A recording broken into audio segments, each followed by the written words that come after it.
Uh-oh, ladies and gentlemen, the beautiful people. Hopefully you liked that new intro for Living Split Screen. Welcome to another beautiful Saturday morning. Hopefully I'm coming in clearly. Seems like I am. Everything seems to be working. All the sources are live, raw, and uncut, as I like to say. And I think we got a lot to get into. We got some Hell Divers 2 to get into today. A lot of smoke behind that. A lot of other things happening. No volume. What do you mean no volume? What is happening? I can hear you still on Right. YouTube, but I could not hear the new intro. I Couldn't hear the intro. Okay. Yeah. Well, I could see it. Let's run it but couldn't back. hear it. Let's run it Let's back. run it back.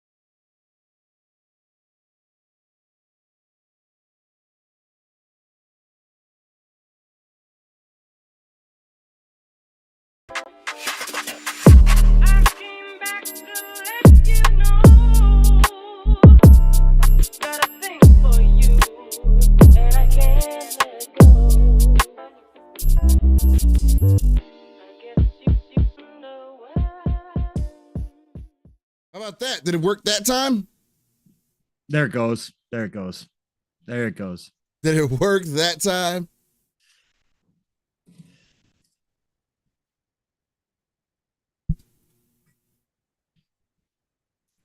I think we need to get an official start. Let's see if we can get it to really hit this time. All right, here we go. I'm gonna try one more time, ladies and gentlemen. We're gonna get a proper intro here. I want you to hear the full thing. Here we go. 1, 2, 3. Just one question. What if you miss? I won't.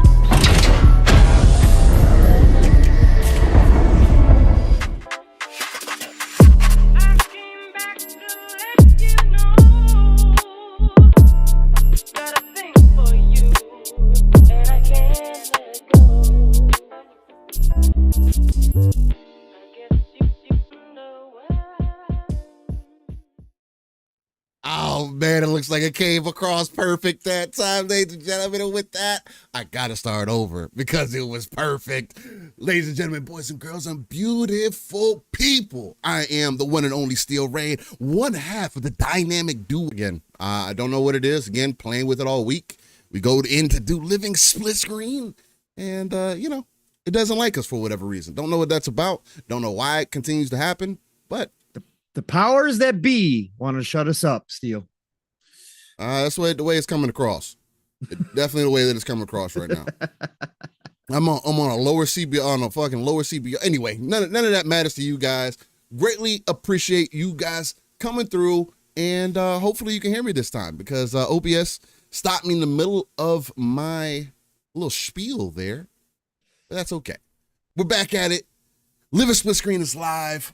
Episode 137 is here. We got a lot of interesting things to get into. Oh, one thing I gotta say is that you would never find any other live, raw, and uncut energy better than right here with Living Split Screen. Hey, just tab on over to whatever show you want to go to. I'm telling you, they're not talking like we talking right now. Get into it, ready to hit these topics, bringing the energy today. Hey, me and Paul might even have some disagreements today. I want OBS to act right so that we can get into our spiel. You know, people say, the conversation has went up again about fake neutrals being a disgrace to the community, and nobody's neutral, and all these other great, magnificent points, and Xbox leaving the industry, and that's kind of why I did what I did with the title this week. Saw a lot of people playing off of what Xbox may or may not have happening, and I want to really hone in on that may or may not, right? Because there's a lot of what's happened this week, and there may be a lot of people who are unaware, but apparently there's been rumors that Xbox may be going third party. Not completely, and that's not the full boat of the rumors. We've talked about it previously too, some of the past things that were mentioned. We're going to get into some more of those things today, and then we'll handle the topic from there. So with that said, hopefully you heard me previously when I was telling y'all that I'm one half of the dynamic duo, because now it is time to introduce the uncanny gentleman himself, the X-Men that is not Cyclops, my brother from another, and somebody that people consider the encyclopedia of gaming because he's been doing this since Pong. Absolutely not. Ladies and gentlemen, I don't like to refer to him that because it makes him feel a little bit older, I think. But nonetheless, my guy, the one and only Pong. So what's going on? That's brother? right, everybody. And listen, we got to get this Saturday started right. And two people who came in to make sure the hype train, the Splitters hype train coming to a town near you. Buckle up, get ready to jump on board because we always start at Mach 2.0. The goal here for an ad-free channel always remains at 69. You know that already. But I got two people that showed up early this morning and said, guess what? Mach 2.0 ain't good enough. We got to get to some towns a whole lot faster. That's right. We're going to start out with the bold Alpha Wolf Pack. That's right. He came on through with the 10 bomb, the 10 dunk. That's right. Early morning 10 bomb to get us up to Mach 2.5, adding two more cars to the mile-long hype train that is the Splitters. That's right. He gave 10 tickets away, and not to be outdone, his buddy in arms came overhead to Kato with another 10 bomb, an easy 10 dunk from the free throw line. That's right. He added two more cars, got us up to Mach 3.0 on a Saturday morning. That's right. Those two came through. Choo-choo, motherfuckers. Thank you for joining us this morning. Everybody, I hope you're having a hell of a Saturday morning. Love and respect to all of you who come out here and get in here early with me and Steele. Appreciate you all. Shout out to Gaming Circle Podcast, who's not having a show today. So if you are joining us early, because, you know, obviously I always say 2-tab it. That's what I used to do. Sometimes I had 3 tabs up, but if you can only do 1 tab, I totally appreciate you being here. If, you know, Kay Asante and Everborn not being on this morning allows you to be here early. So thank you all for being here. What a great Saturday. What a craziest week. I think overall from an emotional standpoint and from this community that I've seen. And we've had some crazy weeks. We've had some crazy months in the 3+ years we've been doing it. But this week kind of tops them all, man. Tops them all. And Steele hinted at it. I've been hinting at it in the other shows this week too. Steele and I am coming from different perspectives, a rare thing. And a little bit, not argumentative, just discussion wise, just kind of, and I want to see if Steele still is having the same feelings, but we'll get into that. It's just two different angles. We're essentially saying the same things.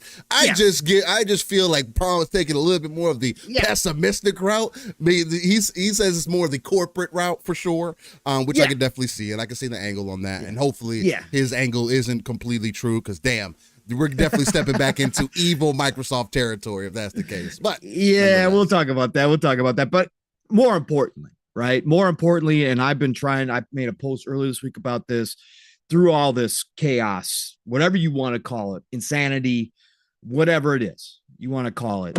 More importantly, there are freaking games to be played. And that is the one constant. I said this last night on Xbox Ultimate. No matter how you feel about what's happening, no matter how emotionally wrapped up you are in the box itself or the corporation itself, I hope everybody is keeping the focus that the constant through this industry, no matter how many changes has happened, no matter how many evolutions, no matter how many crashes, no matter how many doomsday scenarios we've had, the one constant is gaming. That's what has always kept me here, no matter what. That's why I don't have an allegiance to any one plastic box anymore. Again, Sega did it. We'll talk about it. Sega did it for me with Dreamcast. I woke up, but the gaming, and that's what's happening right now. 2024 is blessing us.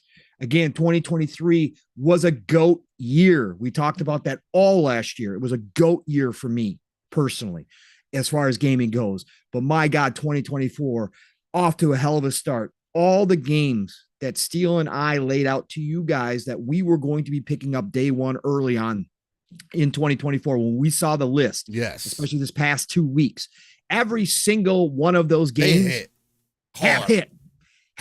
And the latest edition is Helldivers 2. Yeah. Steele and I were on this from day one. Steele and I were in day one from the first time we saw it. I gotta say, for a game that doesn't take itself seriously, that knows exactly what it is, everybody's already called it out. I called it out from the moment I saw it. I played the original.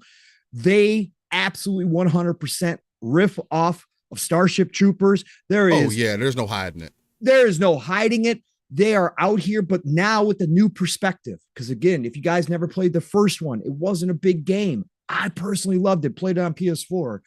It was a top-down twin stick shooter. Okay.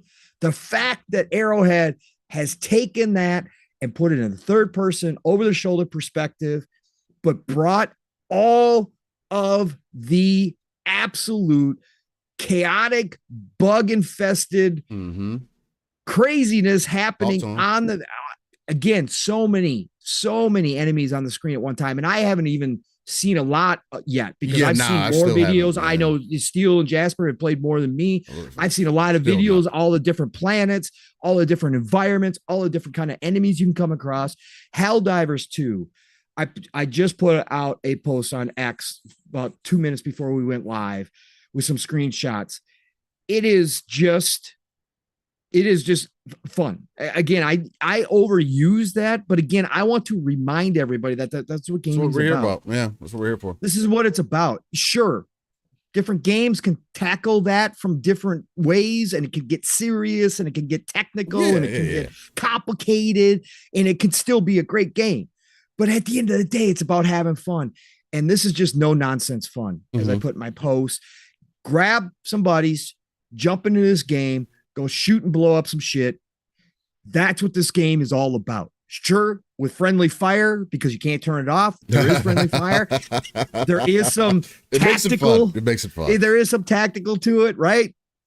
Right there is some of that. There's some strategy involved about how you're going to take on some of the side stuff and making sure that your teammates are out of the way. Lore Master Jasper, make sure you call I that could out. see that eventually becoming annoying to the point to where it's like, bro, why did you just fucking kill me? Yeah, but it's right now. If you're it's playing with fucking people, amazing. you know it's fun. When you're playing with people, you know it's not that big of a deal, and we're not at any content because I can imagine down the road as we up the difficulty where we won't have the lives to spare to just randomly be dying. I think me and Jasper already started running into that, even just running 2-man on hard. Because we were playing hard difficulty last night, getting some gameplay in, and we died like. I'd probably say together probably like 6 times, and it popped up, hey, your lives are down to half. you need to stop. You guys are killing each other too much. So Helldivers 2 is fantastic. I want to put out this little PSA because Mav hit me up in the DMs early this morning already. For anybody playing on PC, right? Especially if you're running AMD builds like me and Mav are, there seems to be more problems with AMD. Now, they've thrown out a bunch of patches. They are on top of it. Arrowhead is not a studio that's going to just sit idle by. They've proven already that they want to get this shit fixed. The studio said they're on alert mode. Yeah, they're on alert. They're trying to fix this, right? They're hitting, concurrent players over 100,000. Like, this game is taking off a little bit. They don't want to make sure. So they're doing a good job there. Again, should a game be broken when it comes out? No, of course not. But again, we know PC land. It's a lot. We see this all the time. We see this all the time. But AMD especially is having problems. So if you run an AMD build out there, if anybody's listening that's running an AMD build, Mav found a thread about the specifically the 7000 series, right? Because I'm running 7900 XTX, right? And the problem with the crashing, because there is a problem with crashing. I crashed out twice, at least in one level with Steele and Jasper the other night. It's quick and easy to jump back in. You can get right back into the action, but it's not fun. It's not fun. So he sent me this. People are finding that if you turn off the global illumination, which sucks. I like global illumination, but if you turn that off and you turn off the anti-aliasing, then supposedly the crashing stops. So that is, and people are confirming that they're trying it and it is working for them as well. I'll be trying it later today when I hop in. But for right now, it's a quick fix, just to help people with AMD builds. So I want to throw that in there, but Helldivers 2, despite the crashing issues, which obviously I'm going to make mention of because it is a thing out there. They are having some other issues, but they patched a lot already. Listen, this game is just fun. It is just a blast to play. As a fan of Starship Troopers, I have not played the Starship Troopers game on PC yet. The first person shooter yet. That one's good. That one's supposedly really good too. Yeah, but I don't see me playing that over this. Right. Just to be real. I just got to say that I love what they're doing here. Shout out to Arrowhead. Again, this game is going to be a game that I go back to all the time. Really good stuff in there. As far as the monetization and pay to win stuff that's been going out there, pay to win is going to be about perspective. I don't think so. I think it's clear cut. Well, it's clear cut if you are any game that's PvE. I don't give a shit if they put pay to win in there. That's a personal issue responsibility. I don't think this game has that though. Well, technically, because you can buy armor that has improved stats, you can. I mean, technically, buy armor from what? The pass? Yeah, from the store. I don't know about the armor in the actual storefront. You can. I didn't see it had any stats on it or whatever. It does have. If it had anything, it didn't. I don't know. Listen, it didn't look like it was anything comparable. But for me, in my opinion, if they want to put pay to win in a PvE game, I know some people out here. Shout out to it's Alex. You know, I like his content. I think he's a funny dude. Yeah, he's funny, but he is hardcore when it comes to this shit. He's on a rampage right now with everybody saying that this is pay to win. I don't give a shit. I disagree. I just don't give a shit. Call it whatever you want to. I don't care. If it's PvE, I don't care what you do. I don't care if Steel wants to go buy something that gives him more power in a game. And so his stats look better than mine. And all that. I don't care. It's personal choice. If you want to go do that, like that's your own thing, like against the computer, against AI. If you want to pay to up your stats because you want to be top amongst your buddies in damage or whatever the hell you want to do, don't care. Go do it. Don't care. If your buddies get FOMO because of it, that's on them. I've always said FOMO is a personal problem. It's not the company's issue. Sure, they put things in there to entice you, but at the end of the day, your wallet. You're an adult. You're an adult. This is an adult game. It's up to you whether or not you're going to go make that purchase. So for PvE, I don't care what you want to call it. I just don't give a shit. But what I will say about the store, it's really reasonable. I mean, again, if you hate anything that has to do with monetization, then tune me out. But I went in there, the armor sets are like $2.50 from what I saw. Like something like that. I mean, comparatively to like Foam Stars, where it's like $40 for cosmetics or whatever the hell they charged over there. That's ridiculous. I've even said Diablo's $20, $25. That's a little ridiculous. Yeah. Again, personal decision. Go buy it if you want to. I'm not going to hate on you if you go buy it. It's a part of video games nowadays, especially live service games. But I got to say, they did reasonable pricing here for this. But yeah, just overall having a great experience with Helldivers 2, continuing a stretch run here against Suicide Squad, Grand Blue Fantasy Relink. Yep. I also jumped into that. I got to Chapter 2. I'm not far in Grand Blue Fantasy Relink, but my God, it's such a beautiful, gorgeous game. Yeah, I know you've been playing Psychonauts, has been fucking crushing it out. Yeah, Grand Blue Fantasy Relink, again, JRPG. If you want that action combat, not turn-based, but just a gorgeous, fun-ass JRPG. Hands down, go get Grand Blue Fantasy Relink if you got PC or PS5. Mav is now starting to play it as well. He's loving it. He DM'd me yesterday and said, this game is just fucking awesome. Yeah, it's immaculate. It feels really good to play. Really good. It's fun. Yeah, good story. It's fun. Yeah. So that's what I've been diving into this week. Nice. Not a whole lot else. Brotato, Phil's new love. I heard about that. Yeah, it's on Game Pass. It's not as addictive as Vampire Survivors to me. I know some people like it more than Vampire Survivors. It's got a similar loop to it, but it's not as addictive to me. But I could see where it's fun. It's fun as shit. It's a Game Pass. Download it. Who cares? A little bit of Tekken 8. Do my single player thing, just having some battles with the AI.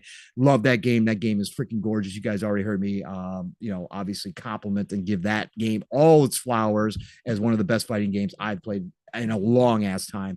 Tekken 8 will continue to be in the rotation, but man, Helldivers 2, man, what a great game, man. What a great game. I'm just having so much fun with it.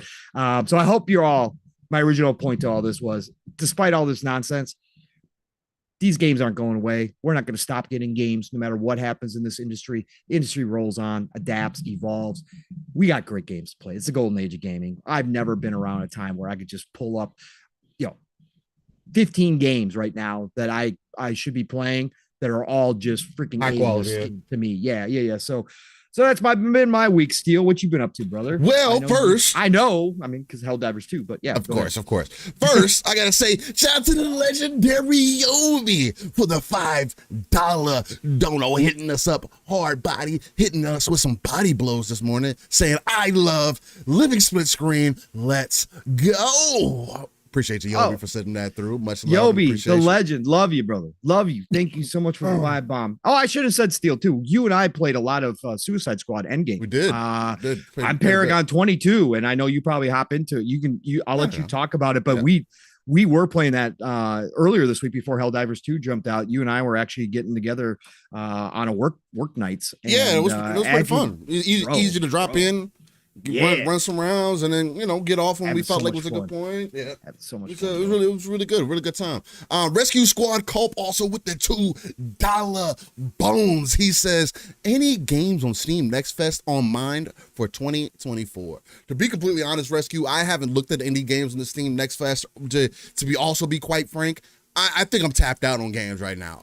My budget is completely hit as far as that goes. I'm gonna have to play what I have available to me. I'm not looking at anything else right now. There was another one that I downloaded last week because we saw it. As far I think it was like one of those offhanded games that I also ended up downloading. But other than that, I don't have anything right now in mind. But definitely check out Steam Next Fest. I saw Jaffe doing some streaming on that, showing some games and whatnot, demos and. Yeah, so I would definitely recommend checking out his stream because I know he's a little bit more open-minded as far as the variety of different games that he'll try. Again, he was a game dev at the highest caliber, so it's one of those things to where, as far as I liked listening to him for that perspective. Right, he's not always right or anything else like that, but just like our brother 3-Bit. I love hearing the perspective of people who are in the industry because we're not, right? And when you hear their perspective, even though someone like Jaffe, for an example, he came up in a different time, he can still kind of give you a baseline of what's happening a little bit behind the scenes, his know-how, stuff like that. And it's the same kind of thing we get from 3-Bit and others that are out in the industry. So shout out to those guys. Let's see here. Shout out to the chat first off, but let's see. What have I been into? Yes. Suicide Squad, again, is going to be one of the most criminally underrated games that I continue to play. The end game, I think, is fun for the experience that I've gotten out of the game thus far. I definitely think that the game's at least an 8.5 out of 10. Just based off of the fun element on itself. Also, just the gameplay, the variety of it. And again, I know Endgame isn't completely unlimited and there's all these numerous of things to do, and it's not quite like that, but you can see that there's a good baseline here, right? I'd put it up there with how maybe the Division 2's Endgame was maybe earlier on, maybe a season or two in. I feel like they're kind of right there, so I feel like they understand what they need for this to be successful, but we'll see, because again, the biggest thing is that the gamers seemingly haven't, at least the vocal gamers, I should say, haven't received it well. But again, like we talked about last week, the reviews and whatnot say something completely different. And I think that that's telling, because every time that I go to see the review for a lot of games this time, for a lot of games recently, it's typically they're review bombing it because it's the easiest thing to get access to. Get into the store. Oh, this game was trash. I couldn't boot it up for whatever. I don't know. People say crazy stuff. People say, oh, my dog died, so I gave it a 1 out of 5. There's just, that happens. I've seen stuff like that on the store, and I haven't seen it this time with Suicide Squad. So hopefully Rocksteady is looking at that, looking at the actual people playing the game, and seeing that they have something of high quality here. And again, that is my Wonder Woman. So let's see how we go from there. Other than that, I've been continuing my Tekken grind. I think I'm in orange now, as far as Tekken goes, which is right before red, which is starting to get to the higher side of things. And rocking with my god Lars. It's just good to jump into now. Because I've only mained one character this far, it's easy for me to kind of drop in, drop out. What I tend to do, and this is something that I would recommend for other people, especially if you don't have a whole bunch of time, you want to get one character in, definitely go through the story, go through arcade quest. But once you get your character down, make sure you go into Super Ghost Battle to fight yourself. And every day, this is what, well, not every day, but when I jump on, I do a little kind of training session where I end up fighting my own bot.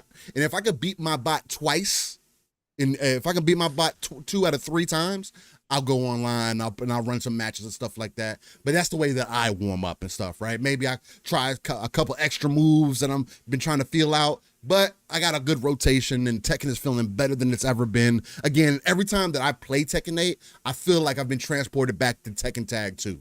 Or to OG Tekken 3, or just the OG Tekken Tag, maybe even. It's giving me those, I feel like I'm sitting next to somebody, especially with the netcode being better than ever, I feel like I'm sitting next to somebody, especially when we run those matches back to back. Maybe they whoop your ass the first time, and you come back the second match, you whoop their ass, and then that third match, y'all are really going like y'all are at it. It's really giving me those feels, and I thought a fighting game wouldn't give me that again. Right? Soul Calibur hit a little bit of that, but it didn't hit as hard as Tekken 8 is right now for me. So shout out to Tekken 8. It's going to continue to be in the rotation. I'm loving everything that the game's giving me. Grand Blue Fantasy, I did put a little bit more time to that. I'm in chapter 5, level 19 or something like that. And yeah, that game continues to get better also. I love the combat in that game. Also love the characters in the game. Again, it is... Because some people were saying it's kind of like Monster Hunter, where you choose your different characters, they fight completely differently from each other. Because you know how the weapons in Monster Hunter are very distinctive, right? Sure. That's the main thing that separates everything out. The reason why people are saying that is because the characters literally do feel like the weapons do in Monster Hunter. They're completely separate from each other. No two characters play the same. There's unique things and traits that you have to learn about each character's combat style. So. Especially with like some of the great sword users, excuse me, they have like a timing mechanic to where if you time the hits right, it does additional damage. That is something that also happens in Monster Hunter, and it's something that happens to other games too. But it's more so I saw people making that comparison just because of how the combat differences between the characters are like similar to how the weapons are, very different from each other.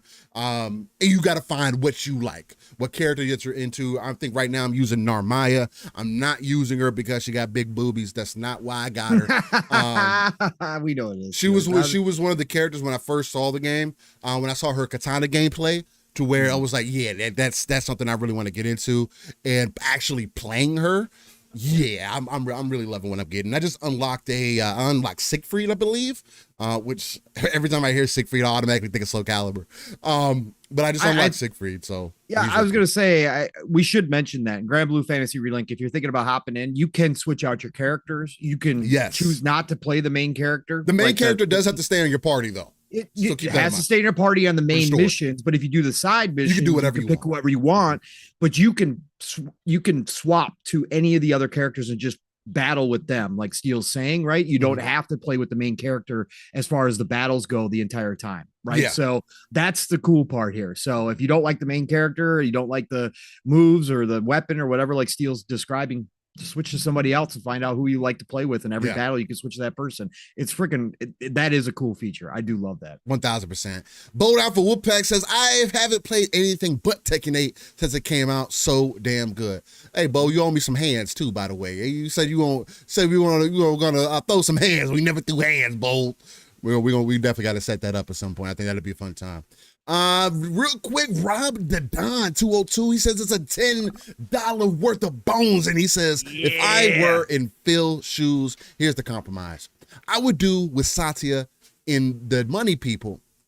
Ultimate price goes up, so it makes sense to add ABK day and date, get rid of core, aka gold, lower regular game pass, and Rob the Don again with another $10 bones. And Rob, if Anybody, and Rob. not just Rob, but I'll say this because I greatly Everybody. appreciate it, Rob. I mean, if that's what you wanted to do, then I appreciate it. But the other thing that I'll say also, just for anybody in chat, if you start off with a point that you want to make and you feel like it might take a couple messages, don't feel like you have to send that money again. Yeah. I will continue if you just stop in the middle of your sentence, I'm going to look for that next part of your paragraph to get your complete thought out. So Okay. I greatly appreciate you, Rob. But Yes. again, if you want to save a little bit of bones, because I know how, at times it's tough, I greatly appreciate it nonetheless. But I just want to let anybody else know that if you want to make a full point, don't feel like you got to invest 20 bones or invest a couple of super chats to get that point across. We'll definitely make sure we get your full point. But anyway, to continue, because he does drop that another 10 bomb on us, and he says, but it will be a 3-month wait for first party. PC games go up $2. Single player titles stay exclusive and flood my 2 competitors with multiplayer component games. It's good. It's a good strategy. I like what you're doing there. Yeah. I think there's some different things that I would like to see. We'll definitely get into that, but definitely not a bad plan. I see people starting to kind of come around to it, right? Or what the possibilities could be. It's called the acceptance stage, Steele. There's a lot of extremists that I just don't agree with, and us being live a split screen, we typically don't get into saying specific people and who we feel like we don't agree with and stuff like that, unless they're big detractors, like we do with good old Refudge. Shout out to Refudge in chat, but. There's been some takes this week that have caused me to mute some people for sure. Some things that I've seen that I at least was kind of disappointed about as far as how people portrayed themselves. And again, it's really not that big of a deal. It is what it is. But certain energy I just don't want. I don't even want to. If that's the level that you're going to take it, I don't even think it's worth having a conversation with you because you're being extreme. And if you were a true supporter, and again, there's been so many situations that I have felt like more of an Xbox supporter than most, right? Or an Xbox fan than most. Again, I was also the guy in 2022 when they didn't release any first-party games, and I felt Xbox still did decent because of their second and third-party output, which is okay, supposedly, this year from PlayStation. Although those games aren't coming to a service, right? You're going to be paying for those full bore versus what we got in Game Pass in 2022. But nonetheless, it's fine with me being a detractor, and I don't have to be the mainstay, and people don't have to agree with me about the whole exclusives and it not being meaning at least what it used to. Because again, I saw the conversation with that happening again this week, where people talking about exclusives do matter, exclusives why you get a box, and I do want to say up front before we get into any other conversation. Nobody here is saying that exclusives don't matter or there's no reason for them. But what I will say is it is not how it used to be. And the numbers have proven that. The sales are not where they need to be as far as first party goes. And the publishers are coming out and telling us that it's not working. If things are costing more money and they're not seeing that return on investment, they're trying to find more ways to create live service games to try to recoup that cost or have consistent cash flow coming in, then obviously the dots don't connect. And I agree with Captain Crunch. It is extremely complicated. That's why I want to preemptively say it's not one without the other, right? There is a balance that you have to strike there. But, and this is something I'll get into later, if Microsoft's true strategy, and this is why I say exclusives aren't what they used to be. If Xbox's true strategy, Microsoft's true strategy is to truly blend the PC environment with console gaming, why do you need Xbox exclusives when I have all the games? And then what? Do I have exclusives that come into Game Pass, or I have exclusives that come, or if you want to look at it that way, or are you going to say I got PC exclusives now? Would that be considered as part of that? I don't know. It's something we'll get into later. That's one side of the piece that I'm going to bring to the table. I saw some other people starting to catch on as far as that goes, as what they may see. Shout out to everybody who's kind of opened up the vision again. Like we say here, taking some of that RTS view, pulling yourself out of the world, looking at those darker crevices of the map, and pulling those resources together so we can build up our foundation. So, but other than that, yeah, Helldivers is going to be the back end of what I've been into this week. It's been an experience that is definitely, I want to say it was better than what I was expecting, but I kind of feel like it was on par with what I was expecting. It's everything that I was hoping it would be, right? And I mean, just from seeing the gameplay and from how it was presented and everything, it's exactly what I wanted. It is a little bit off and on as far as visuals go. It looks really pretty in some moments, and in other moments, it looks like an old ass game. The character models on the ship, they literally, like we always talk about how people over dramatize, like when they say, "Oh, that game looks like it's from PS3 360 era." Yeah, I'm gonna say some of the faces on board the ship that you meet, yeah, pretty close, higher resolution, but pretty damn close polygon count wise. Like, yo, what are we looking at here? And it is crazy because it's kind of jarring when you look like at some of the landscapes and some of the bugs, and you see the details, and you see the details out in space and the ships, and then you turn around and here's this person looking at you, and you're like, yo, where'd you come from? Am I in a different game all of a sudden? What's going on? You don't quite fit in this environment. Yeah, no. But it's a small detractor, and again, like Paul mentioned earlier, there are some issues as far as the game goes that again it's not ever okay. That's the problem with PC, though. The multiple levels of hardware can cause issues, and with AMD having the problems that they're having, it doesn't really help their fight in the race, I would say, because this is kind of a tradition that they've kind of run into, right? Behind NVIDIA, they always end up being a patch or two behind as far as performance goes, which, again, I've already seen some people, shout out to y'all, who have refunded the game because of the server issues, not being able to connect, which is, I mean, for a live service game, if that was the issue that you're running into, you decide to refund the game, I don't see anything wrong with that. Again, if that was your experience, I agree with you. Return it. Speak with your wallet. Jump back in when you feel like things are fixed, and then go from there. So, but shout out to Helldivers, man. Being a dope game, man. Who would have thought that PlayStation releasing a game on PC day and date would actually do something well for them? And not a full price game either. And it's not a full price game. Man. We've been seeing a lot of success from not full price games. Like, if you price your game appropriately, that entices more people to jump in as well. Something that we've talked about. Like, again, we can have the discussions about what that means, but it's starting to prove out. Like, if you don't try to extend that price point beyond what you already know your game kind of is, and you're upfront about it, all of a sudden people are like, hey, let me check this shit out. Like, it's $40, like it's $30. Like, let me check these games out. Pal World is obviously the biggest point to, like, they didn't come in. They said, hey, so working and we've seen this on PC again. PC is the perfect example of this. But again, we've had some really big examples out of 2024 already, where it's just like, hey, people are willing to take a chance on a game as long as you're not charging them $70, $60, and you're just saying, this is what our game is, and we think it's worth this. People are like, okay, I can rock with this.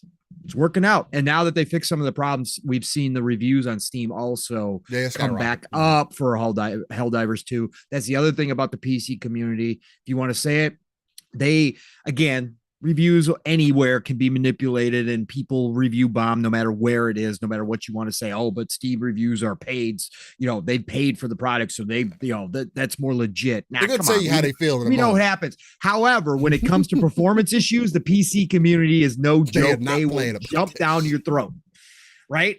But they will come back if you fix it as well. And the game is good. And that's what we see happening with Helldivers 2. That's something that's extremely strong about the PC community. And I hope that Microsoft sees that, or these other companies see that, is because what's not tolerated on consoles can be tolerated on PCs. And that is a difference.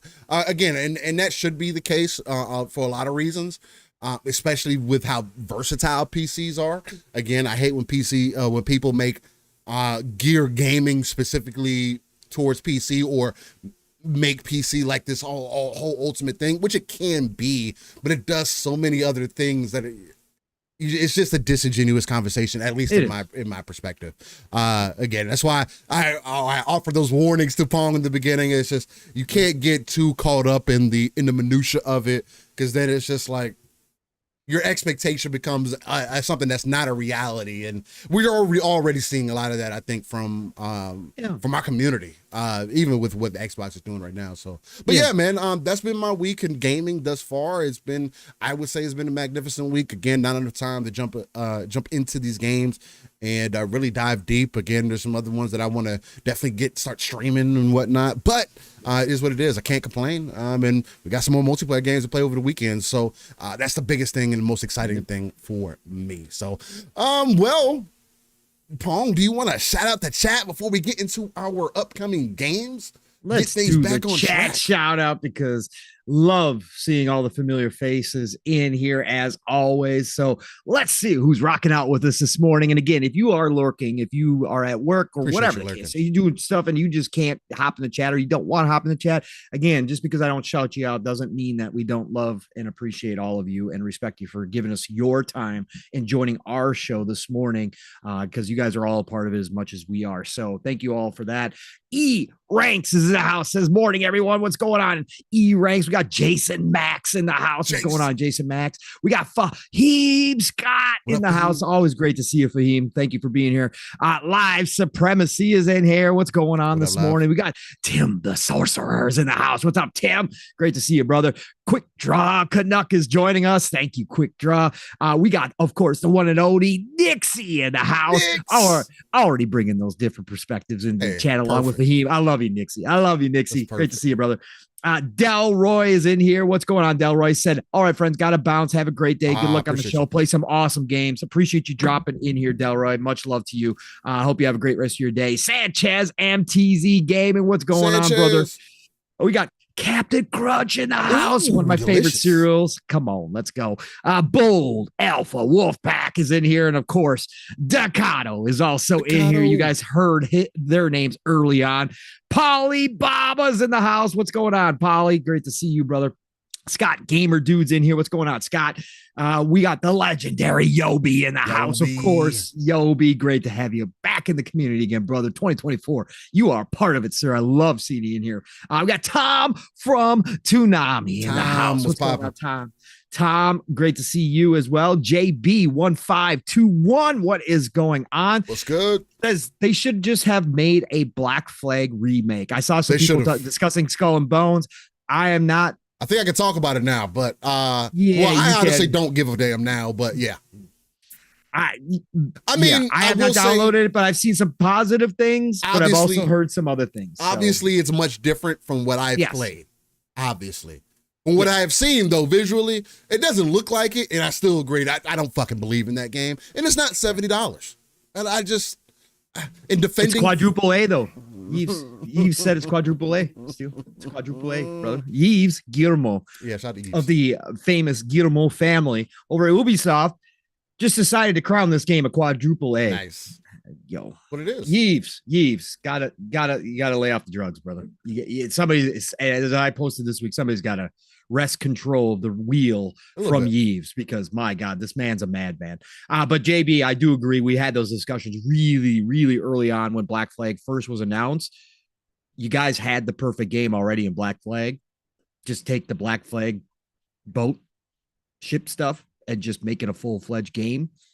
That's all you needed to do, but they couldn't do that because it's Ubisoft. Anyways, JB1521, thank you for being here. As always, let's see. Yeah, go ahead. 80s cartoon villain says, what's up, y'all? Been avoiding all this drama and just been playing games. Loving Persona 3 Reloaded. Ooh, yes. Atlas, do you hear that? Someday I'm going to start my Persona 3. All right, I'm going to start my Persona run. Yes. Atlas, you need to listen to Villain. He says, hey, Villain, what system are you playing that game on? Didn't it come to Game Pass? Game Pass. Hey, Villain, let me know what system you're playing that on so we can let Atlas know that maybe they should keep continuing to bring games over. Hey, and overall, Steel, we got to shout out the East, man, because JRPGs are top of the charts, Yeah. selling over 1 million copies in a couple days between Grand Blue Fantasy Relink Doing really and, of well. course, Persona 3. Yeah, Yo, man. the East would've thought. coming.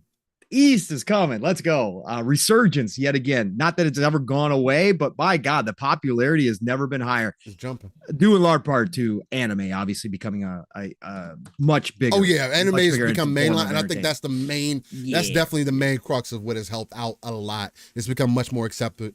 Not everybody thinks that you're watching tentacle porn all the time, so that helps. Except for you. M. Yeah, Gene is in the me. house. What's going on, M. Gene? Raymond Haverfield, I see you in here. What's going on? We got Borbs8203. What's going on, Borbs? Great to have you a part of our show. Thank you for dropping on by. Who else? We got It's Timmy. It's Timmy's in the house. What's going on? It's Timmy. Great to see you, brother. The Sly Crow coming on through. What's up, Crow? Great to see you, my friend. We got the Jacob Novick in here. What's going on, Jacob? Always great to see you part of the show and modding. Let's go. Who else we got out here? Let's go back through here. My God, you guys. Y'all been tearing it up, man. Appreciate y'all coming through. Doom Reapers in the house, of course. What's going on, Doom? Great to see you. If people flip that easy over rumors, they aren't worth your time. Hey, Doom, that is one perspective, and we're going to talk about it some more too. Rob the Don 202, I see you up in here. I know we shouted you out earlier, but shout out to you. Thank you for super chats again, brother. Star Traffic is in here. What's going on, Star? Says Microsoft buying another publisher soon. Sega.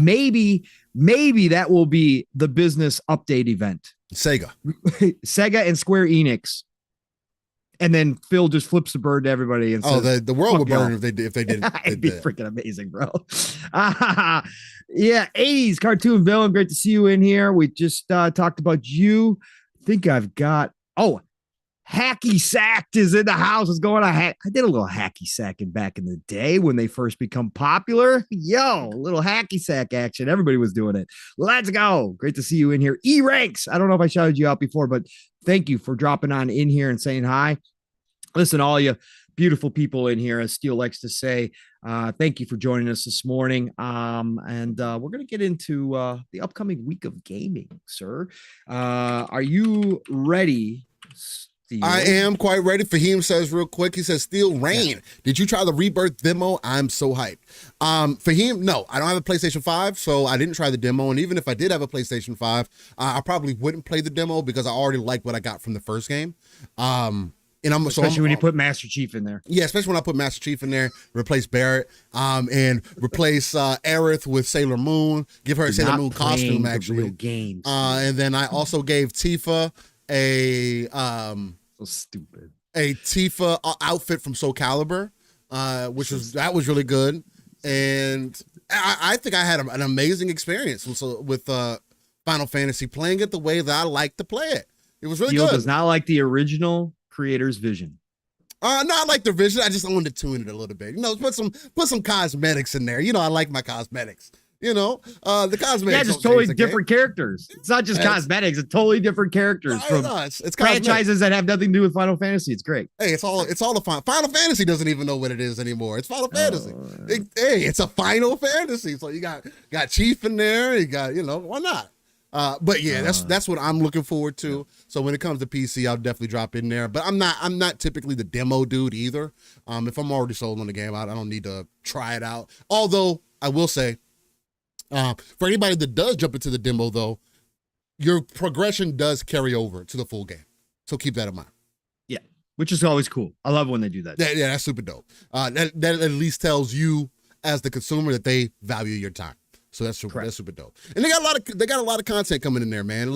They're doing a lot. Again, we'll see what happens. Everybody's going head over heels for Sephiroth once again.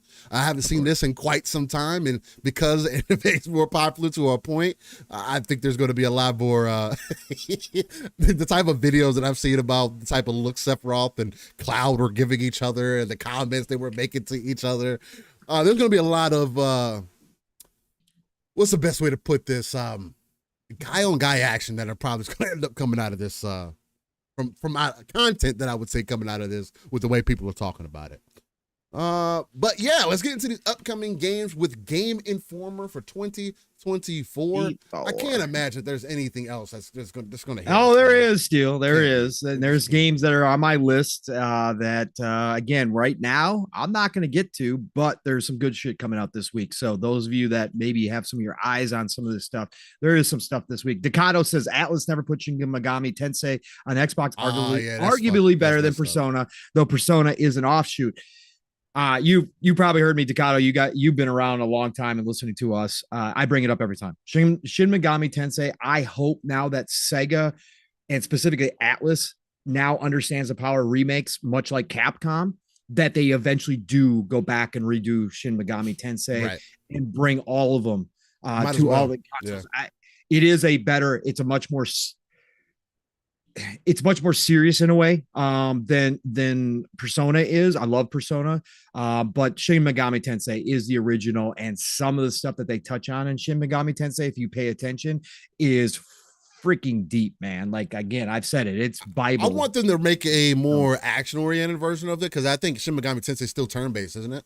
Yes. I want them to make a Shin Megami Tensei Strikers, kind of like what they did with Persona, to see if I end up liking that more. Because for what I played from Persona Strikers, again, it kind of solidified to me that I don't necessarily care about Persona like that. I can see why people get into it, because it does give you that slice of life feel, and also some of the other feels that you get in there. But if you're saying what you're saying about Shin Megami, then that definitely sounds like it'd be more up my alley. But I still haven't went back and played another one that was recommended to me, which is Astral Chain. Yes. Which is another one that people said still that I would probably like a lot. So I do have that download. That was platinum. So yes. Oh, really? Go play Astral Chain. Yeah, go play Astral Chain. Yeah, I need to try it out. That might be one I do on stream at some point. I need to start getting some serious. That's fine. We'll bring it back. We will bring it back. We will bring it back. Ladies and gentlemen, let me know if you can hear me smoothly. I did change some of my other sources, but that's all right. We'll get them adjusted. We address things on the fly. It's all good, ladies and gentlemen. Hopefully we are back in action. It looks like we are. Let us know if you can hear us loud and clear before we get into these upcoming games. Yes, sir. Let me see if everything is working. Let me know. Chat, can you hear us? Are we live? There we go. Looks like we're locked back in. Looks like we had another super chat through Rob the Don, if you can actually see that, Paul.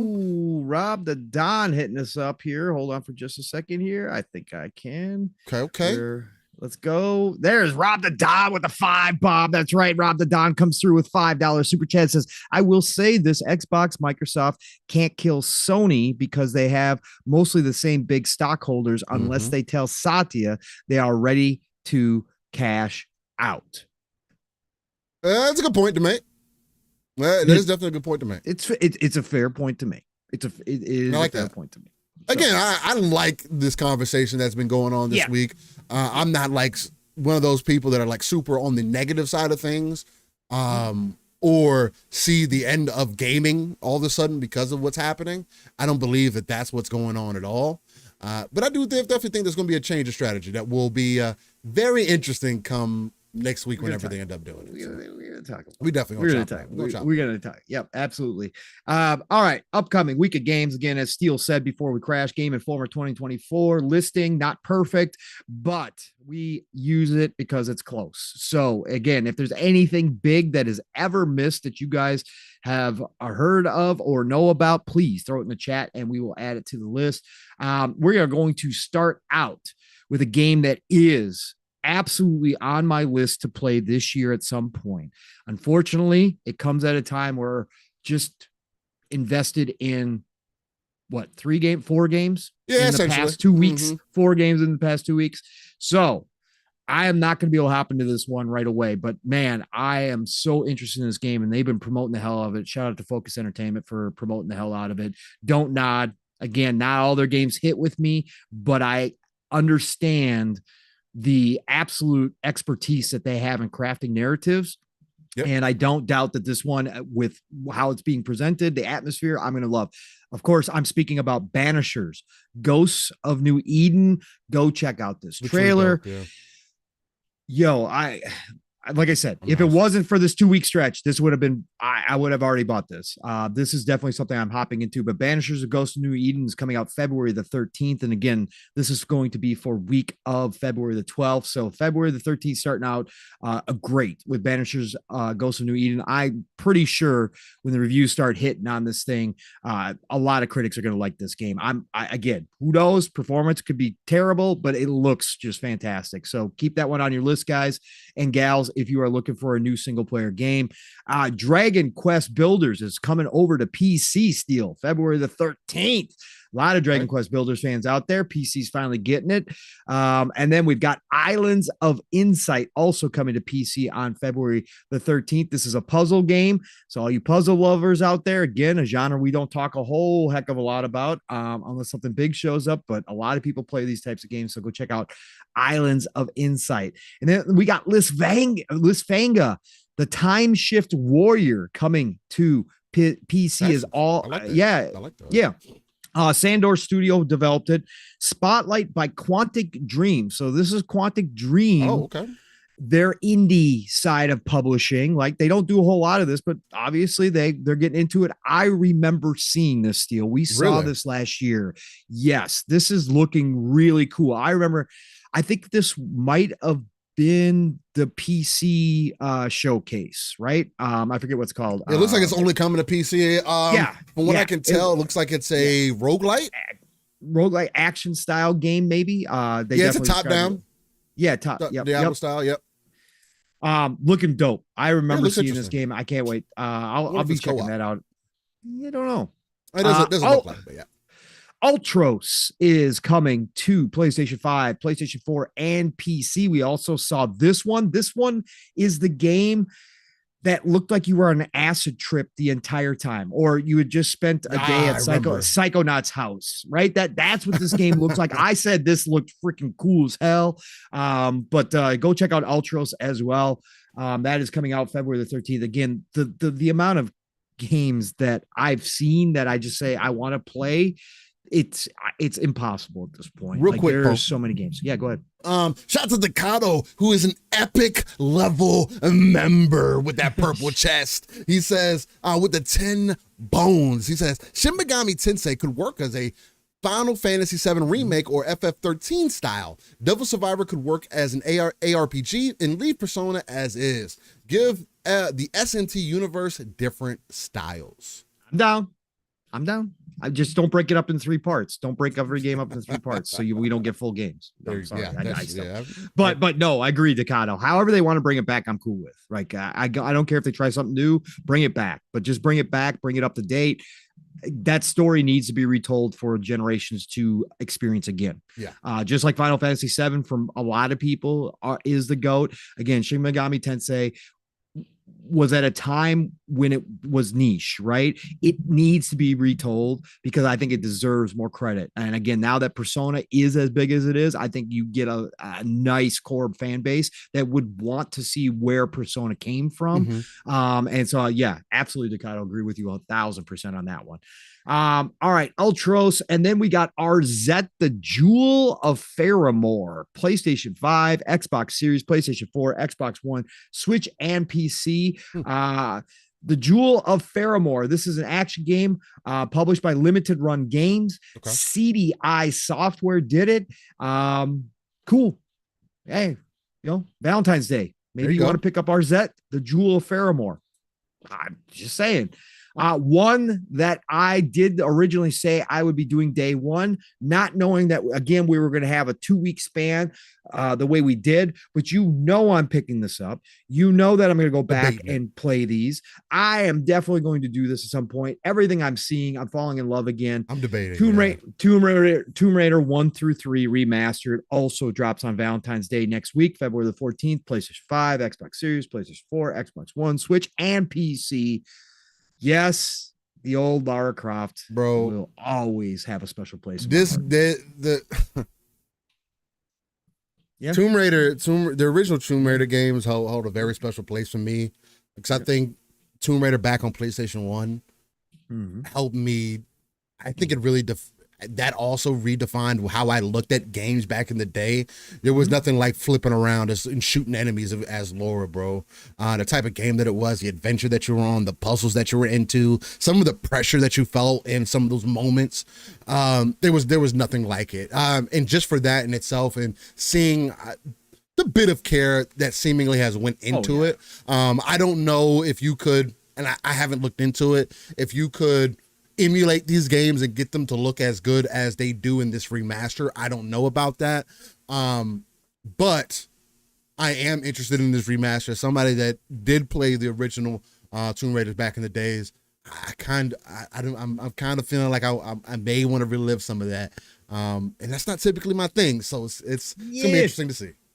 Tomb Raiders, yeah. Tomb Raiders is one of the pillars. Again, it is just it was so amazing back in the day. It was so amazing. Oh my so God. amazing. The puzzles again. That's when I was living with buddies. We had the bachelor pad, and we would do games like Resident Evil and Tomb Raider side by side and pass off, and we take turns doing levels, right? And we'd all be helping each other out with the puzzles in Tomb Raider. Like, it just brings back so many memories, and Lara Croft changed a lot in the video game industry. So yeah, I'll definitely be picking this up at some point again. If it wasn't during this 2-week stretch, man, this would already be in my library. So but that is coming out on Valentine's Day. So shout out to Lara and Tomb Raider 1 through 3. A little to the left. Oh, okay. I thought you were talking about Are we hanging? Are we hanging? Yeah, sometimes. PlayStation 5, Xbox Series, PlayStation 4, Xbox One, on February the 15th. This is another puzzle game coming out this week. So again, puzzle fans, you guys got to get some stuff this week. We got Max Infernal as a developer, Secret Mode as the publisher. This was already on PC and Mac. November 8th, 2022, came to Switch November 9th, 2022, and now is coming to PlayStation and Xbox, and will, it says, be eventually coming to mobile for all you mobile fans out there. So then we've got Played Up coming to PlayStation 5, Xbox Series consoles, of course, PlayStation 4, Switch, and PC. Another cook simulation game. Okay. Played Up. Let's go. It was already out on PC in August of 2022.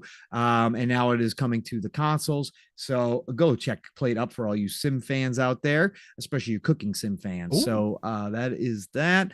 And then coming to Switch, I haven't heard a whole lot of fanfare about this, which is weird. Yeah, and this used to be the thing back in the day, which Mario versus Donkey Kong is coming to Switch. It could change. That could change once it releases.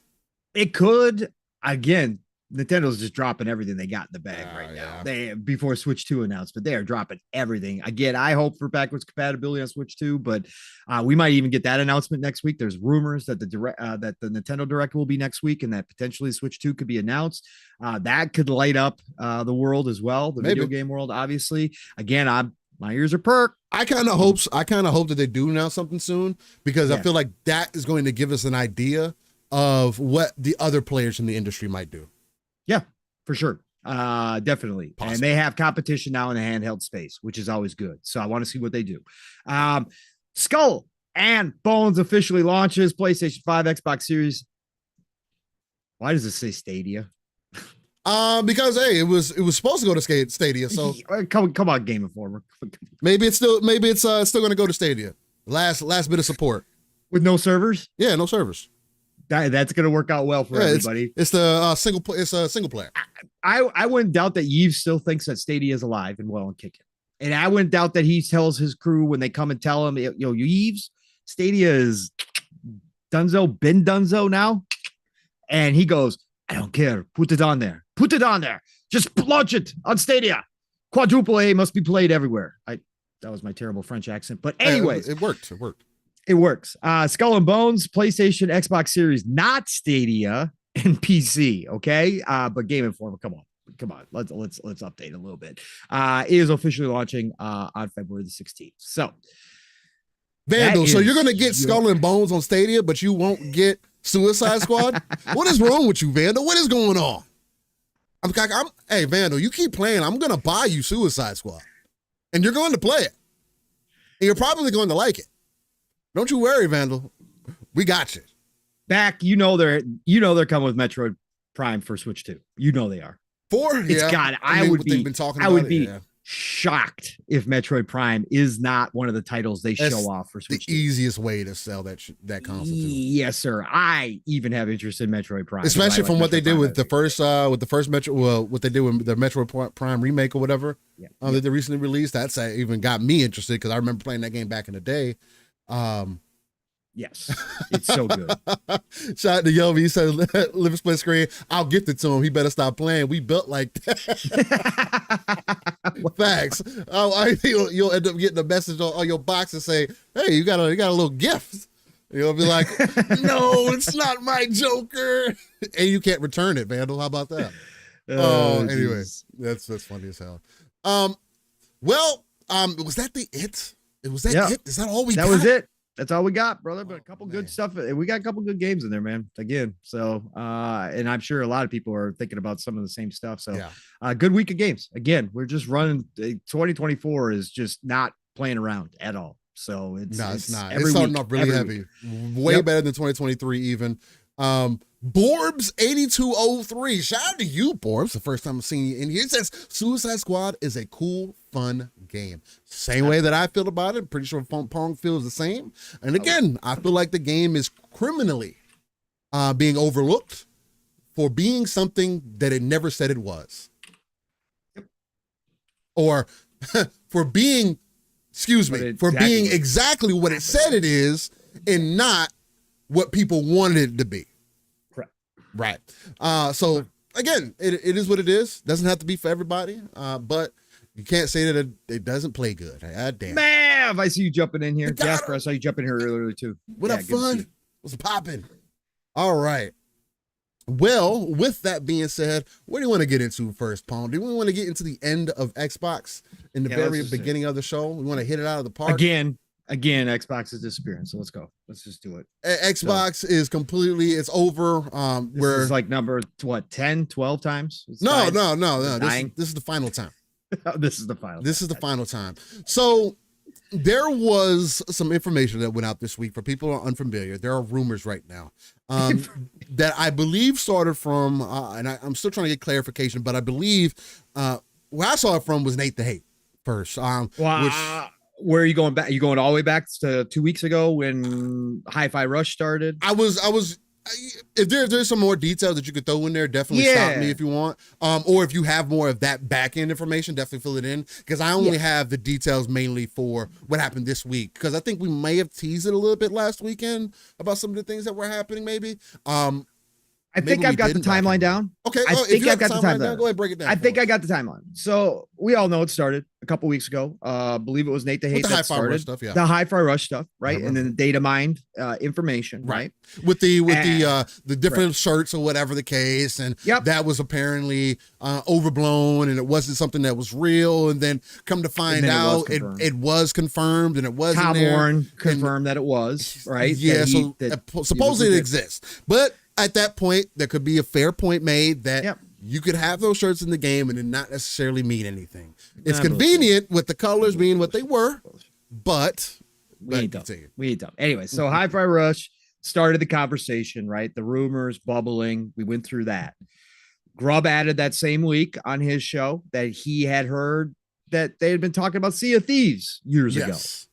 Coming everywhere, right? So that added to it. That's where the Hi-Fi Rush and the Sea of Thieves, and then obviously Grounded got thrown in there somehow, some way. I think that was more community driven, just like, oh, well, that would make sense. Grounded would potentially go if Sea of Thieves is going to go. So we had all those conversations, right? And then Sunday last week hits, and it actually hit live during the Iron Lords 5-hour podcast. Shout out to Iron Lords, shout out to everybody over there. Obviously we love them, those dudes. Xbox Era then decided to drop an article that they had received good intel leak from somebody they trusted, and they ran with it to be first, which again, we know if you are in that journalistic side of things, which Xbox Era does Real state quick, that they are. Yeah, go ahead. real quick, because Nixon says you guys are not right targeting Nate the hate. Got to call it how I see it. I'm not targeting. And that's for Not targeting. Targeting. If you feel like that, Nix, I'm not going to tell you how to feel or how to think. I am going to tell you that you're wrong. That's not what's happening. If Nate the hate is willing to put himself out there with information that is rumor or not, again, we're going to take it for exactly that. We're passionate about the gaming industry. We're interested about what could potentially happen. And Nate the hate has come forward with other information that has been kind of on brand or at least somewhat accurate. So with that, just it's something to take consideration. I'm not going to attack the man. Anybody else attacking him, shame on you. Because again, if you're on the internet, you're going to get what you get with whatever information that you put out there. You got to be able to accept that. But we're not doing that here. So no, we're just going through the timeline of how this all ramped up. Because absolutely, it's important to understand how things started. So Sunday comes along, Xbox Era releases an article saying they've received a leak from a credible source that Starfield is coming to PlayStation 5. In fact, it was detailed enough to say that after the DLC Shattered Space launches, the game will shortly thereafter, insinuating this year, it would launch on PS5. They write the article. Iron Lords was talking about it live. John from Xbox Era hit them up and they brought him on the show to talk about it. COG confirmed that he had gotten the same DM. And they were talking about whether or not they were going to run with it before Xbox Era had launched or released, I should say, posted their article about it. So they brought John on, and John said, hey, credible source, we decided to run with it because that's our gig, and we think this is happening. COG, again, confirmed that he had heard the same thing, and they were talking about whether or not they're going to run with it. So that started it all. And then the minute that Starfield's name is brought in the conversation, the minute that people, because then Tom Warren, kind of said, I've heard that there's been discussions about this. It went up in flames. Right? Yeah. Other people, that's when the community jumped on, because of course, Starfield is considered by many to be one of the, the golden calves of Xbox right now as an exclusive. And if Starfield's going to go, then who's to say what else could go? Tom Warren later wrote an article saying that he had heard that Indiana Jones was in discussion, right? And we know the whole Indiana Jones story, or most people know the Indiana Jones story. We got confirmation that they actually went to Disney, had the contract redone after acquiring Bethesda through the ZeniMax acquisition. They had the contract redone to include exclusivity for Indiana Jones. So now Tom Warren saying, well, discussions are on the table to actually make that multi-plat, right? And then Grubb jumped in and said he had heard that Gears of War was in discussion. Okay, so now you're already the community was in flames. Yeah. Gasoline kept being poured on the fire. We had people absolutely going ballistic, jumping ship. We had the circus show up in full force, in full clown gear, celebrating the death of Xbox as a first-party publisher. Yep. They were going full third party. Again, some of this stuff isn't surprising, but the absolute energy behind it, the absolute scorched earth behind it from some people, absolutely, of course, was like, it was off-putting.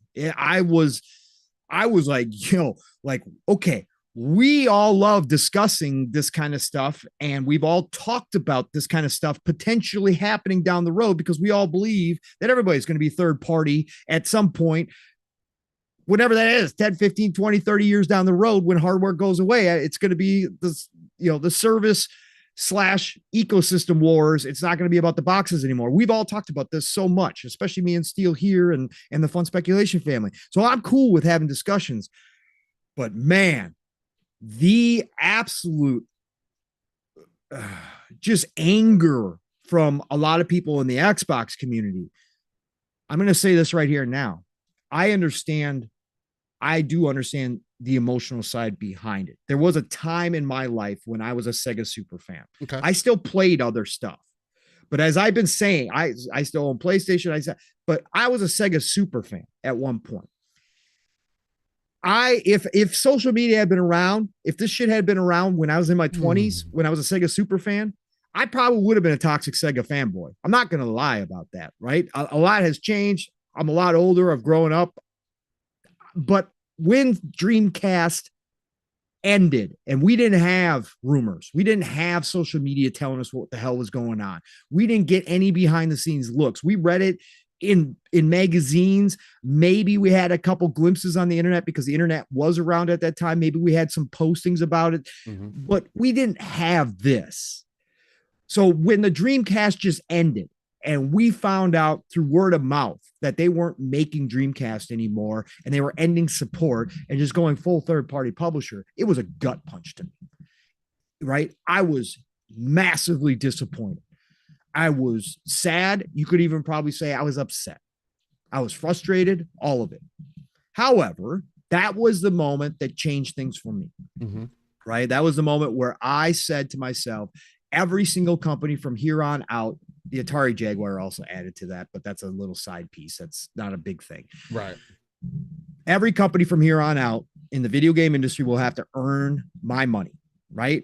I will never be blindly loyal to any of these companies because this industry doesn't care. And this industry will always be changing and always things can happen that we never think can happen. And I will never give my loyalty to the point where it affects my enjoyment of the hobby because, like I said in the intros, my passion for games themselves is the only constant that I've ever found through 4 decades of being around this space, right? In video games, in this hobby.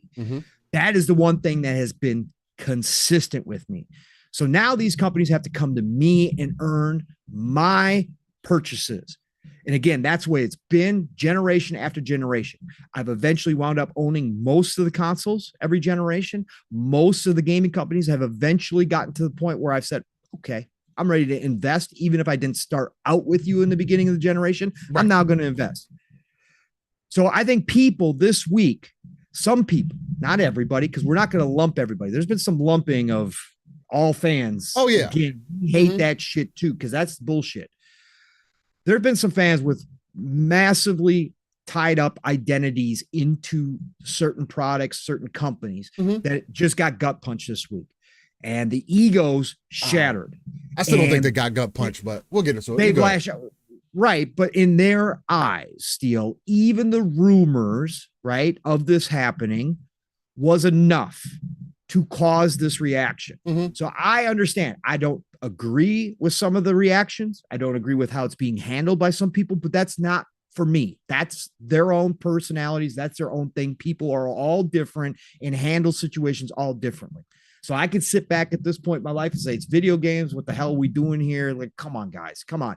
I can do that, but I'm not, but I'm not right. But I'm not that person. I'm not that person. So again, I'm not here to absolutely destroy anybody for any of their reactions. But I will say the sustained effort this week to continue the fires burning, the sustained effort by some people emotionally about what they're going through has been shocking. It has been complete chaos at points in these streets, right? This is like the biggest blow up I've ever seen in this community. And it was all based on rumors. And again, I like talking about rumors. I love speculating on rumors. So do I. I don't have a problem with it.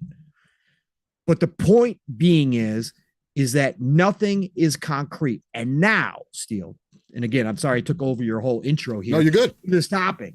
That's perfect. I wanted you to line it up. Now we are getting walkbacks. The influencers, the journalists, and again, this went mainstream. So normal, casual video gamers, if they look at IGN, if they read any of that stuff, they don't have to be in this community, now have become aware to some degree of what's happening here, all based on rumors. But now we get the walkback Steele. And we've seen people walking back, of course. Shout out to Colt. Love you, Colt. Your old face is going to be around for a long time, sir. Whether real, fake, I'm not here to judge. I don't give a shit. Your old face is going to be around for a long ass time. Colt walked it back live on XNC because he supposedly got a DM, that stated things will be better next week. Don't believe everything you're reading. LOL. We have Nate the Hate, to your point, Steele, coming out yesterday. Or was it 2 days ago? It was either Thursday or Friday. This was on February 9th, which was yesterday where he said, Friday. over the course of the week, I've rechecked the info mentioned below, and the information suggesting Starfield was PS5 bound is false. I will not delete the tweet. I'll own the mistake. A previous report from January discussing MS bringing games multiplat remains accurate, which I wouldn't doubt. But wouldn't doubt. Okay. Wouldn't doubt there was a whole lot of smoke beforehand. And then, again, we've talked about this change potentially coming where they could make this decision. Phil said it case by case. Like, again, we've got the quotes, but that's neither here nor there. What has been done to this community? You got to take self responsibility personally for how you react to something like every this. time. That is on you. Okay. I'm going to say that certainly the influencers, the people that ran with the stuff, the people that kept throwing gasoline on the fire, that again is their own responsibility. They did a great job, but that is their own responsibility. And there was a lot of farming going on. There was people who were honestly believing this stuff and were just reporting it. But I think there was a lot of farming going on too, especially afterwards. And there's still a lot of farming going on, as we saw yesterday, people trying to run with the change that Xbox.com did, which we now know was back in September of last year, that nobody noticed, about how they present the Game Pass and how they took off the badging for the series consoles off of their own website. But that happened a while ago, but people just picked up on it and ran with it like this was something that was a part of all this. There's a lot of farming going on here, but the facts are the influencers, the journalists, they have to take responsibility for what was said. They have to take responsibility for running with stuff and snowballing this, but the people themselves that are out here really lashing out, you guys got to take responsibility for your own actions. You guys, most of you are adults. I don't see too many known kids in this community. You got to take responsibility for yourself as well. This got out of control. This got out of hand. There's conversations to certainly be had. I am not against people criticizing any company, even if it is a rumor. We can have conversations about why you believe that is good or bad. Voices should be heard. You can't be reactive all the time. If a company is thinking about doing something, if there are reports that a company's thinking about doing something and you don't agree with that as a consumer, certainly speak out. Death threats, going off the deep end, that shit I'm not on board with, never will be, never have been to any degree. As much as I was gut punched by Sega, I never once thought about reaching out to Sega and making death threats or talking about I'm never playing video games again. Never. But that's on you. And again, you got to take responsibility for that shit. But I think voices do need to be heard, because we have seen in the past where it can have an effect on a company. I will say companies don't care about your feeling, but they do care about the numbers. They care about the pocketbooks. If they think they're going to destroy their core community, maybe they will second guess themselves. Maybe they will take a step back and not do everything they planned. We have seen that time and time again, not just in video games. So there is good to be had here. And I think the community was right to voice their concerns over these rumors since they were presented as good rumors. I will also say that people trying to claim that everybody was posting these rumors as facts. No. You got to read the language. Again, Tom Warren, Grubb said these things were being discussed. As Mav has rightly pointed out, companies discuss things all the fucking time. That is not a set in stone, especially trillion-dollar companies, billion-dollar companies, million-dollar companies. They are discussing options and ideas all the time. Yeah, that's what I said, $1 trillion. Sorry. Oh, they are talking and discussing things all the time. You can't take that as these people saying it's happening like that. You got to understand the language being used. So that's the timeline. Steele, go ahead. Sorry, I took over your intro to this topic. Take it. No, that was perfect, because you had a better timeline than I essentially did, and the way you broke it down was really dope, because you bring it around to essentially the central point, with the rumors just existing in totality. And you're 100% right. I mean, a lot of different people weren't saying that any of this was solidified in stone. I know what Jeff Grubb's talked about, and again, I do think that Grubb said some things this time. And these people I will mention and say out loud, because they are very prominent people. Again, do not attack anybody, go after them personally or anything like that. Though I will say that if Grub gets some of that stuff this week, I can understand because of the way that he made some things feel, right? He made some people in the community, whether it's valid or not, seem like they were of lesser value or just part of the toxic base that exists within the community. People like Otto Sloth and whatnot. And again, if that's his opinion, that's his opinion. I think that unjustly or not being completely informed on how those people are involved with the community and just saying that they're part of the toxic base is really weird. But anyway, that's neither here or there. He can have his opinion.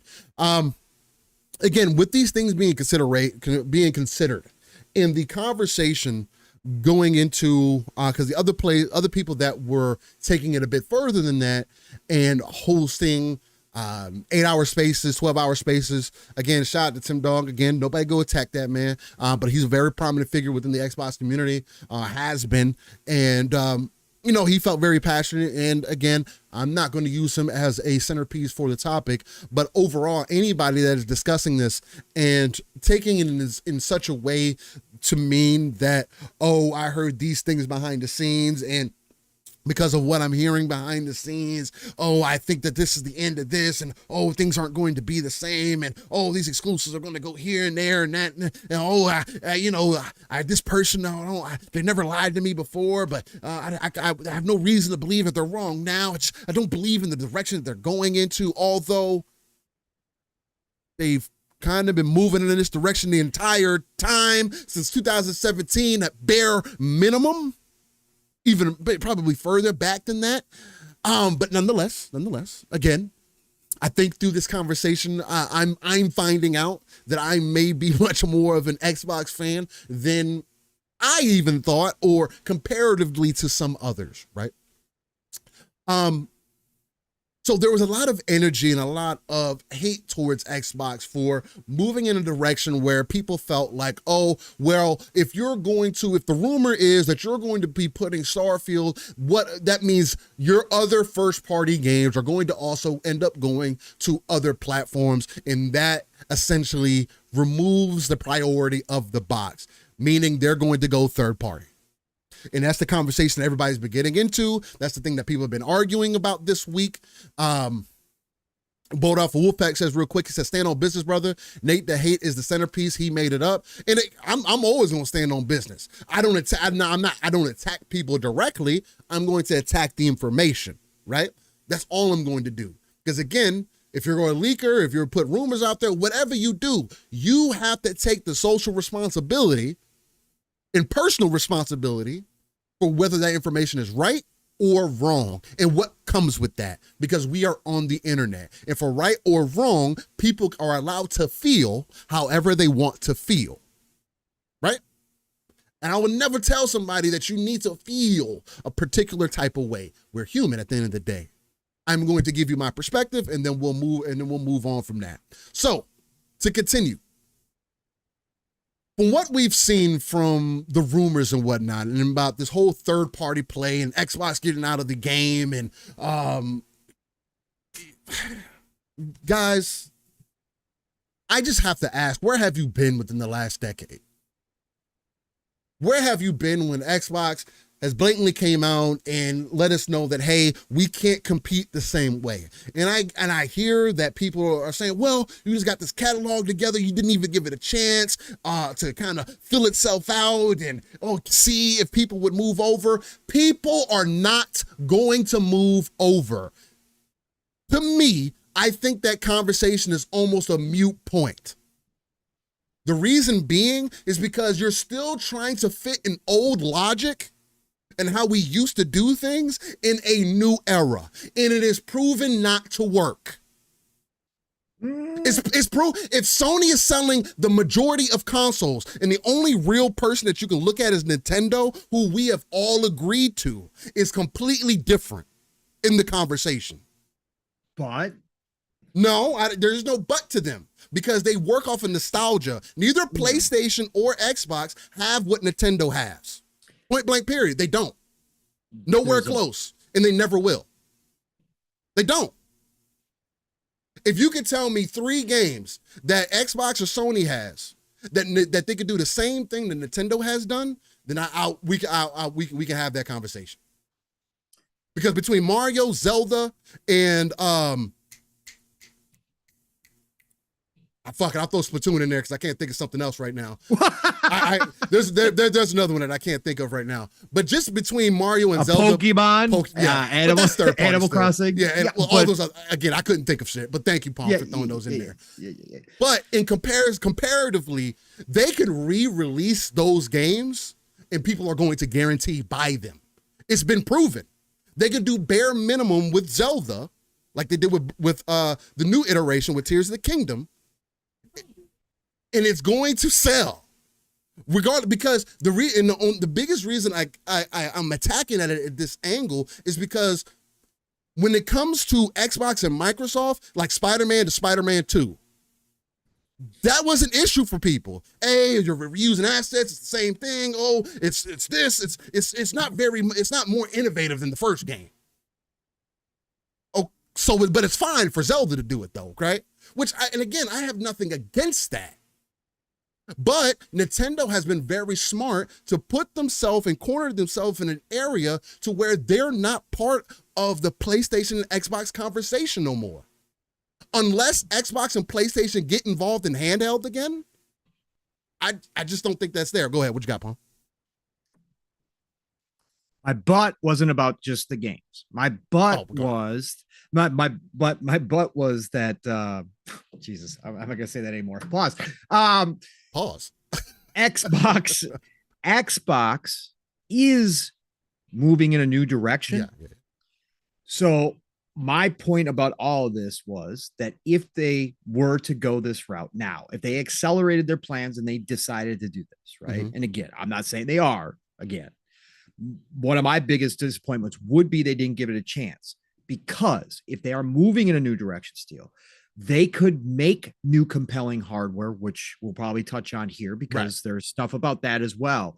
And we've had Speculation Town going way back on what the future kind of held. They could make compelling hardware. Oh, yeah. Still hold those exclusives, right? Now that they have so much, right? They could make an argument rolling into what we'll say is next gen, even if we think gens are going to be kind of different now. Yeah. The next iteration of Xbox could be compelling enough, Steele, that they could carve out a whole big giant new spot like Nintendo without having necessarily your Zelda and Mario legacy titles, but with your Halo, it's very with your Gears, right now. They could do that. Right. That could be, but that's yet to be proven. And that's my main point with this. But go ahead. But no. I'll just hit this because I don't want to keep interrupting you.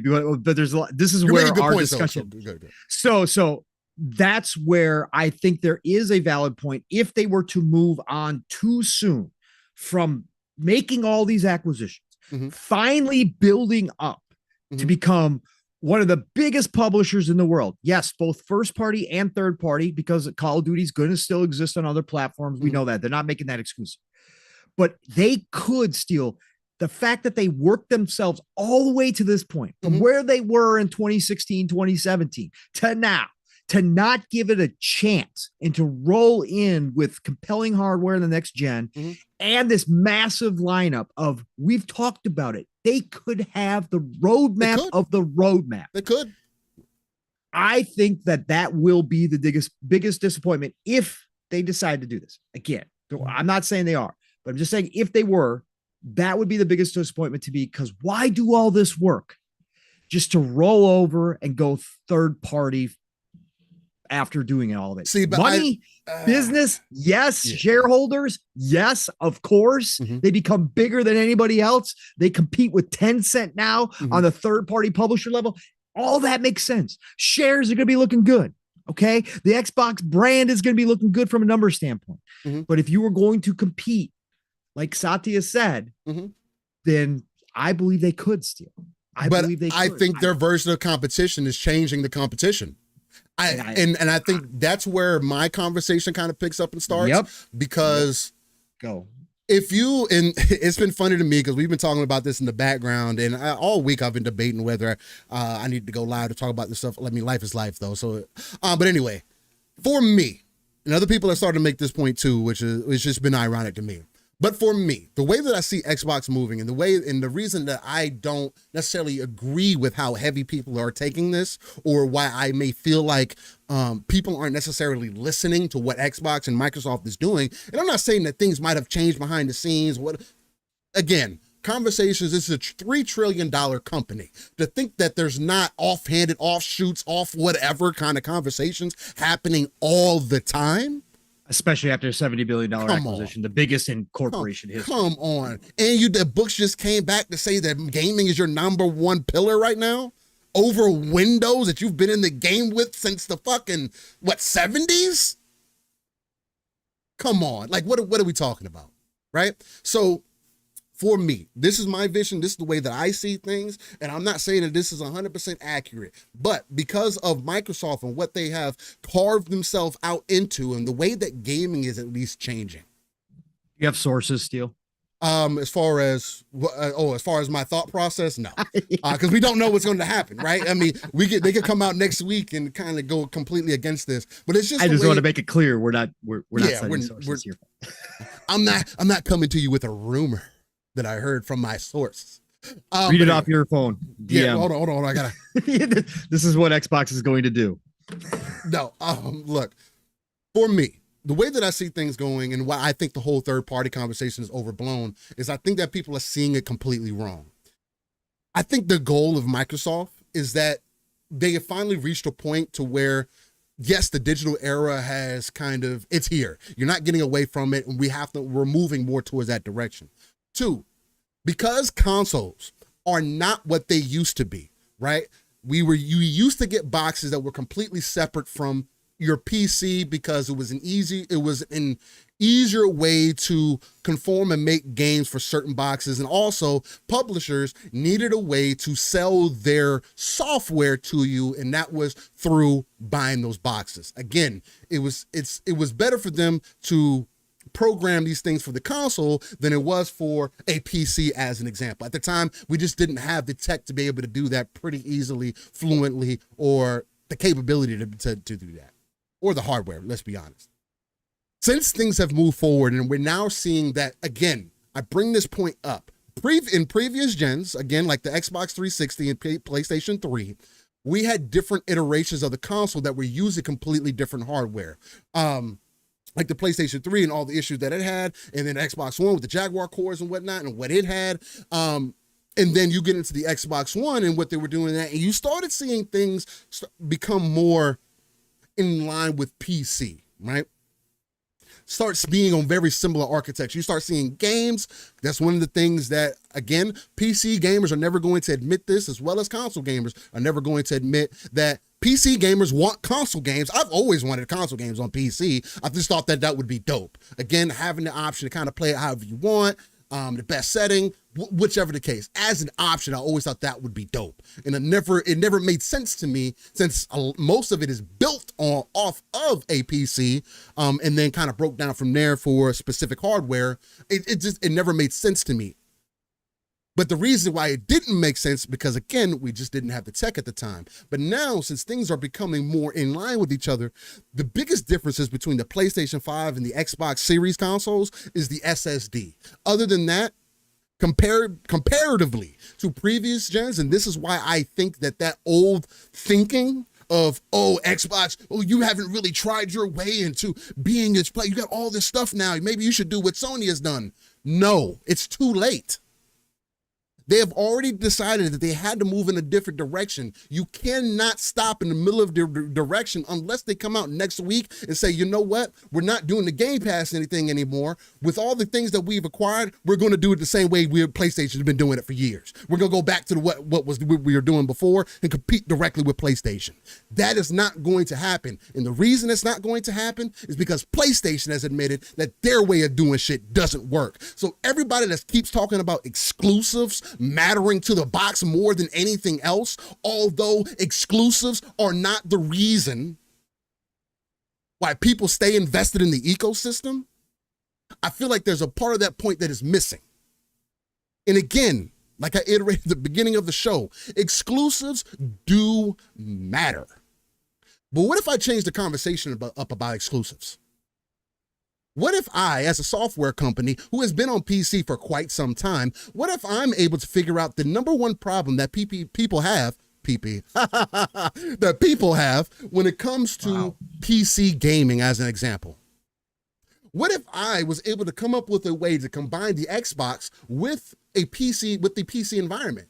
You know what? We're already doing that. So what if I was able to come up with an OS, an operating system, maybe like Windows Lite that we're working on currently in the background, that will make it very easy for somebody to pick up a device, whether it be a console or a handheld, as an example, that allow them to have that PC-like experience without all the hassle. We push an update out, it updates the whole device. You don't have to worry about none of the BS. You got access to your Steam library, you got access to your Xbox library, you got access to whatever games are. It's still an Xbox device. And of course, the biggest exclusive that we have is Game Pass.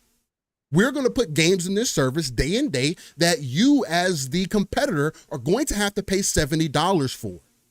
Or day and date. Or what's also can happen is that 1 to 2 years later, we'll do what you do to us.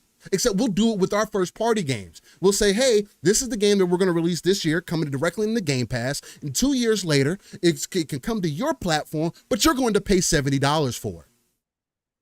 And the reason that we'll do that, and especially with, I don't necessarily see that with the single player games, although with games like Starfield, as an example, that was supposed to be this humongous game that I feel like the community, on a large part, and even the gaming industry kind of downplayed more than they should have, at least in my opinion. That game wasn't what it was supposed to be.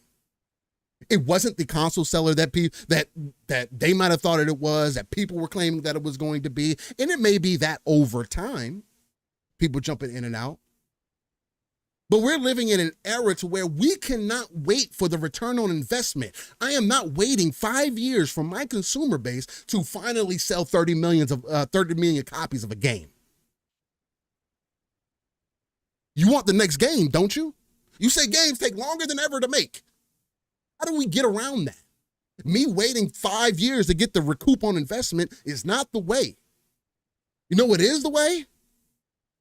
Getting what I can get at most up front within the first year, 2 years at max of that game releasing. To me, I don't see Microsoft getting out of the console hardware business, and they are not going to lease the Xbox software to anybody, to a third party to make. Instead, what they are going to do is relieve themselves of being worried about hardware. And what that will allow is them to be more versatile when it comes to the hardware space. So whether it's a handheld, whether it's the puck that we talked about, it's been rumored for X amount of time, or whether it's the baseline console that is now a all-inclusive experience, you still have exclusive here. They don't go away. But guess what? It's not just Xbox anymore. It's not just a console anymore. It's expanded out. You have more access to all the rest of your library now. And guess what? Now the competition is going to have to decide where are they going to place their games. I can tell you, if that's the strategy that they end up using, PlayStation needs to come up with a store much faster, much sooner than later. Because if PlayStation games go into Steam and Xbox console hardware, handheld, puck, or the console itself is able to run those games through Steam, guess what problem I just solved for myself? Now I have all the games. Now you have to talk to me when it comes to this PC space, unless you create your own ecosystem, which we all know PlayStation is extremely behind on. So what if this is a play for them? Say, hey, yeah, I mean, I hear you. Yeah, we could have did things the old way and we go exclusive this, exclusive that. And, oh, we could hit you upside the head with good quality games. And the shit isn't working. If PlayStation could sell the utmost consoles and people aren't buying more software and they're having a hard time retaining their consumer base within their ecosystem as far as monthly active users go, why don't I just completely change the conversation then?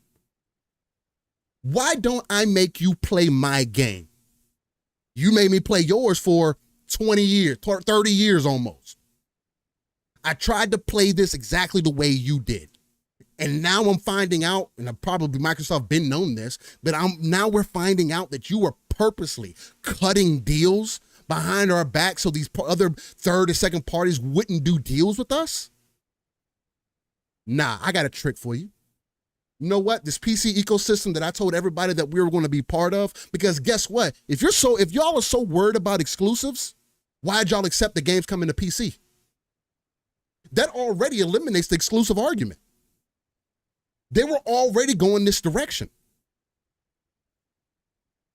And again, the rumors make it seem like they're going to put them on directly on PlayStation. And again, if things are going to be as they are right now, then there's not this other play like I'm hinting to, that you don't have this ultimate strategy of combining the hardware and making it easier for your user base to have access to consoles still at a $500 price point, which I still hope that the handheld device is still maybe a little bit more expensive, because again, that allows you a little bit more variety in what that hardware can do. But nonetheless, if they're able to tread that line and figure that out, then Microsoft has answered their number one problem in the gaming industry, and now the other competitors have to decide what they're going to do. Because if Microsoft figures that out, they've instantly reached a 300 million player base. Instantly. Day one.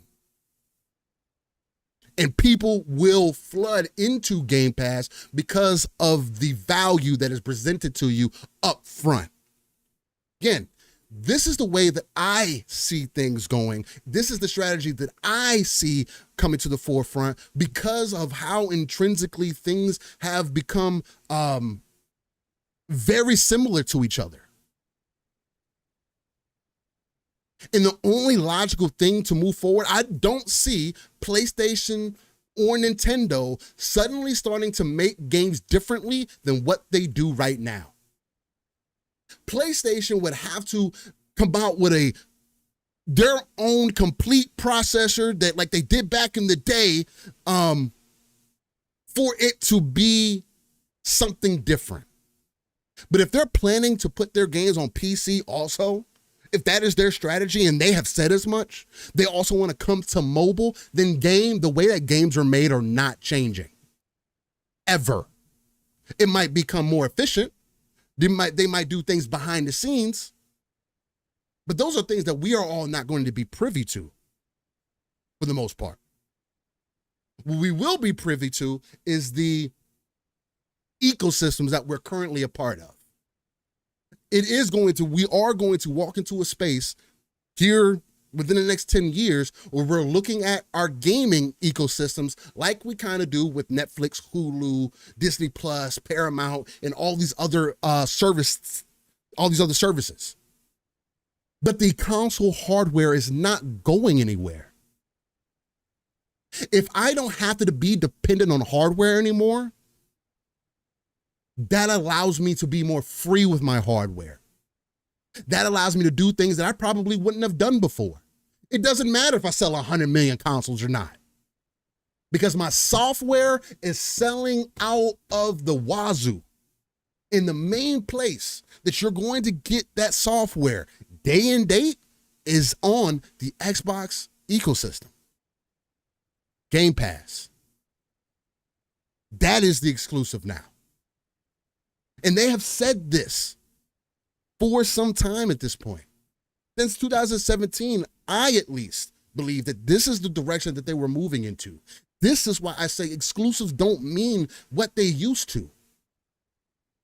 The old way of you picking up a box, for a game is not the main reason you do that. The generation behind me does not care about the box that they're playing on like we used to in some way. And even my generation didn't really care about that. As much as I love Xbox, and I'm always going to stand behind Xbox before I do PlayStation because of my personal experience, although I love PlayStation, what they've presented me as far as what I've gotten in gaming entertainment in my life,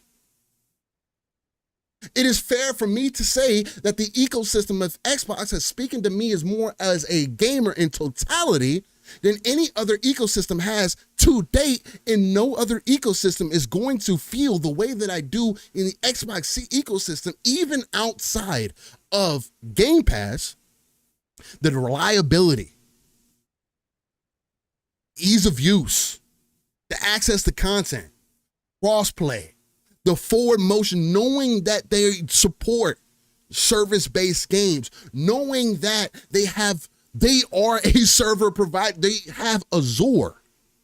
Me as a multiplayer gamer, I'm always going to have faith in what Xbox, Microsoft is bringing to the table because they've done nothing but prove that to me. And I do not feel like there's a reason for me to currently doubt or feel like they are going to all of a sudden remove all of their content off of their ecosystem, or they're going to move out of the industry. That is just not going to happen.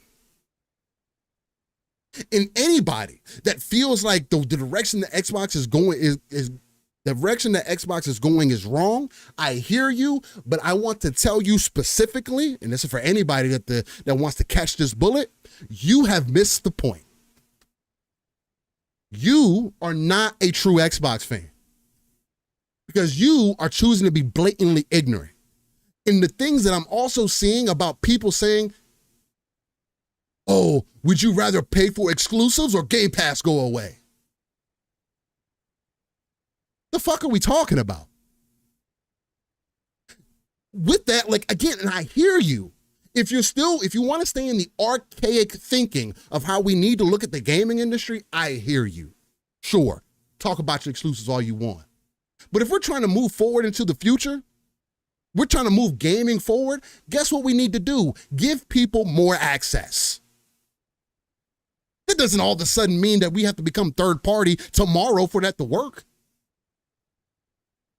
There's 1,100 TV brands. Sony hasn't gone on a business or stopped making TVs. They're a hardware company, though. The TVs still sell decently. Not as well as LG or Samsung, but they're a hardware company. They didn't stop because they thought their competitors just did better all of a sudden, or their competitors maybe did a little something different. They didn't stop making TVs because TCL all of a sudden makes 75-inch TVs that you can get for $500. They still have a quality bar to them. They still have a level to them for those people that are interested in that. So why does Xbox all of a sudden have to get out of the industry or become full third party all of a sudden? Although they've been telling us this entire time, and Sony's been telling us too, again, this isn't like some random information. You can't say, oh, it's all about exclusives, and then have the company that mainly focuses on exclusives tell you that shit don't work. What's the answer? Can somebody please give me a concise answer? Something that is consistent? Because there's no consistency in that. It can't be one, but it's the other. And there's no gray area in this. Which one is it? Oh, well, we don't know. Nobody knows because it's all based on rumors.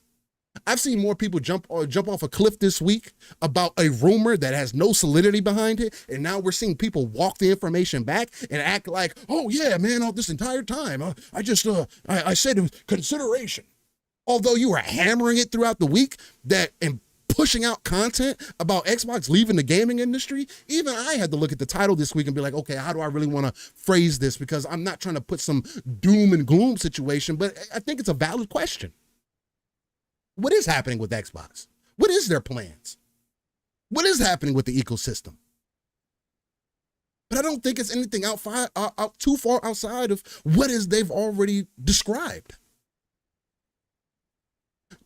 If you cannot compete with your competitor hardware-wise, there's no amount of games that you can release at any type of quality that is going to change that. This is something that has been 30 years in the making. You can spend a decade trying to win some of that back. They did it in the 360 generation. Not even with as many fucking people to put out games with, not even with as many studios. But it did it in the 360 generation. And yeah, it worked for a bit. But what happened? Well, there's a multitude of things that happen. So it's also very questionable when people like bring it back to that sometimes, because it's like there's a lot of facets that you got to throw in there for why PlayStation ended up catching up and why things ended up going the way that they did and the focuses and everything. There's an argument to be had. Hey, if there was never a red ring of death, what would have happened? Would they have sold less consoles? Because again, what if they use those numbers to inflate their console sales? I don't think that they did that. From what I got from the Power On documentary, I don't think they did that. But nonetheless, you can't go toe-to-toe with your competitor for 3 generations, regardless of your mishaps and whatnot, and then come out and say, look, man, it's just our competitor is here. People believe in Sony's hardware the same way people believe in Apple hardware. There's nothing that Samsung can do to all of a sudden win over an Apple user. Sorry, folks, it's just not going to work. Why? Mostly because of ecosystem. Somebody that is invested in the Apple ecosystem, I've seen it firsthand. Time and time and time again. Once you're connected, you don't want to pull away because all of your stuff is there. You got photos, music, library, whatever it is. And like Phyllis said, they lost the most important generation to lose. Xbox One. When things moved digital, when Xbox told you the way that things were going, we didn't believe in their strategy. And guess what? It didn't help that they didn't have any games to back up their shit, but it also doesn't help when you have a competitor that purposely will cut you out of deals because they want to kill you. Where's that side of the conversation at? Oh, it's all Microsoft problem. Oh, they should just throw money at everything and that's how they solve everything. That's also very backhanded to me because I feel like that's also two sides of a conversation that ends up happening. Oh, well, Microsoft spent $70 billion, so why don't they spend money to fix all these other problems? Money don't fucking solve everything. Hasn't that been proven in this space? Sure, it helps Activision Blizzard get out of their snafu that they were in. The BS that they were in. It's not okay that they ended up letting 1,900 people go. That's messed up. I think they could have did something about that. For sure. And I would never say that that's acceptable. But what else was the choice? Was Sony gonna buy him? So y'all would rather a Chinese company like Tencent buy him so they could just have more access to your information. You know what Tencent would do with that Call of Duty information? Ladies and gentlemen, I don't think you're using your brain cap. But look, for me, I don't believe in the doom and gloom scenario because Microsoft has not given me a reason to believe in the doom and gloom scenario. Matter of fact, if anything, they're doubling down on wanting to give more people access in different ways.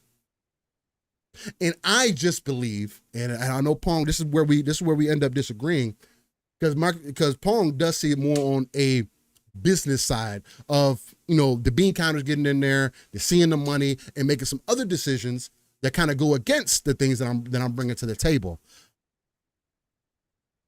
I just don't see all of a sudden all the years of work that you've done completely going against what you were working towards in everything that I have said up to this point. I don't think that the goal is becoming third party. I think the goal is making people look at games differently, at their ecosystems mainly differently. Hey, what am I getting from Xbox? Oh, I got a baseline console that allows me to get access to my Steam games, so these games, if I got a little know-how, maybe you can get in there. quote unquote jailbreak it. I don't know how well that's going to work going into the future. Maybe you can unlock it. Again, the current Xbox has a dev mode that you can unlock and do other things with. What if they allow that with the next box, right? You have this baseline experience that you have, very seamless, very similar to what you got with Xbox, except you got a few more apps on there. Steam is now an app. Pull it up, boom, here's your games. If PlayStation puts their games on Steam, guess what? You got access to PlayStation games. You got access to PlayStation games right now. MLB The Show. So and of course people say, oh, well, that's different. MLB came to the table and they forced them. PlayStation could have said, no, we don't want to do that. They're going to give up that license. So business works. Well, of course. So, and I think that's what really solidifies my point more than anything, is that if you see the way that the business is going, it doesn't make sense for you to all of a sudden do what Apple's doing, because you're not in an Apple position. You've already dedicated yourself to the hardware, to a base that currently exists. And unless they are literally willing to slap everybody in the face and go the complete corporate route, like you kind of hinted to, Pong, then I would be willing to have the conversation of, damn, I don't know what the true vision of Xbox is, or what Microsoft's true vision of gaming is, or what they're trying to do. Now, no matter what, I don't think the library is going away. I don't think your services are ever going away. I don't think none of that stuff is going to leave. Now, I just don't think that they would ever get rid of hardware either, working as hard as they did to get into hardware manufacturing in the first place. They literally came from nothing. Nobody wanted to do deals with them. They had to team up with Sega, who had just drove out of business the year prior, couple years prior, to create what they did with the Xbox, with the OG Xbox. So, Pong, after hearing what I hear now, we might end up going back a little bit more back and forth as we get into the conversation. But I feel like that was essentially the breadth of a lot of the conversation that me and you ended up having in the background. Again, that's kind of, on a lot of points, we do end up agreeing.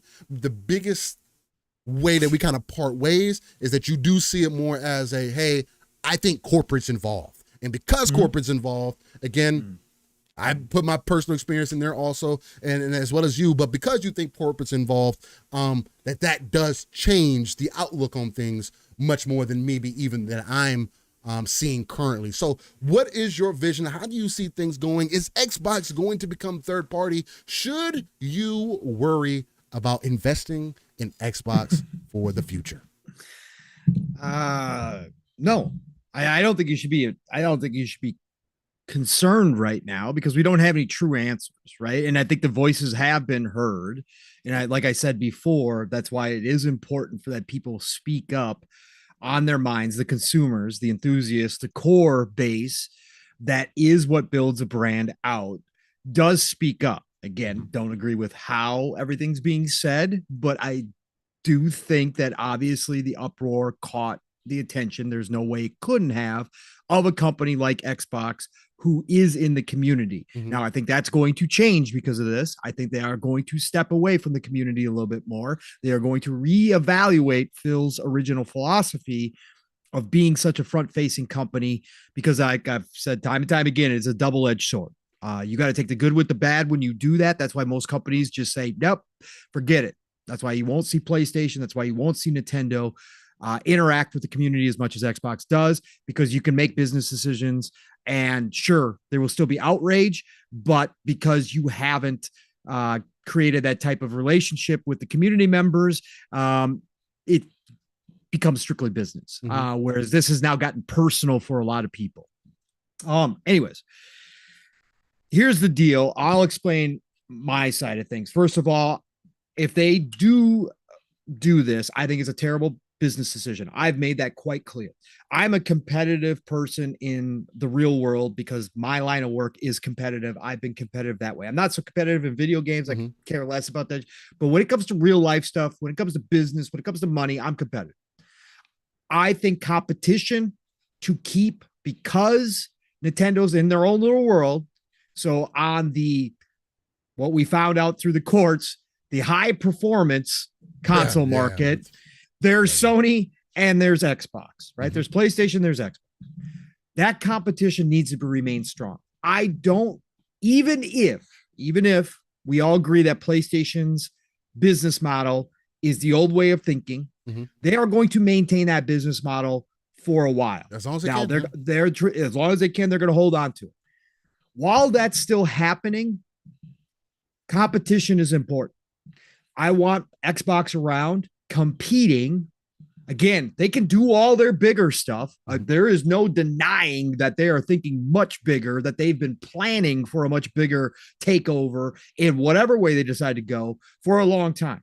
They can have all that, but I want them specifically competing in this space, right? I want them to use the power that they've gained through these acquisitions to compete, to keep Sony honest, to make sure, again, that we don't wind up in a spot where Sony is running the ship. Because again, Sony now has a monopoly on anime, and we just saw what happened this week there too. Companies don't give a shit about your feelings, and they're going to do what's best for them at the end of the day. So I don't want PlayStation alone in that market. Yeah. Okay. But what I have said is that obviously there is some underlying truths to even some of the rumors that might be wild speculation, that might be totally made up. Somebody somewhere, I believe, and again, this is just me. If you're not on board with this, that's fine. I believe that somebody did inside Xbox leak this stuff, because I don't think it was high level. I think the conversations are being held at obviously executive and above level. Probably a boardroom meeting type stuff. But no matter how tight that is, if you've ever been a part of a company, big or small, things leak out, no matter what, whispers. Okay.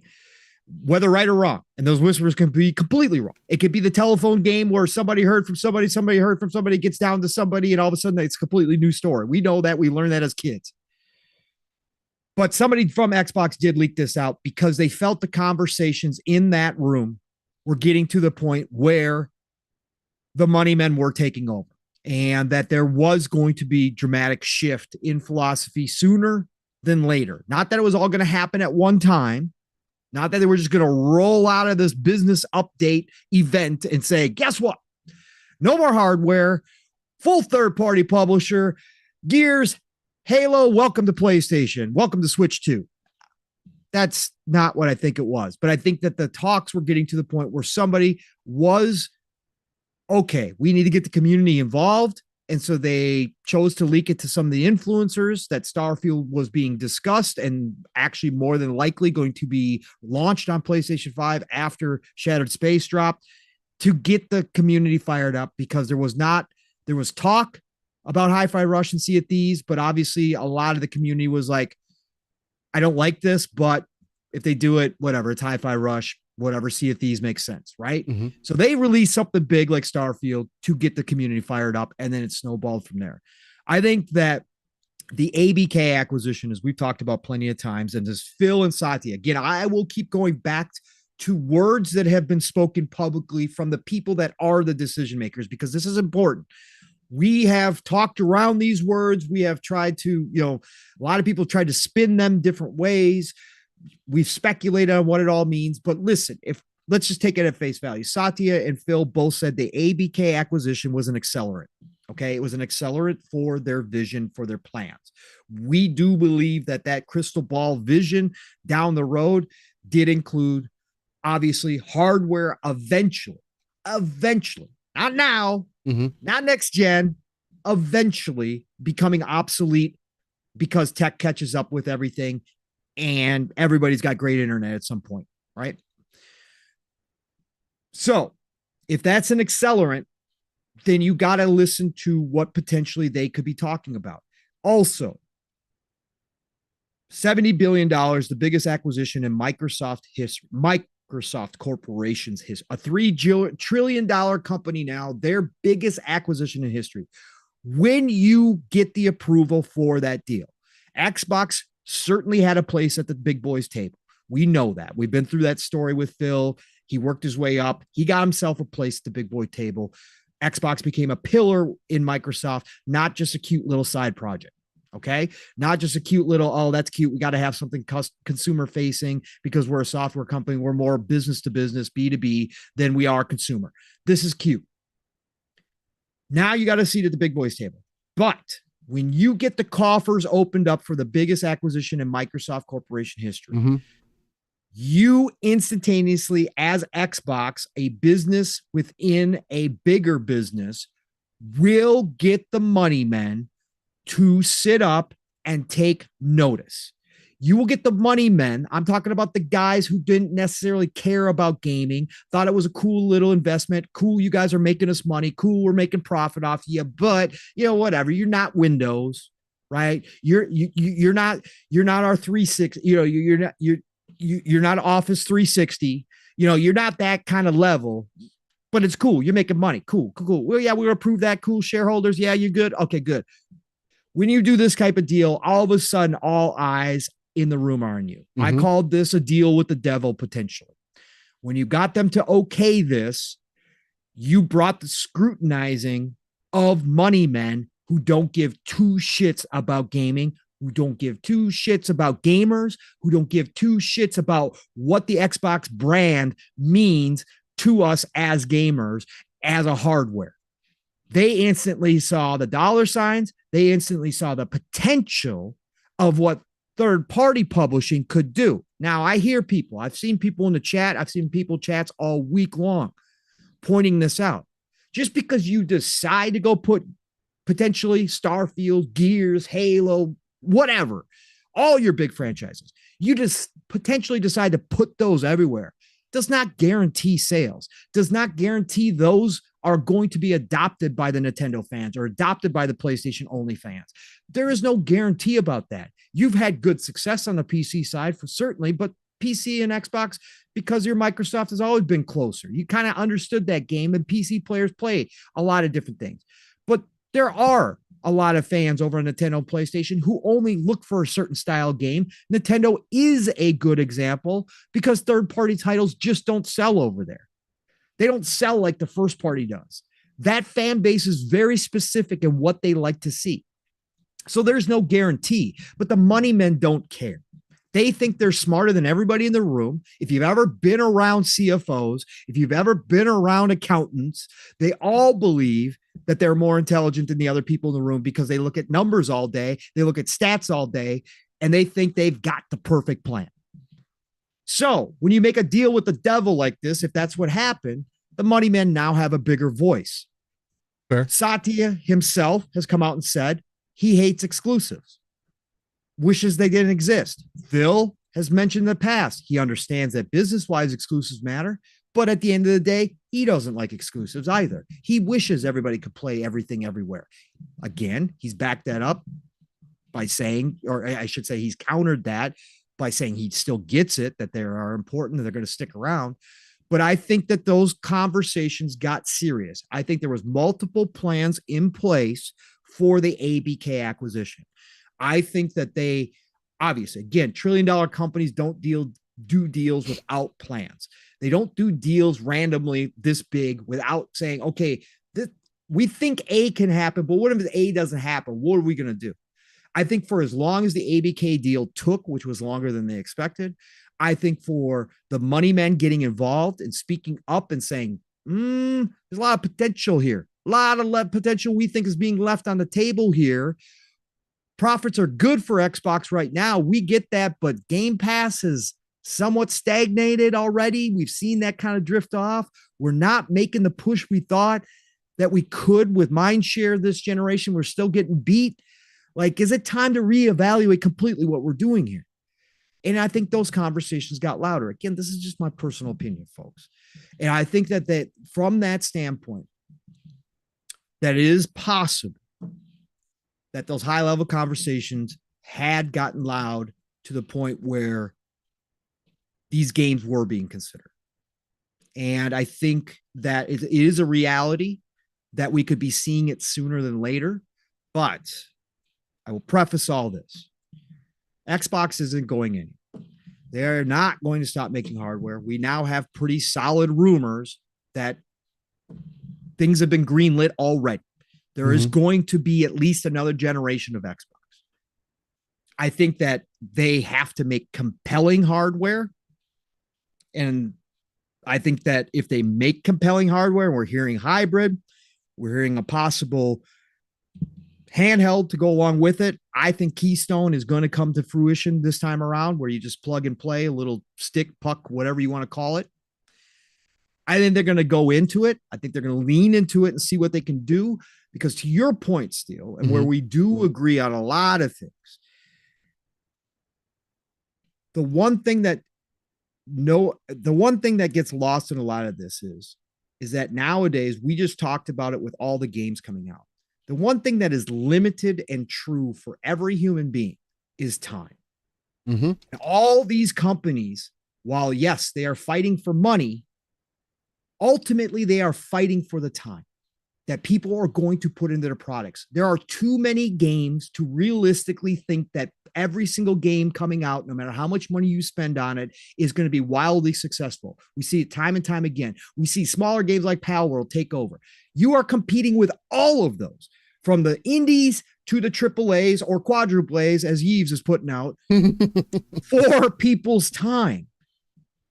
So what do you do to go ahead and give yourself the best chance? Find the biggest audience, accessibility. Yeah. What else? You want to keep those people that do jump in to one of your games or your ecosystem. Mm-hmm. You want to keep them there for longer periods of time. That's why engagement has become a favorite word of everybody. So what do you do if you're Xbox? And you do decide that the console war is lost. And again, Phil said that. Again, these aren't just our words. It just didn't come out of nowhere. And I hate it. I hate it. I said that.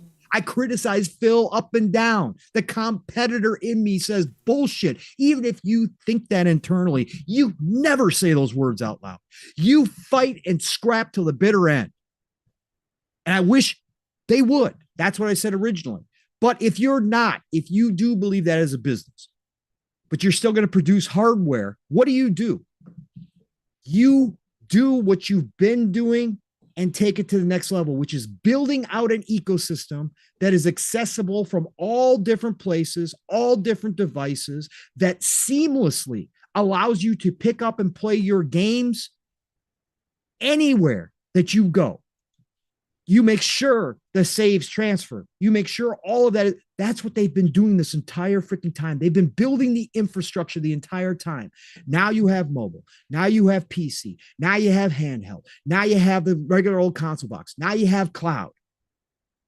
You have all these places to play.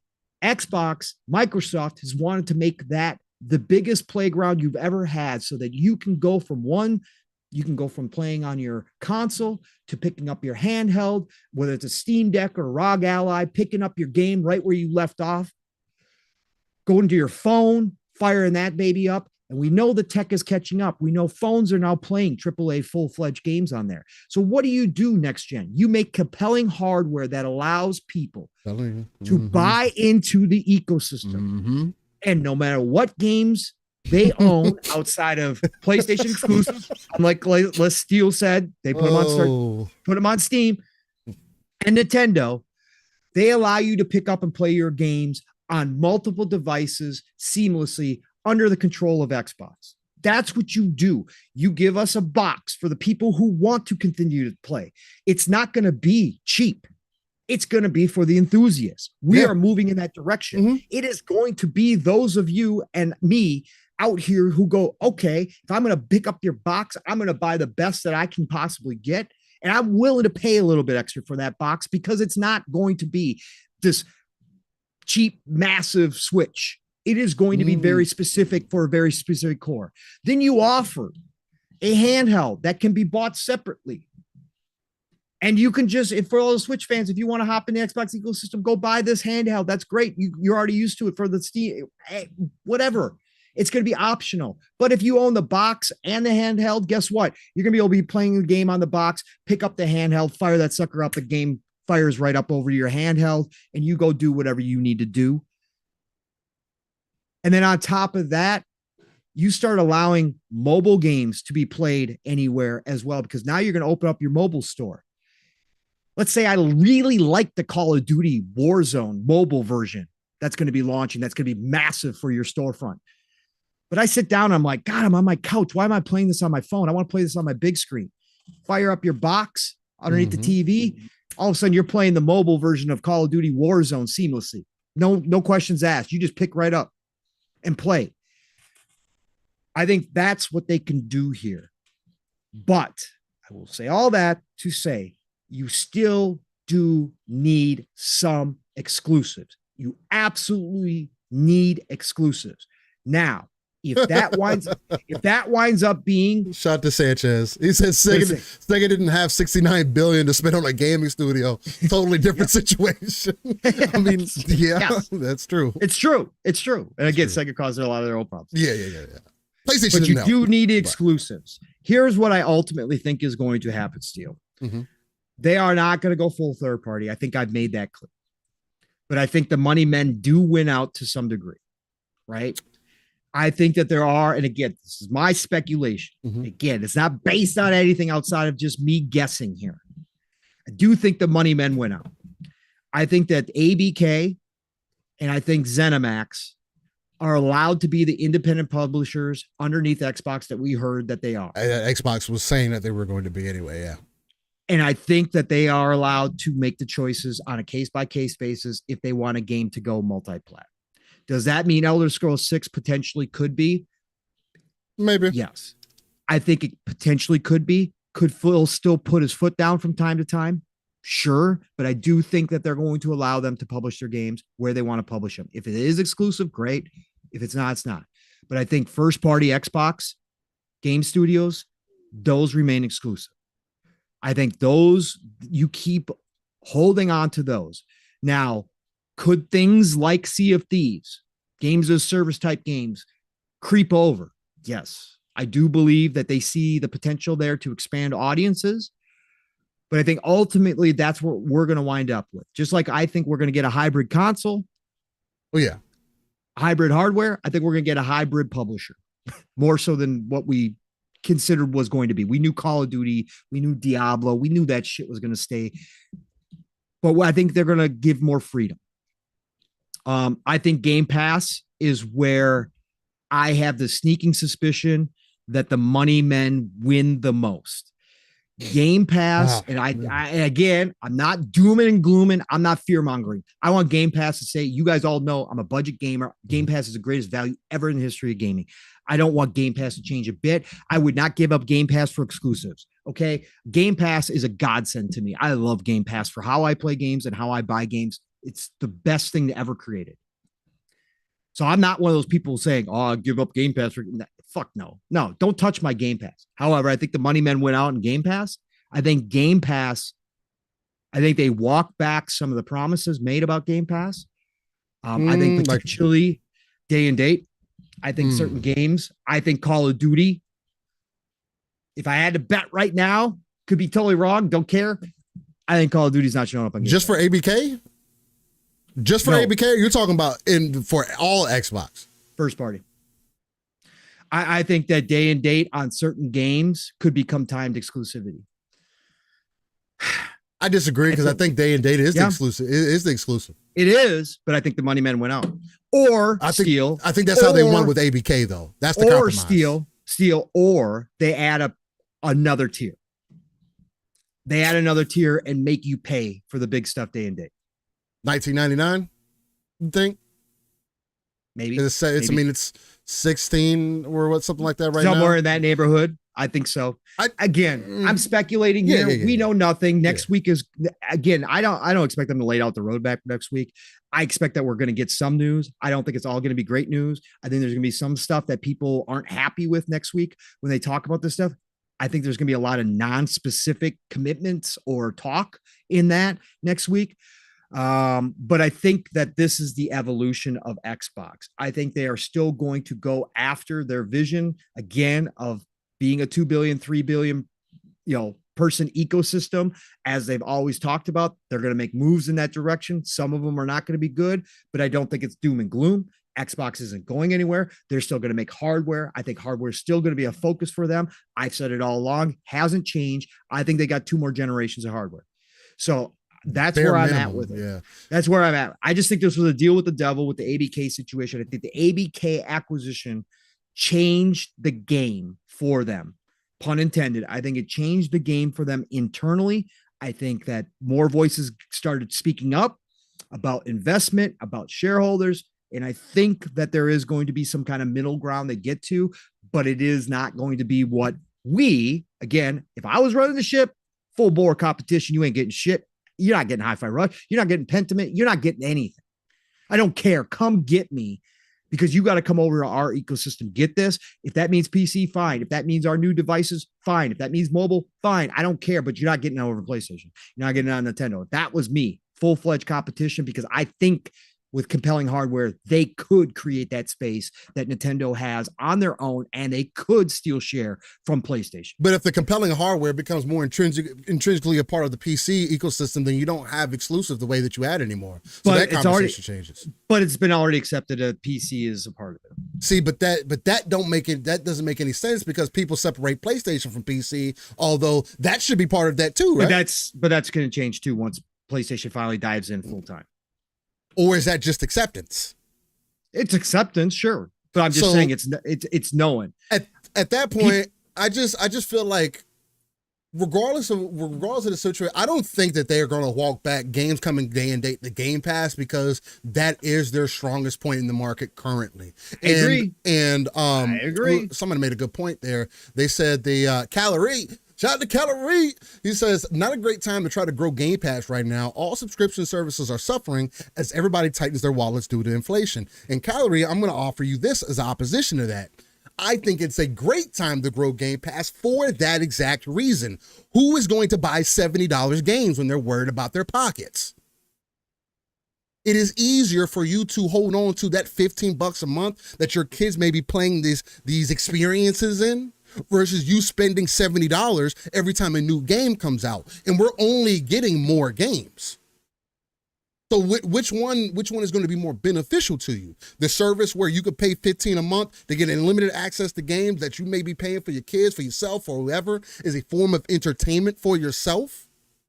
Or are you going to pay $70 every time a new game comes out? And right now, that could be every month. What if you don't have $70 every month to spend on gaming? But those same games are coming to Game Pass in a service that you could pay monthly for. I would get rid, me personally, again, I am a gamer though, I am invested, but I would more so get rid of my other subscription services way before I got rid of Game Pass. Because I use this more. I am invested in this more. This is my form of entertainment. So it's like, as far as that goes, I think this is the perfect time to grow Game Pass. Because what you can blatantly show people is that, yeah, into some of the things that Paul was speaking to, again, to offer a little bit more of that pushback is, even if you delivered Hi-Fi Rush, Starfield, whatever game, 2 years later to that platform, a year later to that platform, even if they gave it to them the same day, if I have Game Pass and you have to pay $70+ for the game, and like people are anticipating that Sony is going to raise the price of games again if Microsoft goes this direction, it's only going to speak to the value of the Xbox ecosystem once again. And it's going to prove to people what is the inherent better value. You paying $80 for a game, or you paying $15 a month to get this access to this library. And if I got to walk back what I said about ABK as Microsoft, about those games coming into Game Pass, because I do think that is, or probably was, part of the concession. And the biggest reason why I think that's part of the concession is because what they just dealt with the FTC. And if you don't want to reopen doors, especially after just letting go 1,900 people, after making it seem like that wasn't something that was going to happen with you acquiring ABK, because again, let's be fair, that's the way they made it seem. Microsoft made it seem like if this acquisition happened, that those people would be good to go and taken care of. At least that's how I felt as a consumer. That's not what happened. For, again, business reasons, whatever the case, no matter what, it's still messed up at the end of the day. But for money purposes, if I'm truly trying to grow my ecosystem, it makes no sense for me to put games on my specific platform and not make it available to nobody else. Why? Because it hasn't worked up to this point. People are not buying exclusives the way that they used to. People are buying single player games more so now because of the quality has raised up in the bar. But even that's not first party. Baldur's Gate 3 is the top of the line game for that, and that's third party. But still, Xbox hasn't had the devs either until now. But now it's too late. It's too late to go back to that way of doing things because obviously things need to move forward. Even if I did that, if I'm trying to I can't go back on me saying I'm trying to make games accessible to as many people as possible. And if I do that by crossing a boundary that has always been an issue, for an example, like PC and the console ecosystem, if I'm able to combine those, and this is the only way that it works, if I'm able to combine those things, then no, my Xbox is not going to be the same as what you were used to because it is a PC more so now than anything with Xbox branding on it. I agree with that. So at that point, if I have Xbox to play, if I have access to PlayStation, if I have access to Steam, if I have access to all these other games, along with having the games that I'm dropping into Game Pass, the value is so significant at that point, it's going to become a no-brainer. Whether you are still invested on PlayStation or not, it's not going to matter because it's like, well, damn, I can get Game Pass. Or damn, maybe that is what makes you want to get the hardware versus PlayStation because PlayStation is not going to create that. They're going to make another box that does exactly what PlayStation wants, which is not going to be intrinsically part of the PC ecosystem because they don't have that doorway to that like Microsoft does. Microsoft has they don't Windows. Even give you a browser. They don't even give you a browser. Microsoft has Windows. Pong, what in the Power On documentary, the problem with Xbox is that the Windows team was completely against what Xbox was doing. They had to go steal it. And if they had to go steal it before, and now the bean counters are coming down the line and saying, wow, I didn't think this was going to be bigger than Windows is, that conversation that those engineers are having or those dev teams are having with Windows are irrelevant now.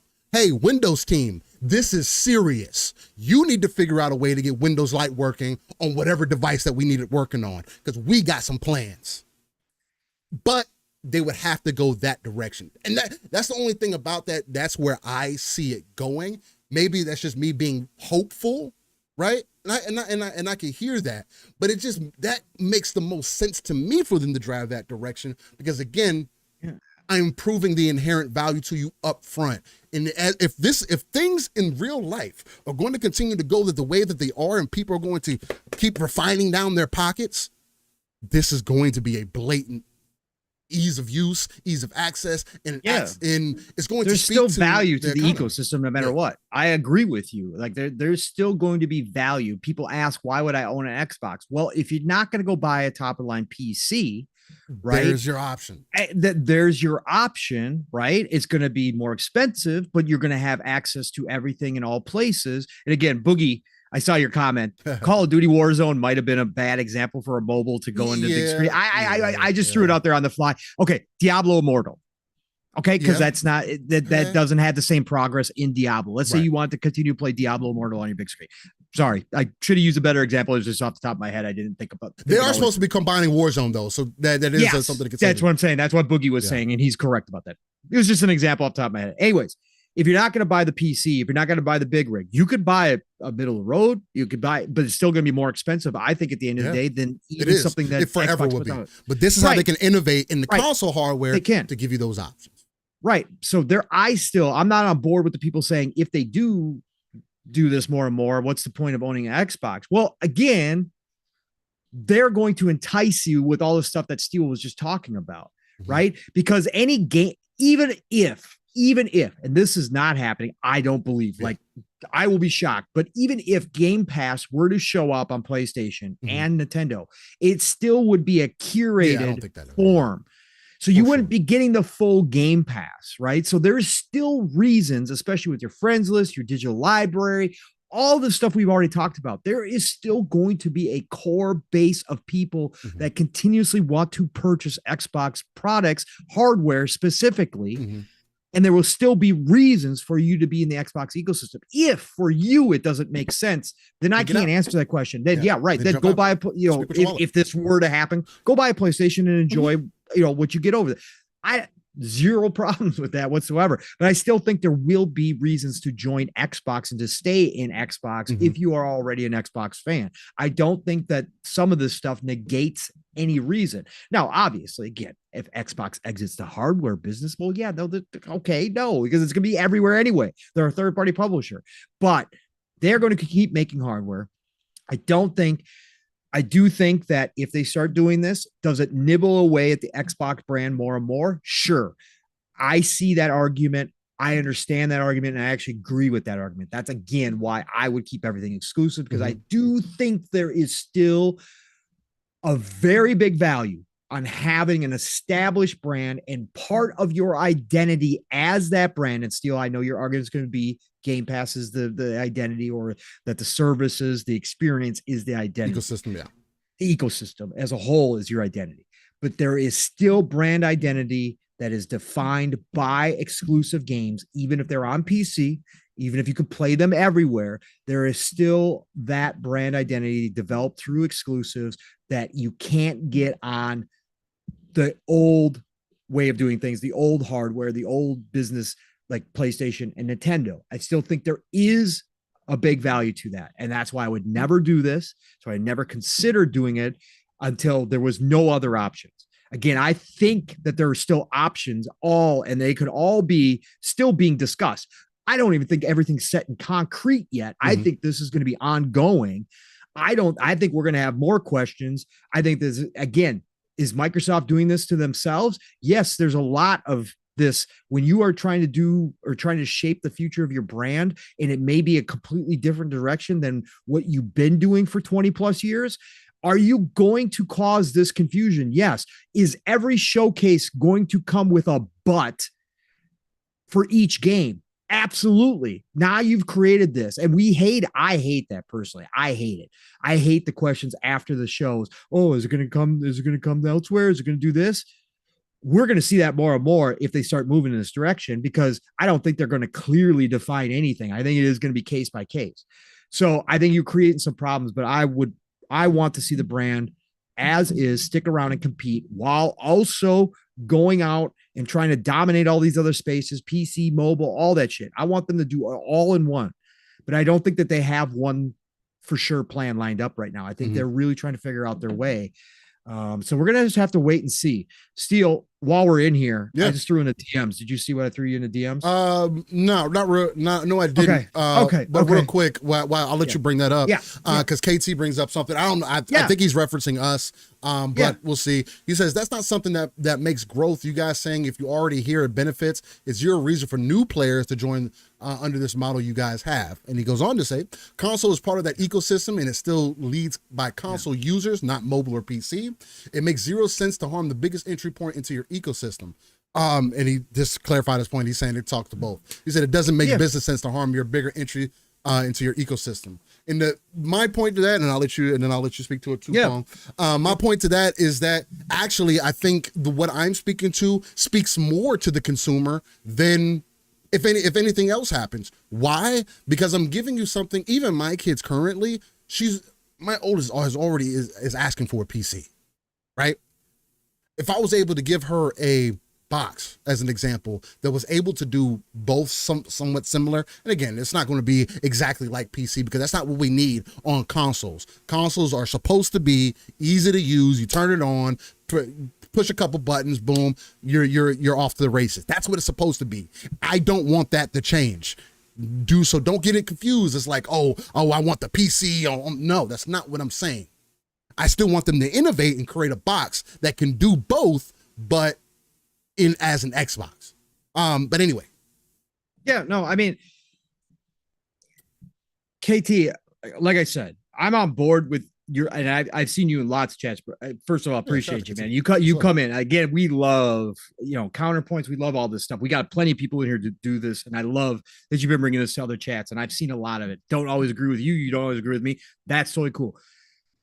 From the peer standpoint, personally, I agree with you wholeheartedly. That's why I wouldn't do any of this, right? I'm thinking big, like satellite view, long term, whether right or wrong. This could all fail. Okay, this could all we could be in a doomsday scenario. Like again, that is possible. We could also be in a utopia. I've always said that. Normally we fall somewhere in the middle. But if you're thinking big, like Microsoft is thinking, they have whole teams that are paid highly to forecast out what industries they are in are going to, and industries they are considering are going to look like 10, 20, 30 years down the road. Mm-hmm. And if Microsoft already believes that future that they see is inevitable, and they want to be one of the first out the gates towards that. And a lot of what they've done on the back end, a lot of the infrastructure they created, a lot of the talks that they have given have pointed to that. If they believe that, the console market itself is short-sighted in their eyes. And again, they've spoken to this. That's why we had Phil come out and kind of wave the white flag on the console market. So if they see that future clearly and they're going to move in that direction, then the console market doesn't matter. Then the Xbox brand as we know it, to Microsoft, to the bean counters, to the numbers guys, to everybody who's on board with that vision, that is not the be all end all by any stretch of the imagination anymore. Right. They are removing themselves from that on purpose, right? No matter what we consider it, no matter, how much we want to see the Xbox console brand stick around, they're already thinking 20 steps ahead as a publisher and as a software creator and as an ecosystem holder that at some point is going to be all digital, and that they want to be, I've said this long ago, my crystal ball for Microsoft as a corporation with Xbox was they want to eventually be the gatekeeper, the entry point, just like when you log into Amazon Prime and you can subscribe to HBO, you can subscribe to Paramount Plus, and all your content's right there. They want to be the gatekeeper eventually for all the ecosystems, PlayStation, Nintendo, their own ecosystem. They want to have the entry point be them on Azure servers eventually. And if they can prove through their own brand that they can do it efficiently and top tier with video games, the proof's in the pudding. That will be the sell to PlayStation and Nintendo down the road when eventually everybody goes this way. Again, whether that is 10 years or 30 years, doesn't matter to a corporation that's $3 trillion. They're moving in that direction. And I think that that's where what I'm kind of speaking to, if they're going to do this, they're going to phase out and they're going to be looking at the big picture down the road. And so for them, the Xbox hardware has a expiration date, right? It has an expiration date. And so they're not going to maintain, right. It's not going to maintain focus on that. But again, if it was me, hell no, I'm scrapping and fighting until that day. I all the way in. So KT, I definitely hear you, and I do agree. I hear you too, KT. I just disagree. I think the consumer is going to be more just like how the PlayStation 2 was looked at as, oh, it has a DVD player. It's easier. It's cheaper for me to buy a DVD player, buy a PlayStation 2 than it is for me to buy a standard DVD player. I think Xbox has the potential to answer that question and be very similar in that hardware space where they look at it like it's more so versus a DVD player, it's a PC. Oh, well, it's cheaper for me to get this device than it is for me to get a PC. And if I can get something similar to what I get on PC as far as gaming goes and entertainment goes, then that is going to speak value to the consumer way beyond what PlayStation and Nintendo are going to offer you. They can still do what they've been doing, but they're not going to have what this ecosystem has. And this ecosystem, if PlayStation is going to continue to put games on PC, then I have answered the question. I don't need to compete with y'all. You're putting games on my platform. Are you going to stop making games for the platform? You going to stop making games for PC? No. So guess what? Let me just play the game differently. So, sometimes in war, you got to use a different strategy. And I just think, and again, that's where me and Paul kind of disagree. I just think that that's the strategy. Right. So it can go one of two ways, I think. Steel strategy is 4D chess, destroy from in outward, but not really destroy, just force. Yeah, hardcore. Right? Force the future. You don't even realize it. The consumers won't even realize it.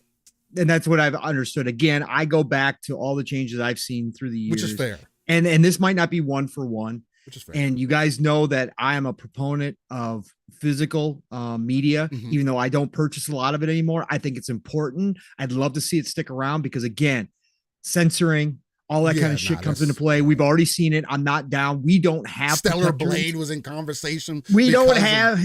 Yes, and the governments aren't protecting consumers. The governments are way far behind in protecting consumers when it comes to the digital age. We don't have any protections. That's why people worried about their digital libraries. Which is fair. I hear you. It's fair. Microsoft itself has created that risk worry in people because they have given up on other big projects very quickly. Nokia, they went out and made a huge giant purchase to get in the phone industry and then killed it in a tweet, as Jez Ree pointed out again on Xbox 2 yesterday, killed it all in a tweet.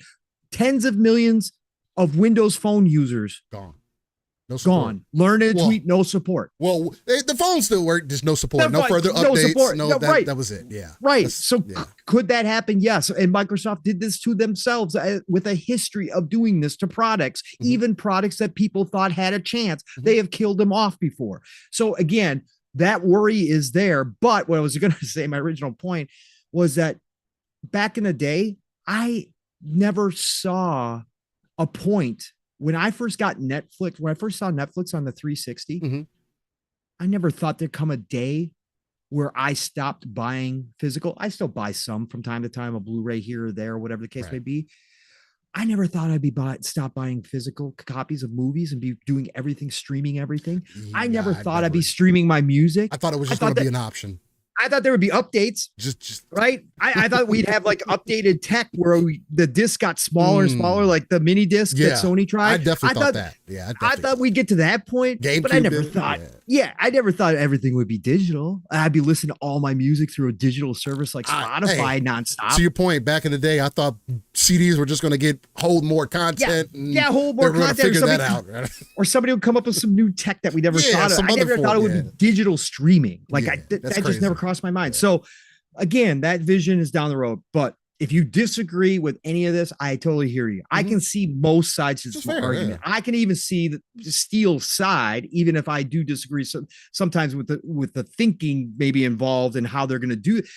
I can still see it because I think all options are on the table. And I think there is a lot of possibility. They could come out during the business update event and say, fuck y'all, we're keeping everything exclusive. Come get us. All these rumors were absolutely 1000% untrue. We're doubling down on everything. Welcome to the new party, pal. Like they certainly could do that. And they can still do what I said. And then that'll be the ultimate strategy. Right. I did want to add this. I threw this in the DMs to Steel. Before you get into that, though, real quick, Paul, I do want to shout out Bold Alpha Wolfpack with the 5 bones. He says, we could see Sarah Bond's vision for Xbox hardware next week as well.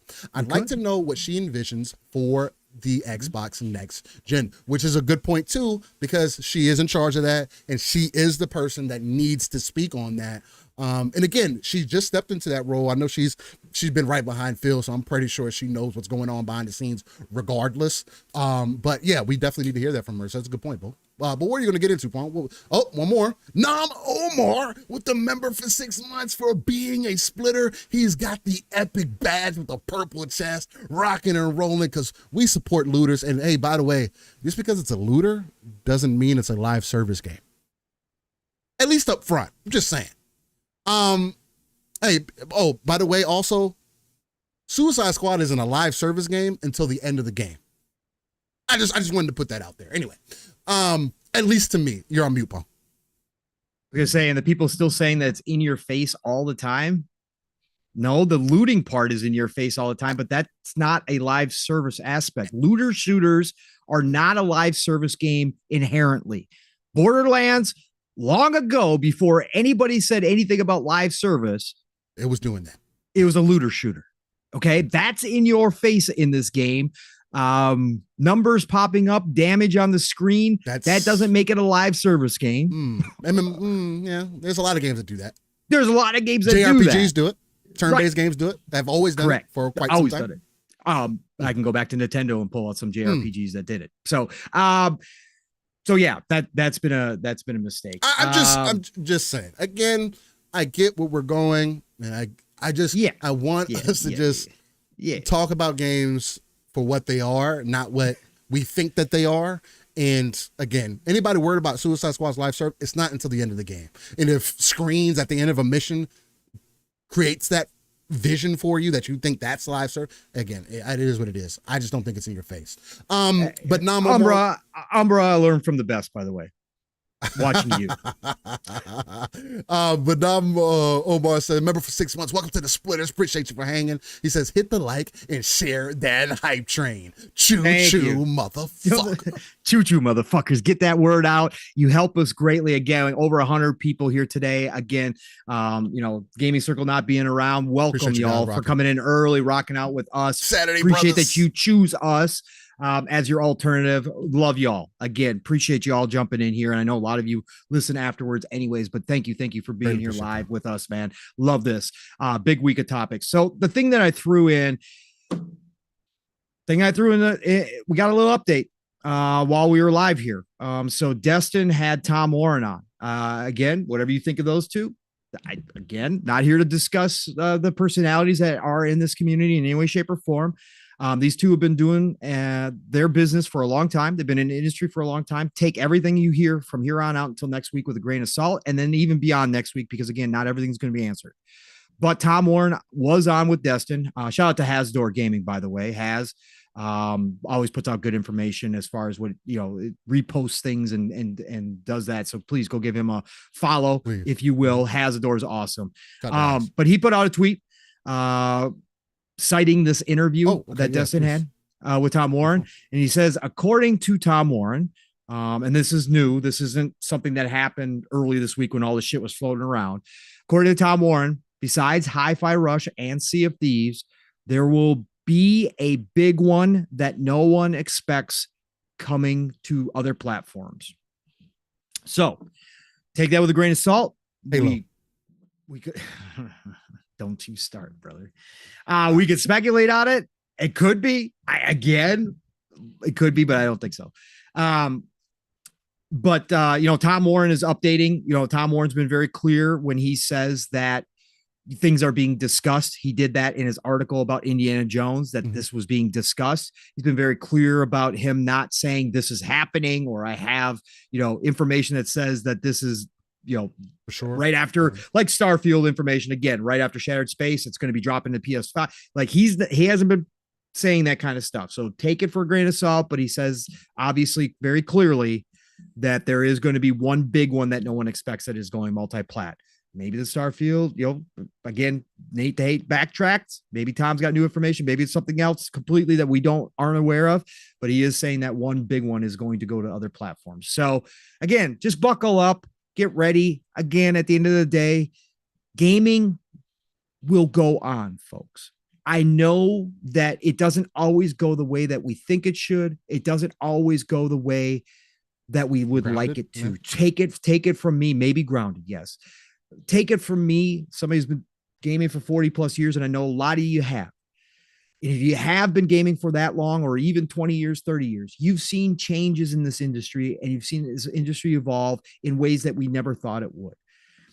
It's not always going to be sunshine and rainbows for you as an individual gamer. Mm-hmm. But just make sure, if you can, don't get wrapped up so emotionally. If it is a decision that makes you want to quit the hobby, then move on, right? That is fine. I'm not here to tell you. That's what's the last. I'm just forever. For me, again, the thing I realized after Dreamcast was the only constant is that I love games, and I love all types of games, and I don't care who the fuck makes them. If there's a game that I want to play and I have the ability to access it, I will attempt to find a way to play that game. I will make the decision. Again, now there's so many freaking games I got to budget in, and I can't just say I'm going to play every game. I have a huge range of games that I love, which is a problem. But I'm just saying, the one constant is this industry is not going anywhere. We are getting more good stuff now than we ever have. before, and I see that continuing. There's more people in gaming now than forever before. So just keep that in mind. Bear that in mind. If you are a fan of gaming, it's going to live on no matter who comes into play, who leaves, or what happens. So anyways, what'd you say? I was just going to say, no matter what, I am of the opinion that if it's a multiplayer game, because of how things are, because people are fighting for your time, because time isn't limitless, those games need to be released everywhere. Halo, Gears, whatever it is, multiplayer, it needs to be on everything. And the biggest reason I say that is because when I was young, those are the games that I cared for, and that's what me and the boys was talking about, right? All the time. Yep. That is not the case today. It is so far removed from that case today that if we want those games to continuously be successful outside of, sure, single player, I can agree with being part of one ecosystem or another. I completely hear. But as far as multiplayer game, the problem with Gears is that there is no player base to play a difficult game online. The game's not easy to play online. That's just the thing about Gears, unfortunately. And I don't want that to change. I don't want them to cater to a consumer base that doesn't give a fuck about the game. Nope. I don't want that either. That's why I wouldn't do it. I don't want more single player. I don't want you to make the game more single player friendly. It's already single player friendly. Go play the story. Bring back Gears 2 Horde for those people that want that. But as far as multiplayer goes, yeah, separate that shit out, Microsoft. Multiplayer, you're not getting access to single player. But yeah, this multiplayer component, sure, you can play. It fucking floods your fan base. You can make so much money off of the other ecosystems for just that in itself because you got the best multiplayer games in the industry right now. It just makes too much sense to me. I want more people in my player base. It should not take me 5 minutes to get a match in Gears. I mean, if for him, what I'm speaking to is exactly the same thing we got from Halo. The multiplayer is completely separated out from the single player. And if you have that for all of your other games, you still have a reason to, again, to a lot of people's points, you have a reason to jump into the ecosystem, quote unquote. But in the multiplayer, you have intrinsically feeding your base. And then it's on Sony and Nintendo to create service-based games that could compete against that. But if the Microsoft games continue to do the numbers, again, I cracked the code once again. That's my other thing too. Yobi says, still ran. I tried to play Gears Online. It felt like I was playing against AI turned up to the max, and these were actual players on Gears multiplayer. Bro, it is not for the ease of heart. It's not for the weak of heart, bro. Gears is not an easy game to play, and you keeping it exclusive to our ecosystem or to Xbox is not going to grow the player base. There is no other game like it.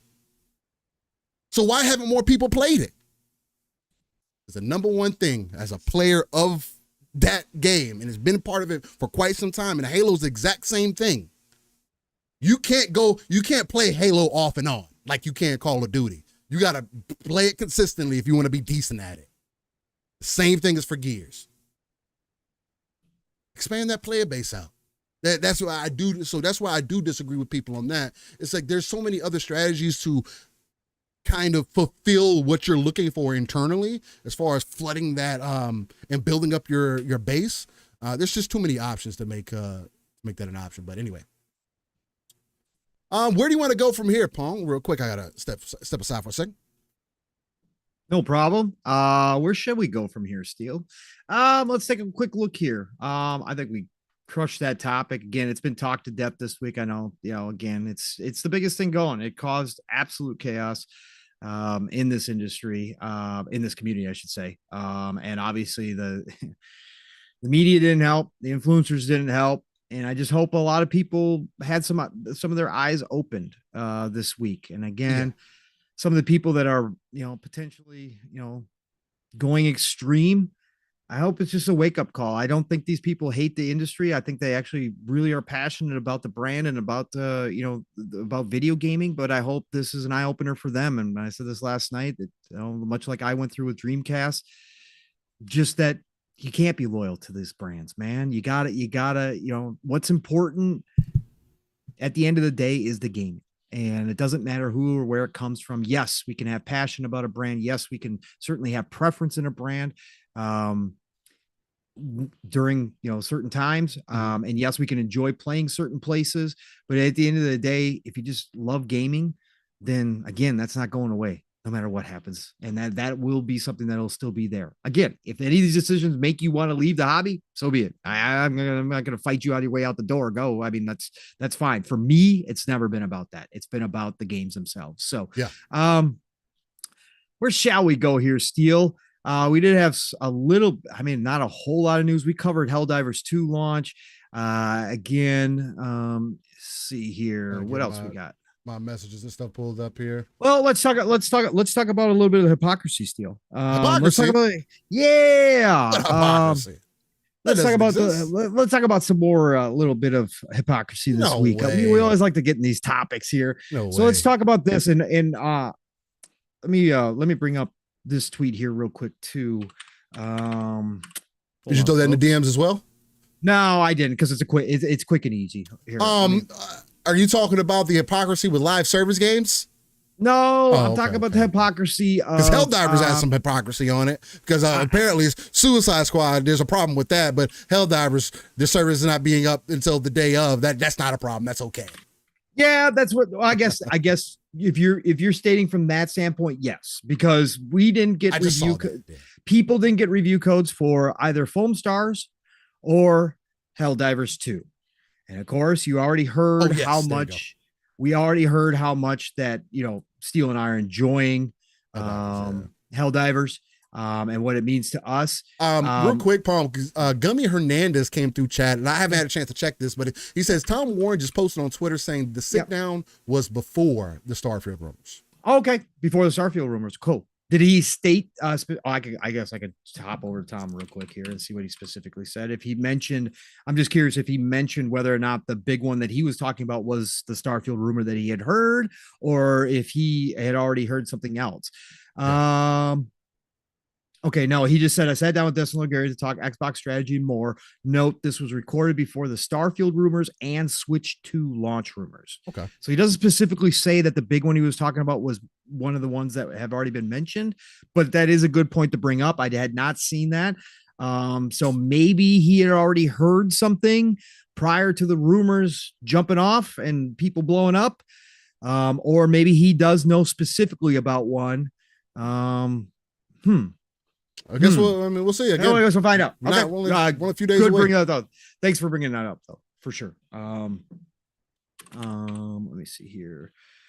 So, so I did want to talk about the hypocrisy here, Steele, because we came off the heels of Suicide Squad, something that you and I discussed. Heavily criticized. We should have been worried about it. All that. Yeah, red flags everywhere, brother. Red flags everywhere. Dead on arrival. This is, oh my God, we're getting stiffed. We're not getting our review codes. Man, this is a bad look. Rocksteady, what are you doing? How dare you do this to us? We had all of this going on. This week, 2 games launched this week. Mm-hmm. 2 live service games.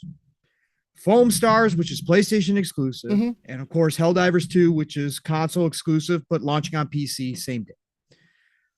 Foam Stars I could care less about, never cared about, even if it was in Game Pass. Like I said, I'd probably download it just to play for 5 minutes and then delete it. Okay? I was hoping it was going to be decent. Anyways. And then Helldivers 2, which obviously Steele and I were on from day one. Yes, so we were going to buy it on PC. Absolutely. That's what we did.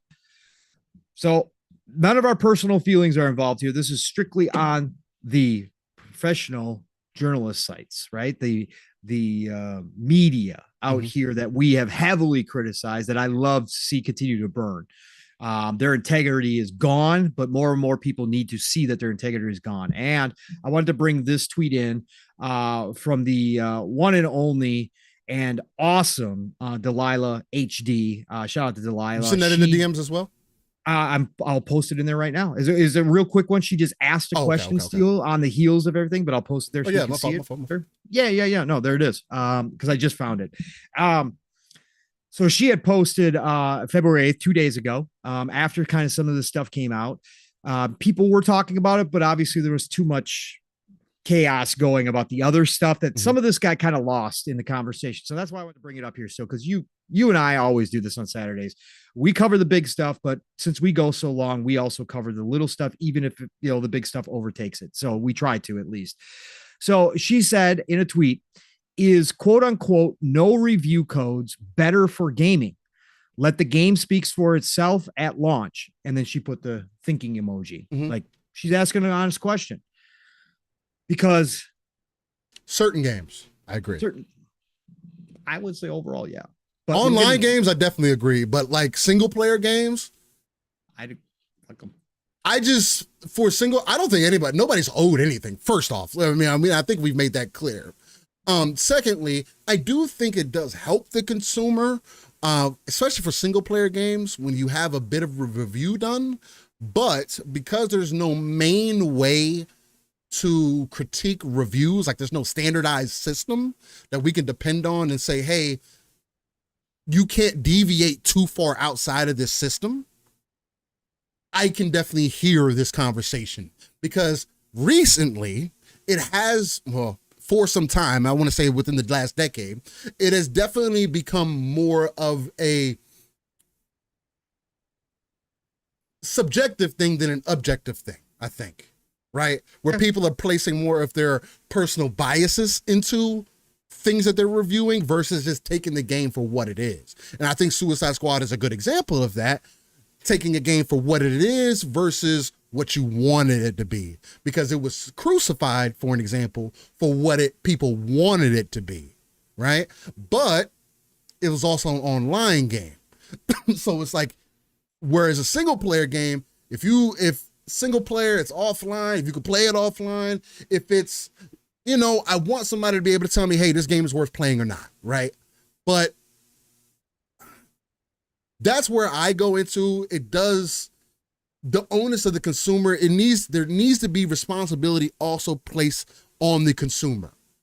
There's too many reviews or review outlets that are out there for reviewers to be able to, or for the consumer to be able to make their own opinion. Consumers don't typically like making their own opinion, right? Which is why when places like IGN, which is one of the biggest gaming conglomerates, post certain articles, why we continue to speak out against that, because the consumer is going to run to IGN first because they are known. They're a big name. You hear gaming, you think of IGN.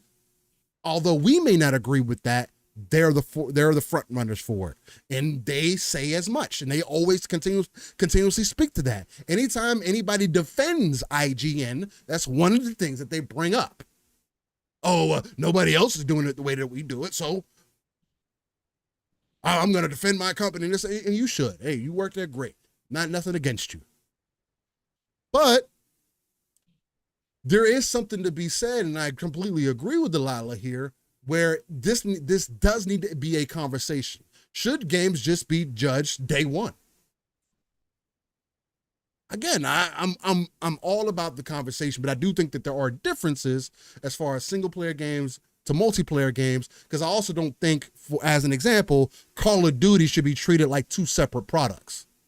It's one product. Halo shouldn't be treated like two separate products. It's one thing. It's like single player and it's a multiplayer. Until they call it something completely different, it's called Halo Infinite Multiplayer. And the regular game is called Halo Infinite. Call of Duty is called Call of Duty. Yes, they have a Warzone, but that is also in part of the base game that you can download separately.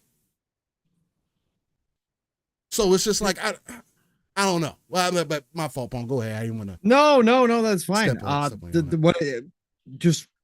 What I wanted to add in here, what I kind of started this conversation is all was said about suicide. Everything was said. Yeah, shout out to Delilah. I love Delilah. All was said about Suicide Squad was nothing but negatives, and all leading up to launch, and about the way review codes weren't sent out, that the people that did get early review codes couldn't go and play the game because it's always online, which they're eventually going to patch out. They've already said that, but it was what it was. But Foam Stars launches, no review codes, no early access for the reviewers. Helldivers 2 launches, no codes, Nothing. no early access. People couldn't get online with Helldivers because it's always online. Hold on, where are the articles about the servers being down? Right. Nobody says a damn thing. And if you want to say, well, because Suicide Squad's obviously a bigger game, it's Rocksteady's first game in nine years. Don't care. There should be no absolutely discrimination between what is considered a bigger game and these games. It should all be level because that's what reviews should be. You should consider the games for what they are. And on top of that, Steel, not only did nobody complain, not only did nobody say anything about red flags, not only did nobody write articles nonstop about this like they did with Suicide Squad, IGN proceeded to play Suicide Squad and have a full review out within a matter of days, on top of Destin's added coverage and his daily coverage, right? Daily coverage. But anyways, that was on his personal channel. But come on, sure. Everybody knows Destin's a part of IGN. But that reviewer for IGN had his coverage out within a matter of days after launch, admitting that he had skipped through some of the stuff, hadn't played a whole lot of Endgame, man, and gave it a score. Foam Stars for IGN, Steel. An ongoing review for Foam Stars. So not giving it a score, saying we got to sit with this one because it's a games as a service and live service, haven't had enough time with it. Excuse me? Excuse me. You're going to treat that completely different than you did Suicide Squad. And I understand, Steel, to your point, there is a difference between multiplayer and single player, and obviously Foam Stars is all multiplayer. But you got to be consistent. You got to be consistent. If you're going to give Foam Stars time to, for yourself to play it and work into it and get a feel for it, why would you not do that with Suicide Squad? Suicide Squad is a co-op game as well. Obviously, Endgame is generally, you could play it solo. I've played some of it solo. I love the game solo or co-op. It's more fun in co-op. Most people nowadays understand that most co-op multiplayer, you get a little different experience out of it. Why didn't you give Suicide Squad so you could get some time? Maybe you and Destin could have played together. Maybe you guys would have had a little different experience there. But no, you didn't do that. You had to come out and slam the game and say that, well, there was some good stuff to it, but overall, it just wasn't. Yeah. I think this hypocrisy, again, in my eyes, all the integrity has been burned. Again, these people are what they are. They still have access that the regular journalists and the regular influencers don't get. Right. IGN still remains relevant because the companies have determined that they're going to keep them relevant by giving them early access. Again, I'm not the dude who says I'm never looking at an IGN article again, ever. I've done that for one company, and that's Kotaku. Kotaku is complete fucking trash, and I'll never give them a click. IGN, they had their Dragon's Dogma 2 coverage. I've clicked on those articles to see what Dragon's Dogma 2 was giving me. They got first access. Yeah. They got first access, which I don't think is right, but they do. So it is what it is. It's reality. So I just think, Steel, that, again, we saw another blinding, not like maybe I could see this in different, blinding example of how the media chooses. And I'm picking on IGN because obviously they're the biggest. They're the ones that were out there. Destin was very vocal on his own channel about Suicide Squad, and he seemingly has wound up liking it now, but still wants to cling to, it's not the game I wanted, but I'm still playing it. I'm having fun. I mean, two things could be true, but they could be true. It's really weird. He presented one side much more forcefully when it was launched. And so people don't come back and hear the rest of the story, right? We see it. Once you've done that, they can never come back. So once again, we have a prime blinding example of this, the old guard media just not doing their consumers any justice with their coverage of what is the number one entertainment industry in the world. These people don't care. And so then Steele, to bring it back to why I put Delilah HD's tweet. Again, hats off to her for putting the question out there. She got lots of good responses. Yes, she did.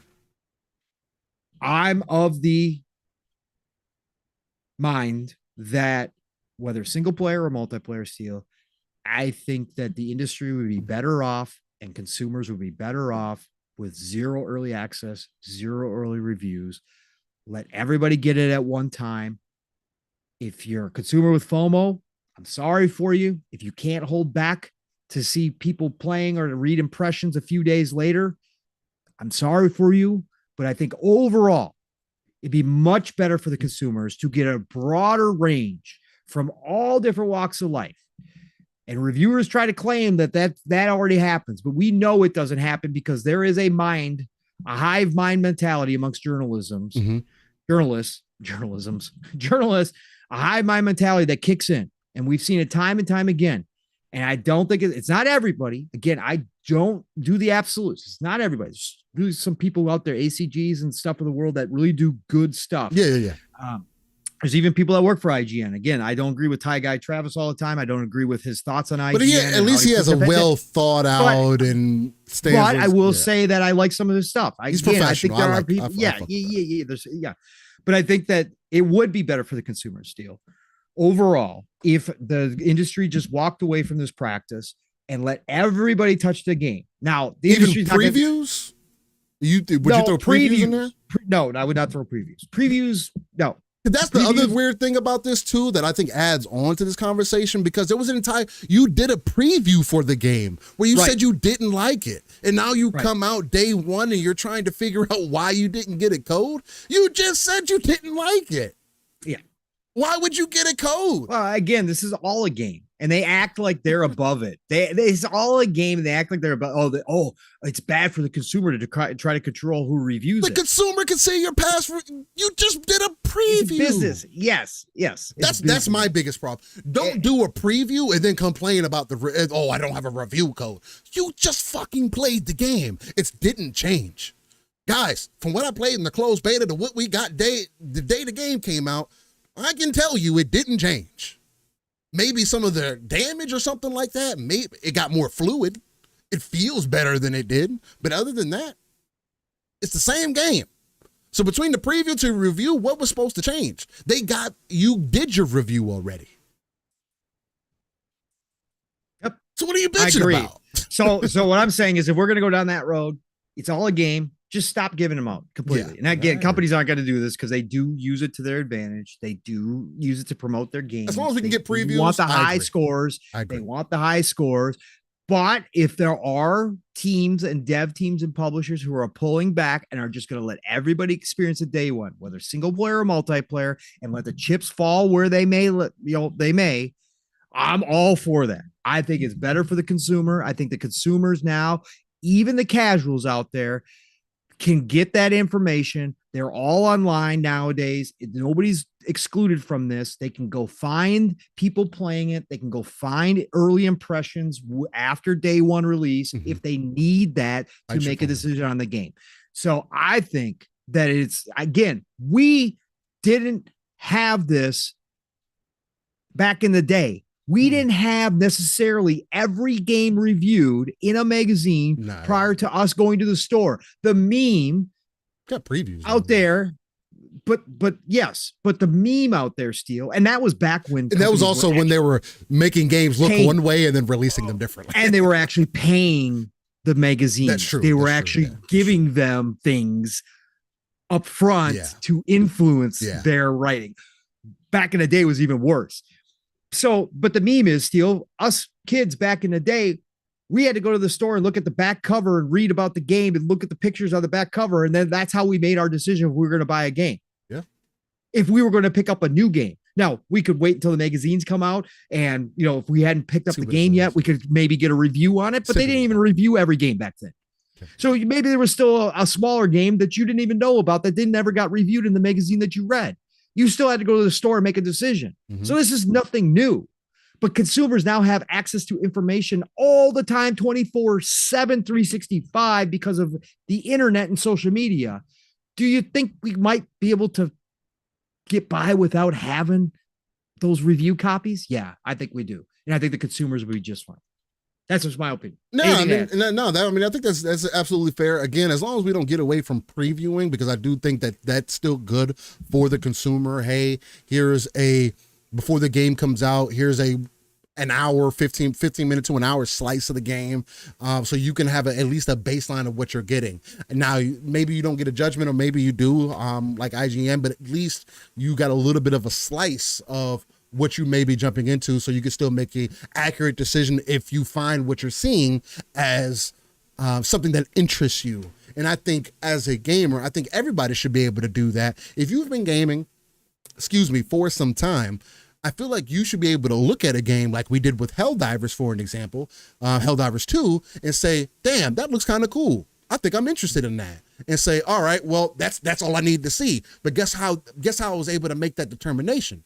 I was shown gameplay.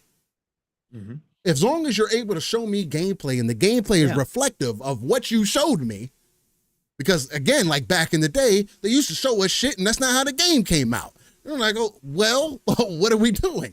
Nowadays, we don't necessarily have to worry about that. But as long as that is the case, then I think as long as you can do previews to give people a taste of what they're getting into, great. But as far as reviews goes and giving things stars and numbers and all that good stuff, I can jump on board a little bit with doing it day and date, because again, just seeing how biased people are, or so willing to input their own personal biases into it. It'd be like, for me, if I played God of War and if I was reviewing God of War, I could honestly tell you that it probably wouldn't be the best review, and anything that I feel like I have to slog through to enjoy, it's probably not going to be a good review.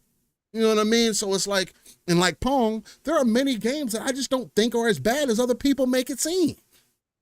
Again, the games that people give up, Call of Duty is not a 4 out of 10. I'm sorry, it's just not. Any other game, Crackdown, I don't think that's probably a little. I've never even played it. I think it's better than what it was given. You know what I mean? It's just, everybody can feel that way. And there's definitely a way that if we're not going to streamline things and say, hey, if we're not going to have a gaming board, for an example, come together and say, hey, this is how you need to critique games. This is what we're looking for. This is what and then can go on down the list and make sure that these people check off that list when they're doing the reviews, to make sure that we're getting the best of value as a consumer. Then yeah, we need to figure out a different way, because games coming out and people being like, again, Suicide Squad is the best example of that. Games coming out and people crucifying it for being something that they never said it was going to, for not being something else, is asinine to me. And Rocksteady never said that the game was going to be a Batman game. They said it was going to be a Suicide Squad game. They didn't say it was going to be a Melee game. They said it was going to be a shooter. All the things. And the only thing I ever hear about this game is, oh, it's a live service game, so I don't want to play it. I can see live services all through this.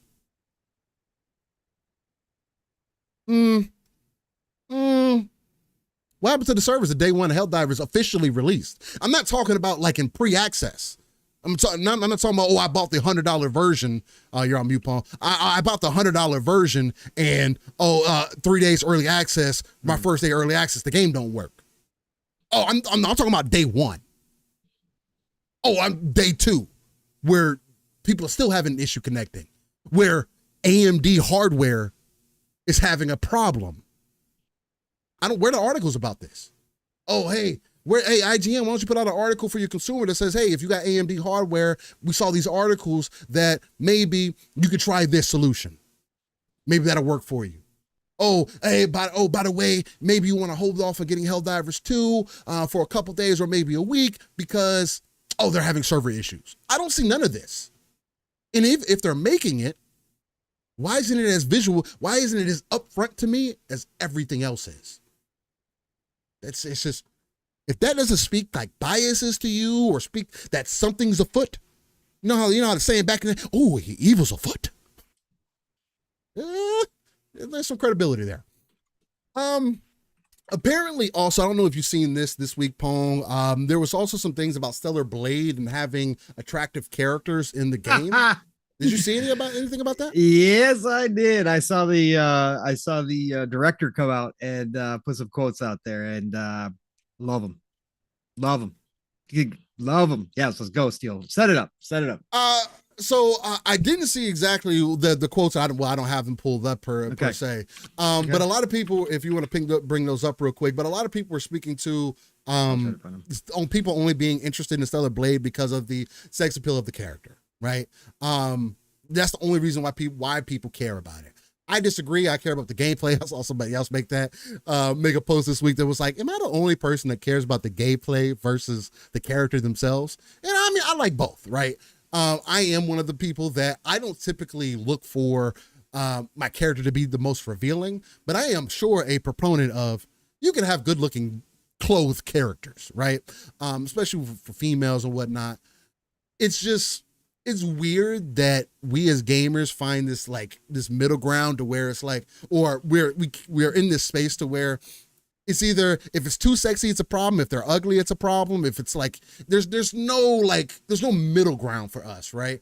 And if it's too over the top, then we only like it for one reason. Kind of like what I say with Baldur's Gate 3, just to be funny. But knowing how people are and sex sells, I mean, I'm also not trying to be. I'm not ignorant in the fact that is probably a big part of the reason. You know what I continuously see? How many ways that you could romanticize people in Baldur's Gate 3? Mm-hmm. You know what I continue to see? Oh man, you know how you can the vampire dude in the beginning. Oh, this is how you could get to bed real quick. Wow. There's a whole new online thing with Baldur's Gate 3 now, Steel. What is it? I didn't even there's a whole subculture now to Baldur's Gate 3 that specifically play the game only as a dating sim. And there's people that legitimately are upset out here saying Baldur's Gate 3 is not a dating sim. Stop this nonsense.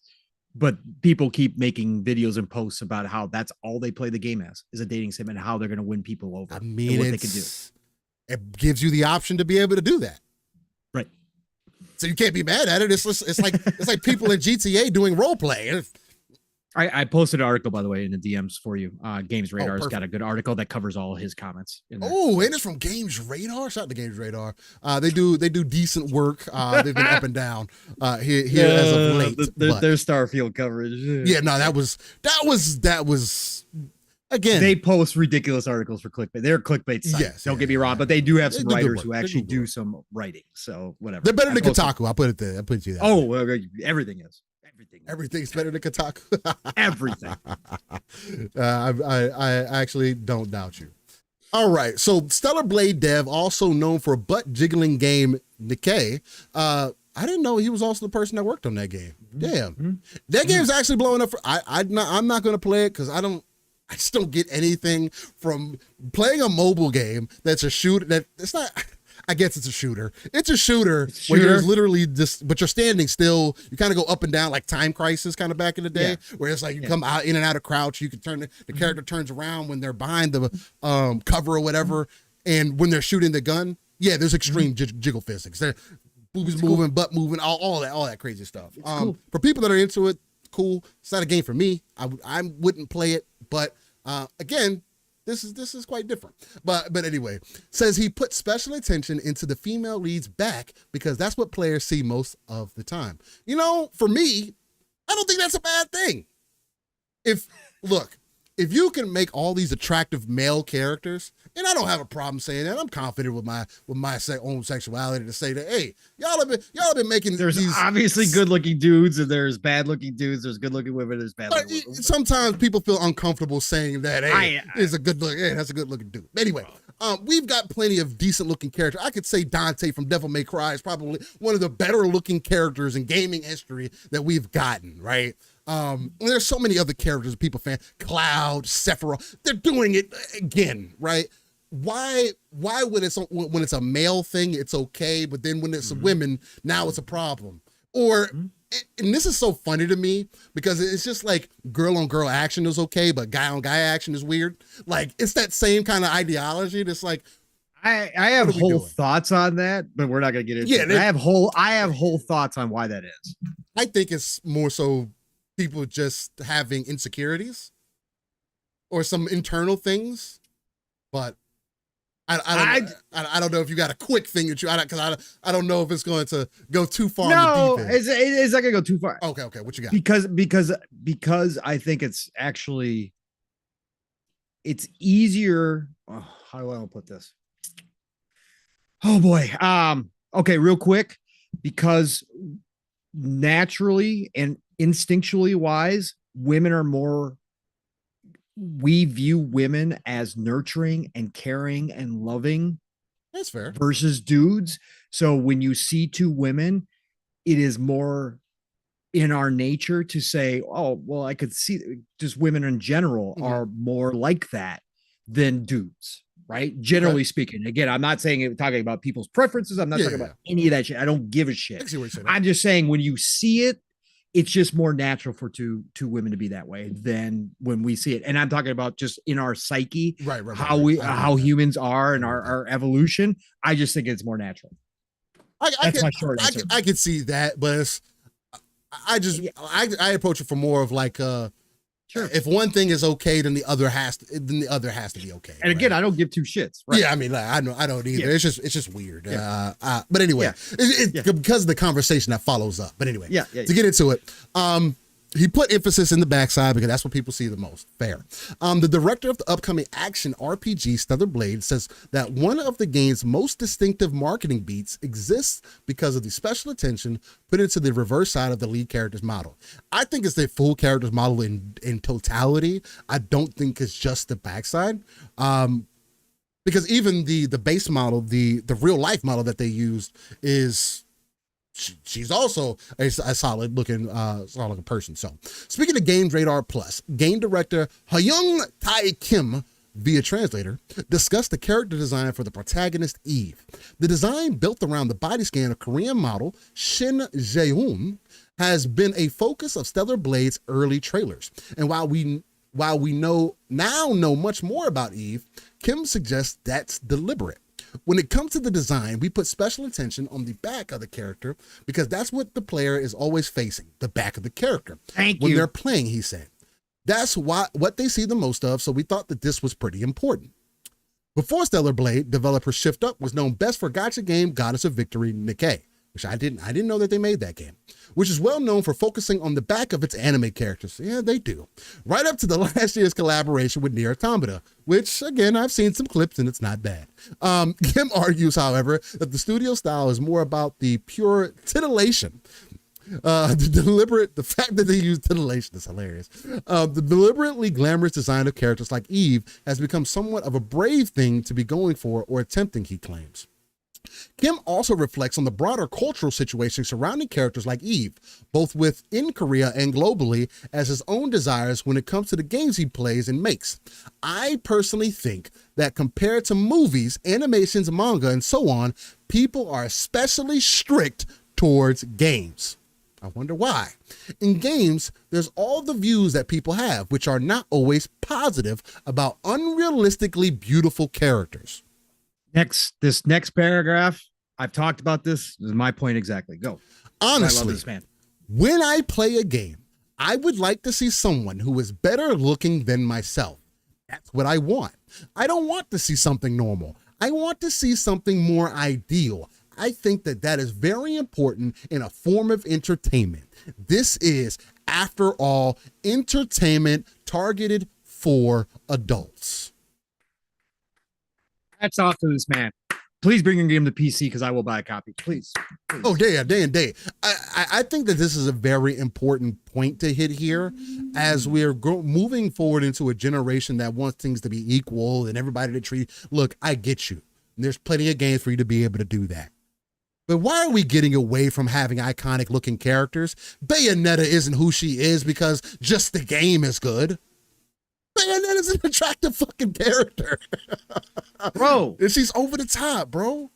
There are games where it makes sense that it's not a power fantasy and that you can have normal everyday people looking because it fits the atmosphere, yes. like Last of Us, right? you're not going to have power fantasy characters. This is a real setting, a real world, it's their gritty. Yeah. It's their interpretation. But in these other games that are high action fantasy type games, over the top, give me the power fantasy. Give me, and that includes the character itself, whether male or female. Give me, again, it's all going to be about your own perspective. And if you don't agree that she is beautiful and stellar, that's fine. I don't care. That's a different argument. But give us your version of that power fantasy. The devs have the right to create over the top, beautiful people from their perspective of what their game wants to be. This is beautiful. I love this. I love that. Bold Alpha Wolfpack says, watch him put a sundress costume instead of Blade pre-order bonus. Did you see the latest dress? It's not a sundress, but it's revealing. It's a short dress. Actually, no panties. Oh, was there not? The one with this cross stitch up the side. Oh, I thought there was. I didn't see any. Maybe I'm seeing something different. It could be high, but it goes all the way up the side because the laces on each side go all the way up to the side boob. So there's no. I didn't see any panty lines, but maybe I wasn't looking for that either. I mean, hey. But again, to each their own. I think that this is a good move. He goes on to say, as for what Kim considers to be an ideal design, he points to someone that can show their own charms and attractiveness without damaging the narrative or the setting of the game. I think Cloud is like that too, right? Especially the newer version of Cloud. Without damaging the narrative or the setting of the game. We're impressed on who Eve is as a person. The director discussed her personality and backstory, and her journey towards humanity does remind me of Nier Automata's 2B, who, let's not forget, had a destroy pants button in a game with the achievement tied to looking up her skirt. As it happens, Kim says he's honored to see the game compared to Nier since he's a big fan of Yoko Taro. I am also a huge fan of Yoko Taro, and y'all were good for calling that out. I think what I saw in it was more of that, because some of the people called it out too, and I forget the exact name of it. I might get it wrong. Altair Battle Angel or something like that. Alita, I think it's Alita Battle Angel. I think I pulled more from what I saw from it than I did Nier first. But as I saw more, I went back and watched it a couple of times, and as I was editing our new intro, I did start connecting those dots with Nier a bit there. So there's that. And if you wanted to say something, Paul, you were on mute. No. Okay. The character Eve at the beginning is not that great of an existence, Kim explains, but as the game progresses, she takes on more and more burdens and comes to making important decisions. She gets to interact with more characters and other people and become more human.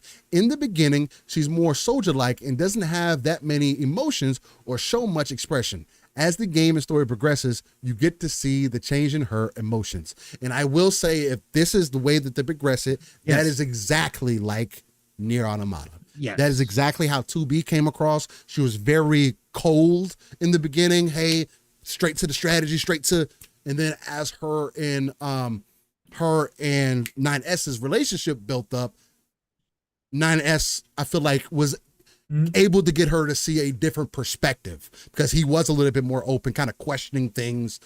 Still, he was about business too, but he was like, yeah, I'm about following orders, but this doesn't seem quite right. Whereas 2B was like, I'm a fighter. I'm here to annihilate, and that's my only point. So, and if they do that, this has a chance to be a very special game. And again, I do hope that it comes to PC. It will end up coming to PC at some point, I would imagine. I do hope that the PlayStation fan base supports this game. There hasn't been a traditional history with these types of games doing well, right? Devil May Cry, as passionate as I may feel about it, traditionally it hasn't done the greatest.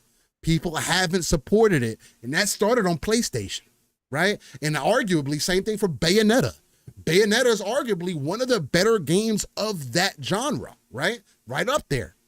But it hasn't sold the numbers. Again, yes, because I think mainly because it's strictly on Nintendo. If they open Bayonetta, if they drop the trilogy tomorrow, I think Bayonetta would sell 5 million copies easy within its first month.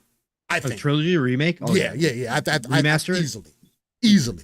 I think so. So that's where I see where exclusivity can be somewhat of a problem.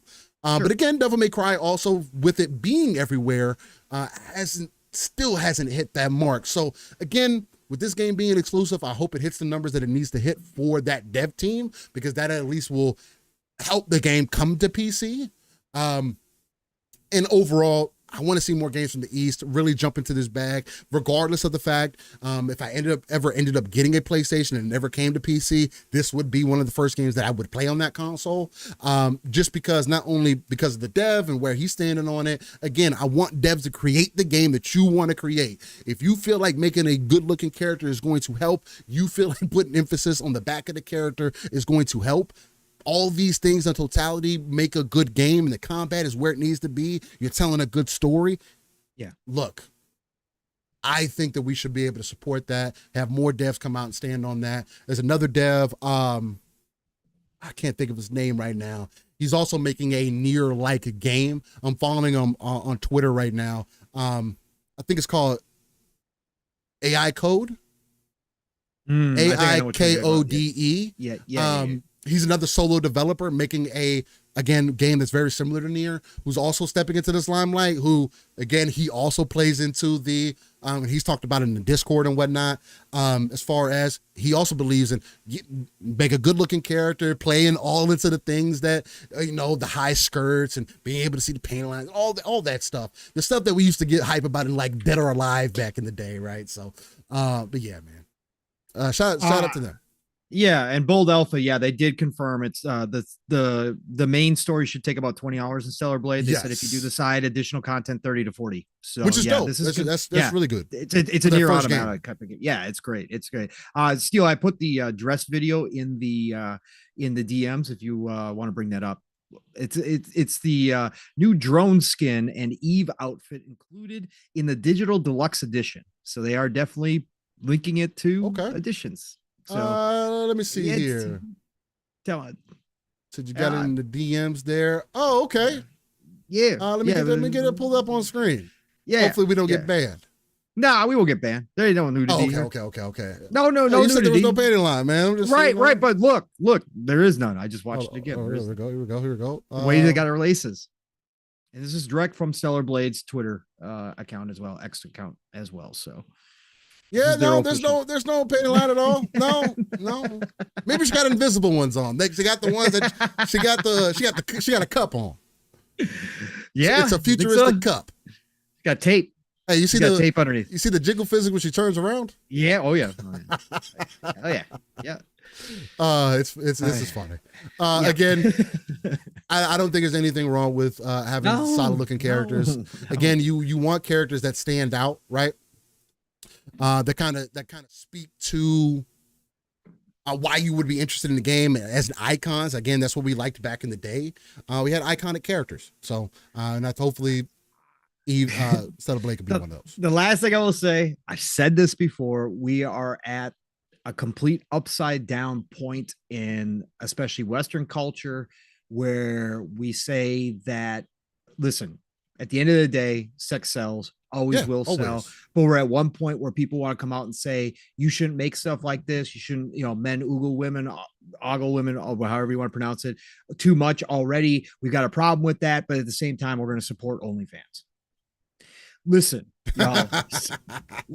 We're going to support sex workers. It's sex sells. It always will. It's human nature. It's business. These are video games. Again, like Steele said, we are both for devs making whatever their vision is. Make it your vision. If that includes beautiful people. And again, if this was a dude walking around, like Conan the Barbarian. Oh yeah, like come on, bro. Man, if you walking around a loincloth. Hey, listen, if that was their vision, I'd be all for it. And if he was a badass, hell right, I'd be playing it. I don't give a shit. Yeah, I don't really care. It could be a He-Man game. It could be, it could be whatever. Hey, if that's your vision, again, we used to play wrestling games with dudes playing in tights and watch that on TV all the time. These struck ass dudes fucking flipping each other and shit. You want me to feel a way about chicks and games? Like, come on. Yeah, nah, bro. Just bring this PC though, please.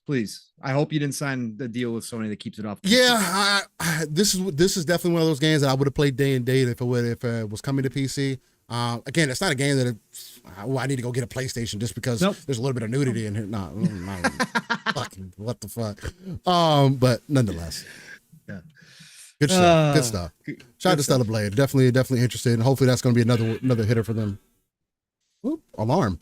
All right. Let's see what else we got in here. We talked about all the rumors with Xbox for the most part, so that's dope to see. The Final Fantasy 14 open beta is set for February 24th. This is another one that I do have a problem with.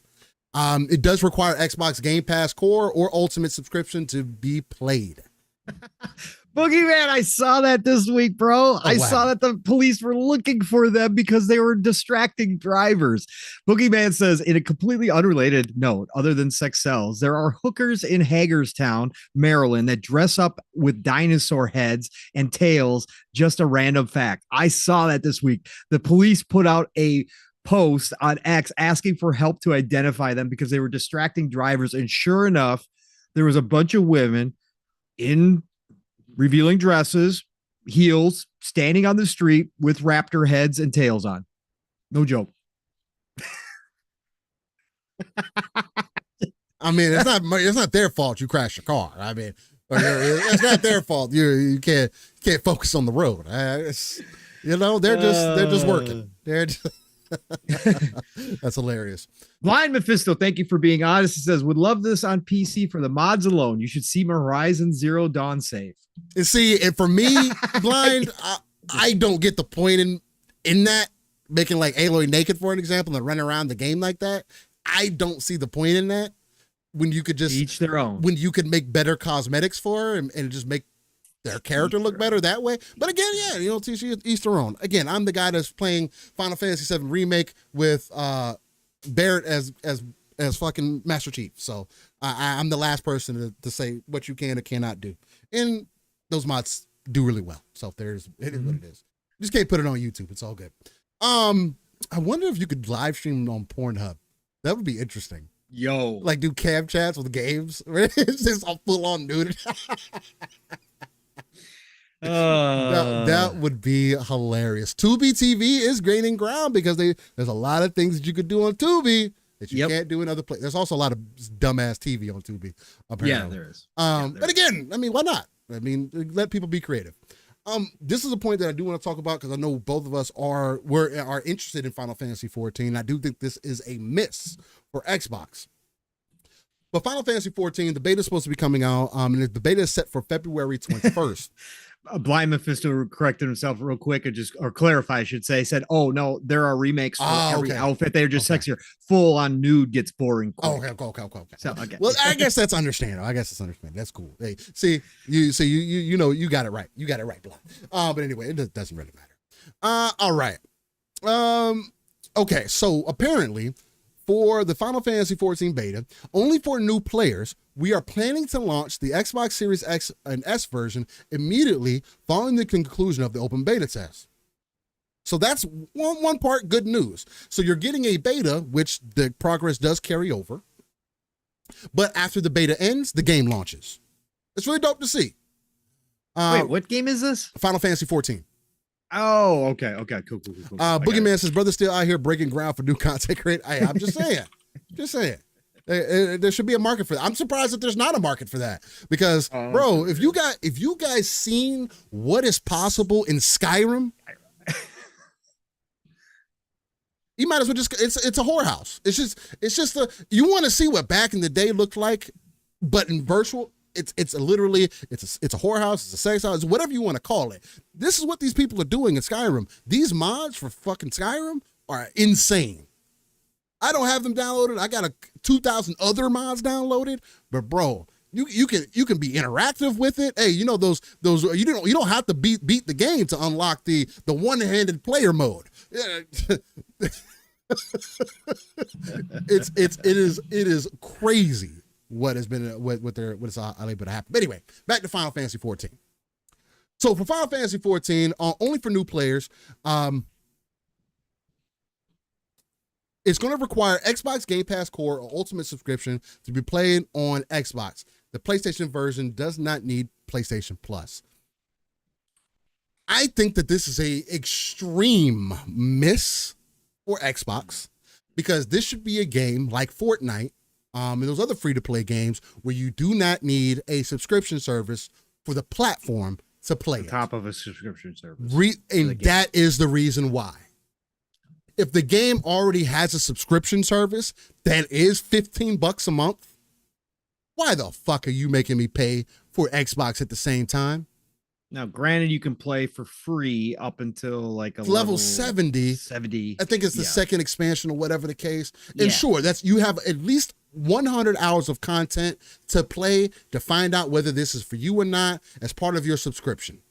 But when you get to the end of that and you want to continue, you're essentially paying $30 a month for one game. Right. And that may be worth it to some people. You get Xbox if you're paying Xbox. I mean, yes, there is more. There is definitely there is definitely more than that. You can't leave that out as part of the conversation. But still, if you are a new user, for as an example, and this is what hurts their marketing, and also hurts just the things that they say. If you are a newer user, you consider moving into Xbox. You see Final Fantasy 14. You've been waiting for this game to come to Xbox for X amount of time.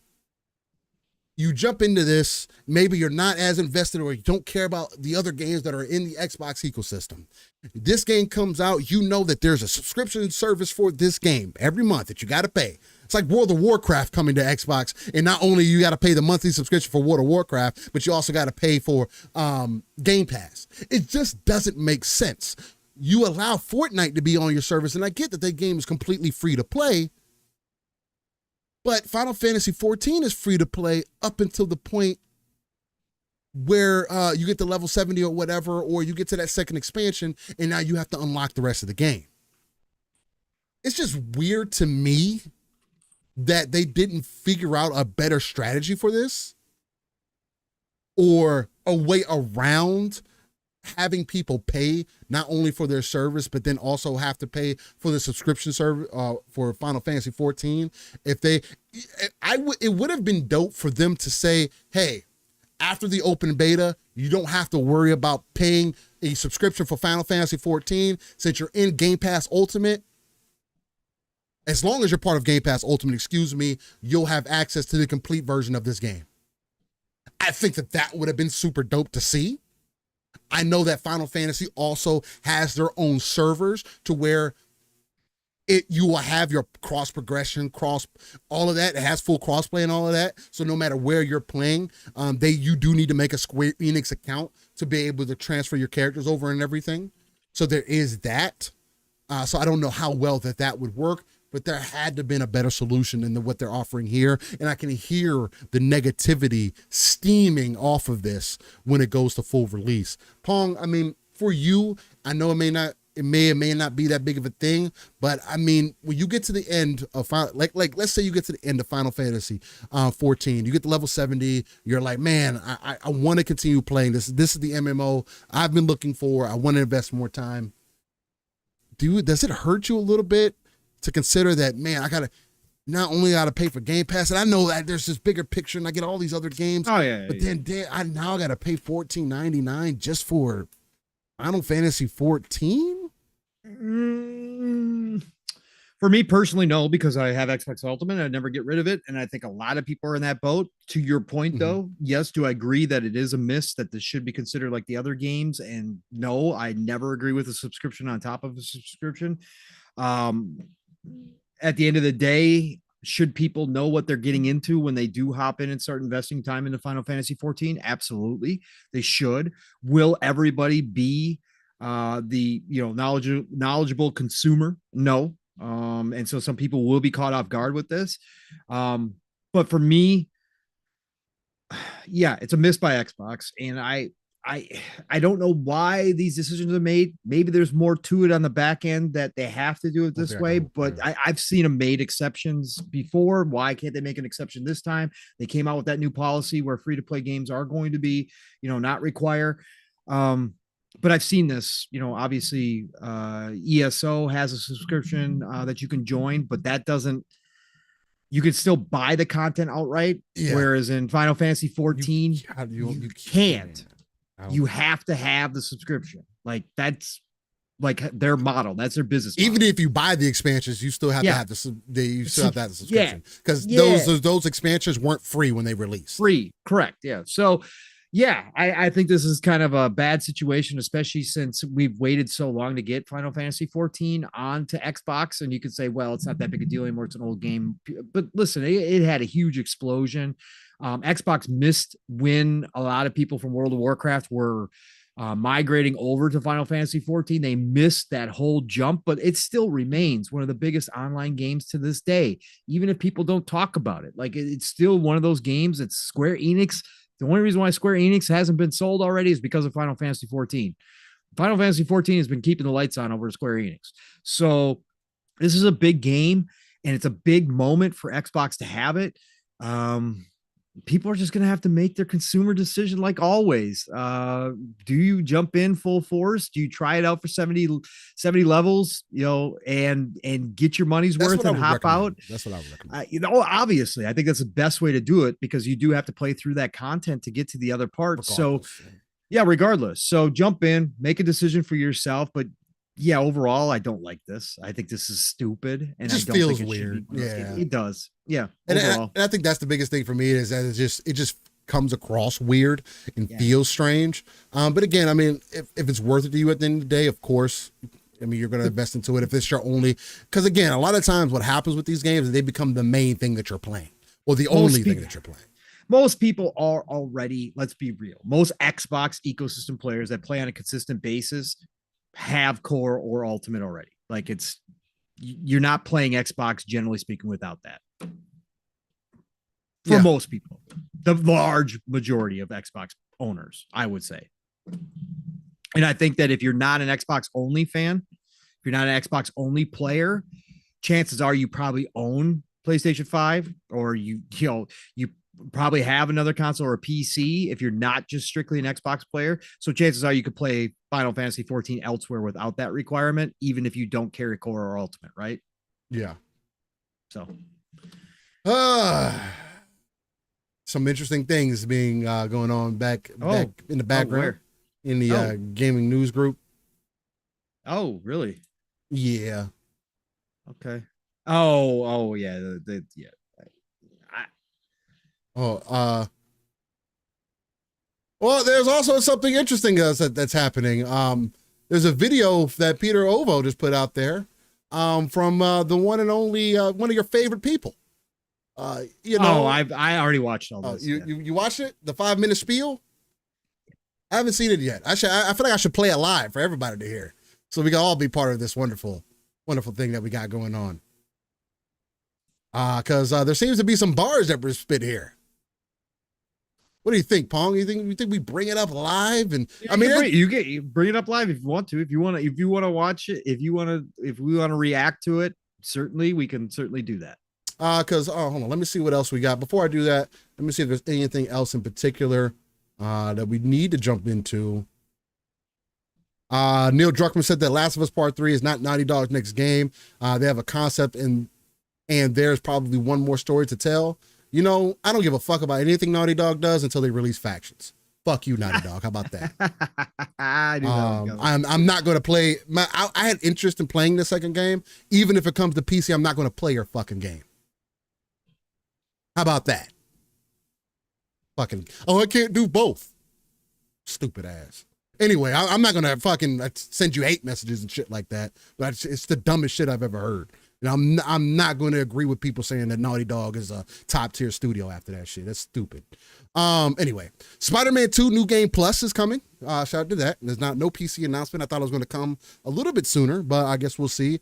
Shout out to we can't do New Game Plus day one for whatever reason.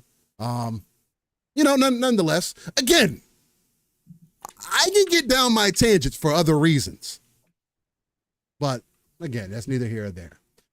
Let's see, Nintendo numbers. Those are diving in there. I'll get into this next part here. IGN is unionizing. Okay. Hey. Sure. Square Enix CEO Takashi Kiryu told analysts that Square Enix will reveal the plan for its overhauled game development business this spring. Square Enix needs to overhaul a lot of things Because apparently exclusives don't fucking work for you either. Does it, Square Enix? Shout out to Foam Stars. I hope that it's successful, but it's not proving to be. Hey, you want to know a secret? PlayStation gamers don't give a fuck about multiplayer games. How about that? But I guess you'll let's release another one to find out whether it works or not. The first one that failed wasn't good enough. Yeah, I gotta try, Steel. Yeah, let's keep trying. Helldivers 2 is selling pretty well. That's not from Square though. No, it's not from Square. And shout out to Helldivers 2 being the one fucking diamond in the rough. God damn. Good Jesus. Some Yu-Gi-Oh stuff in there. Nothing too serious about that. Overwatch teasing Cowboy Bebop stuff. Counter Strike 2 is in there. Capcom putting some stuff out there. Apparently Ubisoft was disappointed with Assassin's Creed Nexus VR sales. Yves Guillermo says it did okay and it continues to sell, but we thought it would sell more, so we are not increasing our investment on VR at the moment because it needs to take off. Man, it's almost like things weren't painted this way since the first iteration of PSVR, as an example. If you don't put it, I don't know. Assassin's Creed Nexus also, it does look like a very interesting game. It is something that I would probably play if I had a VR because of how dope that it does look. But I'm also one of those people that it's just like, why are we moving back as far as graphics go? I don't want to see that. Let's move forward. Just because I feel like I'm in the experience now doesn't mean that I'm just going to ignore that the graphics that the graphics tanked. I don't know. That's just me though. Let's see what else we got in there. Star Wars Outlaws and Assassin's Creed Red are supposed to be out by March 31st of 2025. Assassin's Creed Red, I think Outlaws was supposed to come out this year for sure. It is. And Assassin's Creed Red was also rumored that it might come out this year. Yeah, I think that's early next year. Because we were kind of surprised. It's my most anticipated. Yeah, I was definitely when the rumor went out that they were trying to aim for this year. I was like, damn. I mean, I hope so. That's going to make it definitely my most anticipated game for the year. Because I'm just really excited about Assassin's Creed being a place in Japan, having the female be a shinobi, and then the male being a samurai, especially being a black samurai. I think what they're going for in this Assassin's Creed is going to be very interesting and has me up in arms. But yeah, it's Star Wars Outlaws too. There was articles being written that they were shooting for May. I always thought it was a summer game, but then this came out still, and it says by the end of the year. So that's why I think Star Wars Outlaws will probably give more time in the cooker, put that out as a big holiday game, and then move Red to the early, because now we know that early year stuff works and that is not a dead zone for games. So I think they'll move Red to early next year, which would be a prime spot to start off 2025. It'll be freaking amazing. Yeah, that would be really dope, especially if it ends up being, if Assassin's Creed does what they've always done, especially putting as much work as they do on the historical elements. I think we got something. I think we got a hitter for sure. Tencent increased its stake in Beijing-based developer Huayuan Swords of Legends to 94%. Not to Tencent. Disney, this was big this week, takes a 1.5 billion stake in Epic Games. What do you think that this means, Pong? How do you feel about Disney investing in a large portion in Epic Games?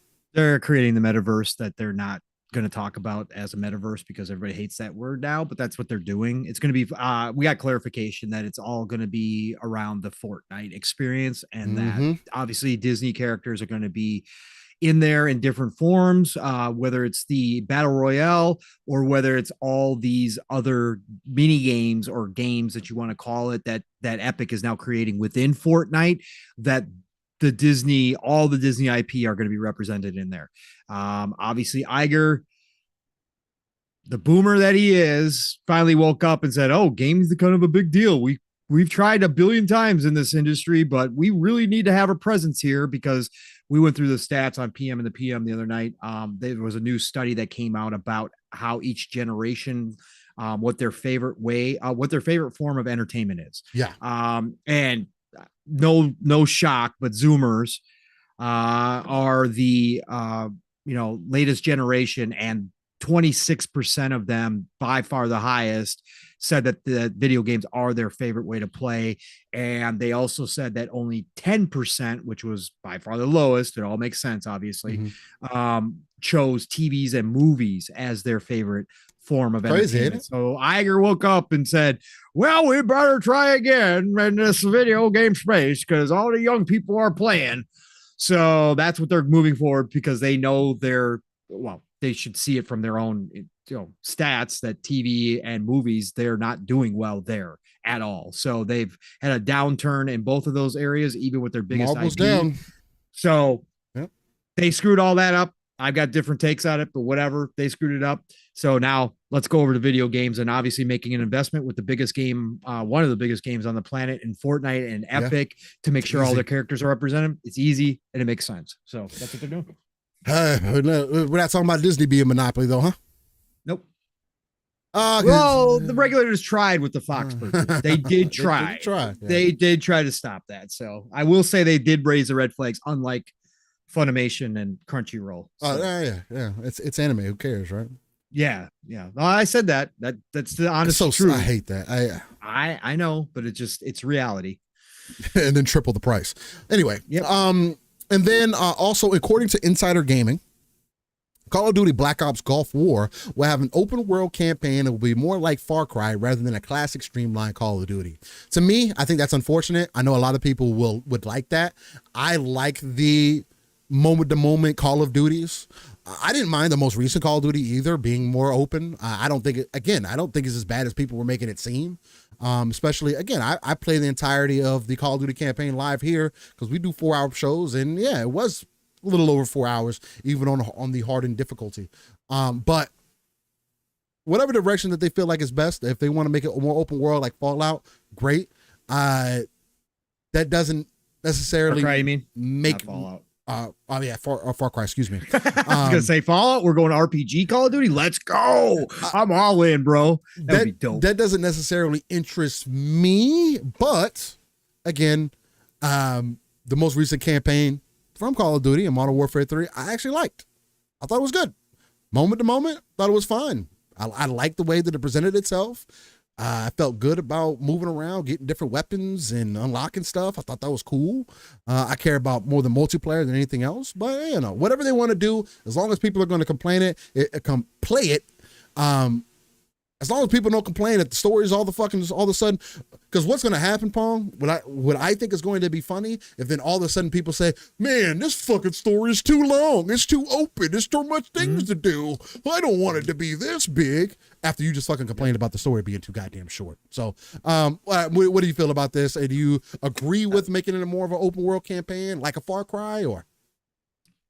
I'm a lover of open worlds. I see the chat already talking about it. Like, why does everything need to be an open world? Shout out to you that have, problem with open world. Like, again, I get it. Like, I'm not here to say anything outside of my own personal opinion. I love open worlds. I love the direction of the Call of Duty campaign that it went in this time around. If they want to do more Far Cry, like I just said, give me a Call of Duty RPG like Fallout. I'm in. Seal misspoke, but I'd be all about it. I love open world games. So for me, it's all about, I'm cool with this. Obviously, Steel, they want to keep you playing Call of Duty. Oh, of course. And the people that aren't going to play it, so be it. They'll be playing multiplayer. They'll be playing Warzone. But for the people who do, they can get more engagement out of a campaign that's open world than they can with one that's very linear. Even though this last one, according to some people, including yourself, was short, I think I'm still 5-6 hours in and didn't finish it because that's how I play these games. But if they want to make it more like Far Cry, I'm cool with it. Go for it. I'm all about it. I'll have fun in the campaign. Let's do it. Shout out to that. And overall, I want to say shout out to Noble for doing the gaming roundup on a week-to-week basis. If you aren't following Noble on Twitter, Yes, otherwise known as X, please get on board. He does not have enough people following him. He's only sitting at about 7K. Let's get him to 10K, ladies and gentlemen. He's got a goal. He's got a goal this year of 10K. So let's get him there. Let's get him to 10K. Noble's cool. Noble's really cool. Real quick, I'll bring that up on, let me see if I can bring this up on screen for you guys so you can at least see who Noble is, where he's coming from. So you guys can please make sure to follow that channel. We keep him in there because he just does good work and he really cares about the industry in totality, keeps it all together, makes it very streamlined. And that's at Nobel Broette. So let me bring that up. One L for Bell, but no, yep. KNOEBELBROET. And I'll also put his information in the description below after the show. Give him a link. Give him a link. So that you'll have that for, because he does a weekly recap is what Steele's talking about. Yes. He does a weekly recap where he posts multiple screenshots. He lays it out formatted by the different platform holders and gives you the layout. Sometimes he does 8 pictures for big weeks where there's lots of news. Sometimes it's just one, but he does a recap at the end of the week for everybody. It's free. He just throws it out there on X, and it's a great way to catch up on the news if you're interested in some things that maybe you missed, or you just want to see kind of a short summary of what kind of happened during the week. And to be real, Paul, I mean, he might end up having a better list of games releasing than even Game Informer does. I mean, because I saw that he started picking up on that. So hey, shout out to Noble, man. If again, we're gonna work on continuing to blow you up, man. Hopefully you support our content. If you don't, I mean, that's unfortunate, but hopefully you like what we do here. We'll continue to shout you out, man. So appreciate you. But there was one other thing that I did want to show you guys, and we'll see how funny it is. I'll bring it up here, or we'll just kind of react to it because I haven't seen it and I do want to watch it. I don't want to watch it just in the background. So let's see how this goes, and let's see how you guys feel about it, man. Give a little bit of context here. This is going to be, it looks like this was on Reforge's show, maybe, or maybe it was a different show. It was Reforge. Okay, so it was his show. So shout out to him. Yep. Again, I don't have any quarrels against the guy. I don't think he's the greatest podcaster ever. I don't think he's the greatest showman ever. But the main reason I do support Doc Dark, though, I think he's extremely funny. He is on the Xbox side of things more times than not. But I mess with Dark heavy because he comes a lot more from the consumer standpoint. He tells you people all the time he's an advocate for Game Pass because of the inherent value. And I do think he represents the common consumer pretty well as far as how things go. But let's see how we feel about what he says here. Let me get the audio capture in here really quick. And hopefully y'all can hear this as I get it rolling.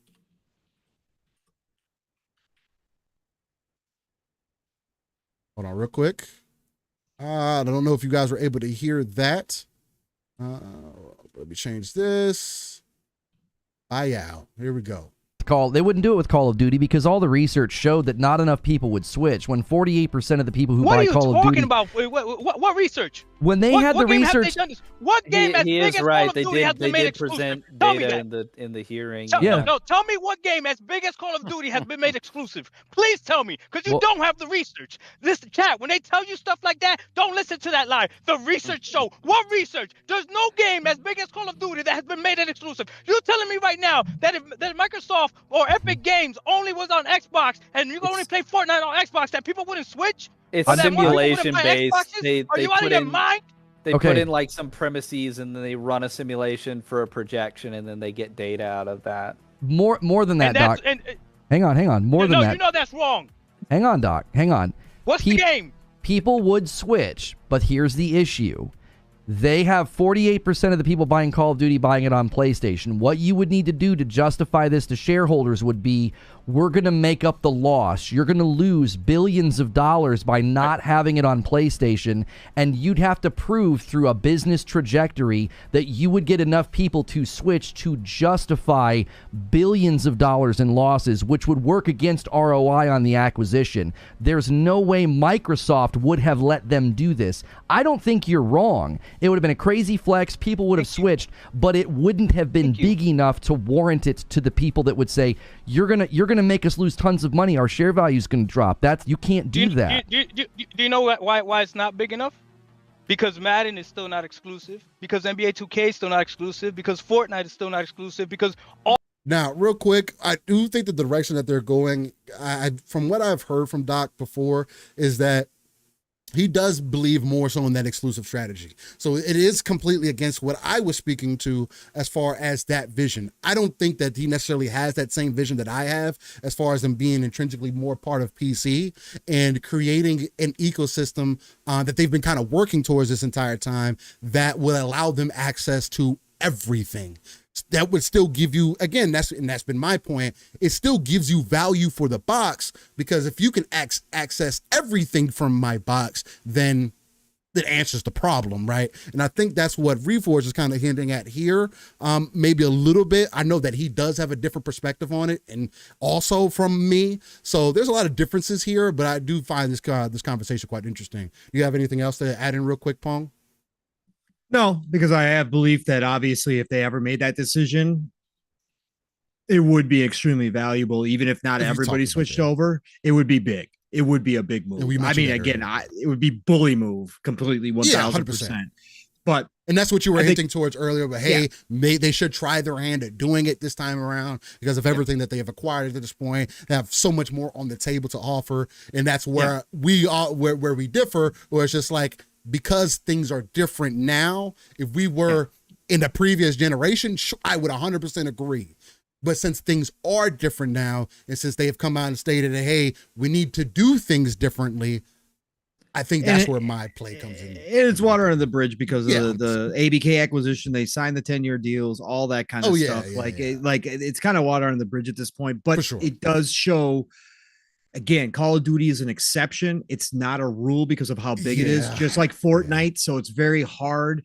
But I think, again, my point to the exclusivity is if you get a large enough catalog of compelling exclusives, it can have similar power to what a Call of Duty or Fortnite is, even if a singular game like that is not the rule in the video game industry, because those are few and far between those kind of, exactly. So all the actual games that actually sell gamers and actually sell consoles are not exclusive. That's what it is. There's a freaking lie out there talking about like exclusive sold consoles. There's only one console that actually sells because of their exclusives. Only one. And that's the Nintendo Switch. That's it. Everything else sells because of where my friends are, what's more popular, and maybe you have 10 million people that'll buy a console because of its exclusive. That's it. Or whatever the sales of Spider-Man 2 is. Whatever that is. And even 30, what 30 is doing right now, listen, you guys are not paying attention, man. What 30 is doing right now is what a lot of smart consumers are doing. They're looking at that PlayStation, they're saying, wait a minute, all these games are going to go to PC. I'll wait. No PlayStation fan can tell me right now what game is not going to go to PC. They have literally dropped every single IP on PC. They don't care. All these games are coming to PC. So don't come to me that people buy a PlayStation for their exclusives. It's not true. We buy it for our exclusives. This people watching this podcast, us, but the general population, they don't. And with that point, that is my overall point that I've been hinting at, but the whole exclusives mean something completely different now. And arguably, I could say they've kind of meant the same thing this entire time. It's just nowadays it's been made blatantly more obvious. We, as the hardcore, do buy boxes for certain exclusives, sure. But since the 360 generation and moving forward, and especially the Xbox One generation, like we talked about earlier, when you start building that digital library, when we start gaming online, you start building up that friend group, you start getting all these other things stacking on top of each other, it becomes a different reason why others get invested into that ecosystem. It's not the specific game.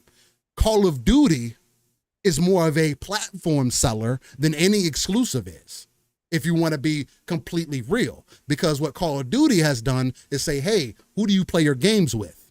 Oh, well, my friends. Well, your friends are going to be on this platform. Are you going to move forward with this platform because this is where your friends are? The answer more times than not is going to be yes. But again, that also plays into what y'all were talking about earlier, where if Call of Duty was exclusive, that it probably could have moved that audience over.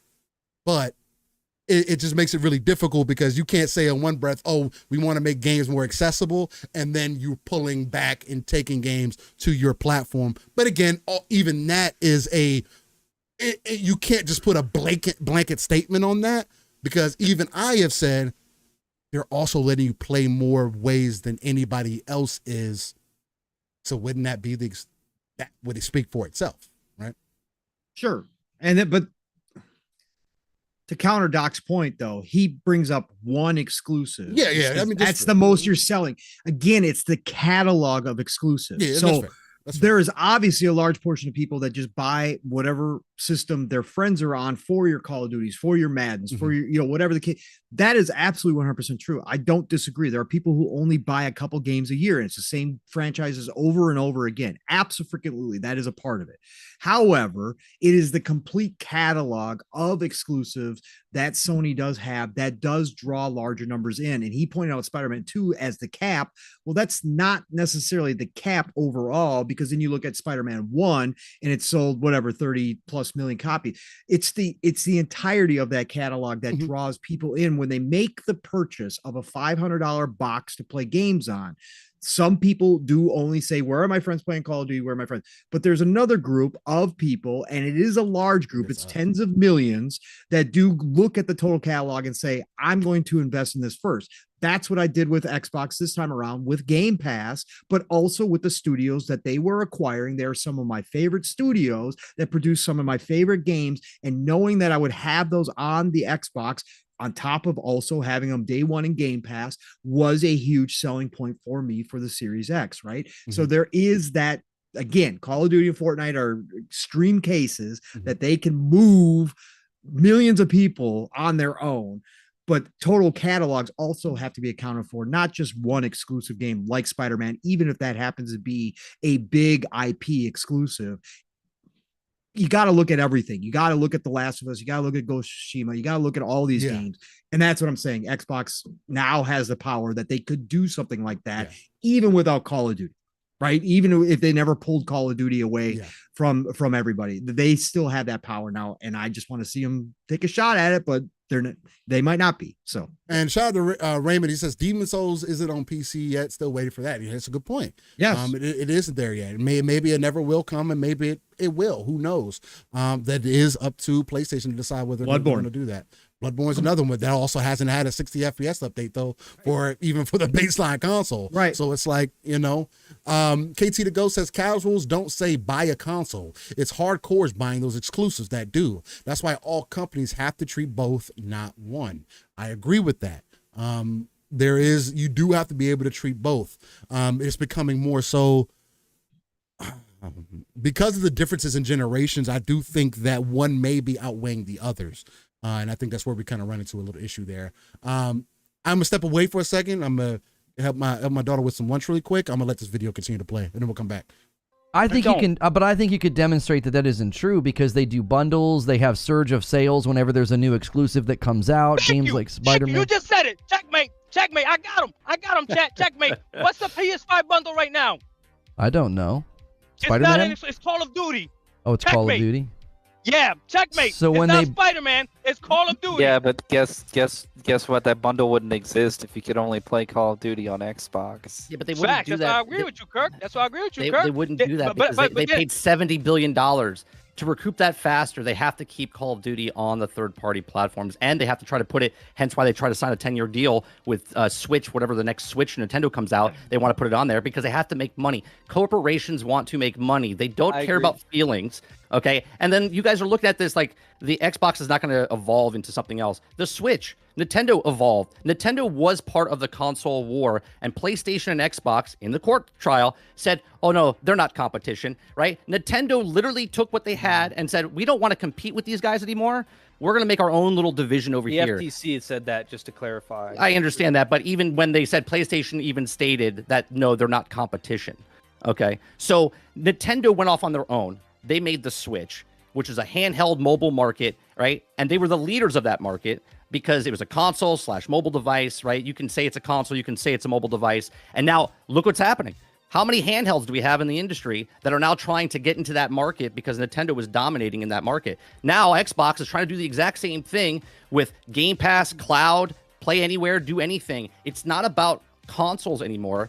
We want to believe because we want to hold that physical box and play and go, oh, it's got exclusives. But the company doesn't care about that. The company cares about how many more people can we get $10 from? How many more people can we get $20 a month from? Right. How many more people that are still diehards that will buy a console because they're not getting rid of consoles? They're just selling less consoles, right? How many people can we get the $70 from? The 3-day early access for $100 for?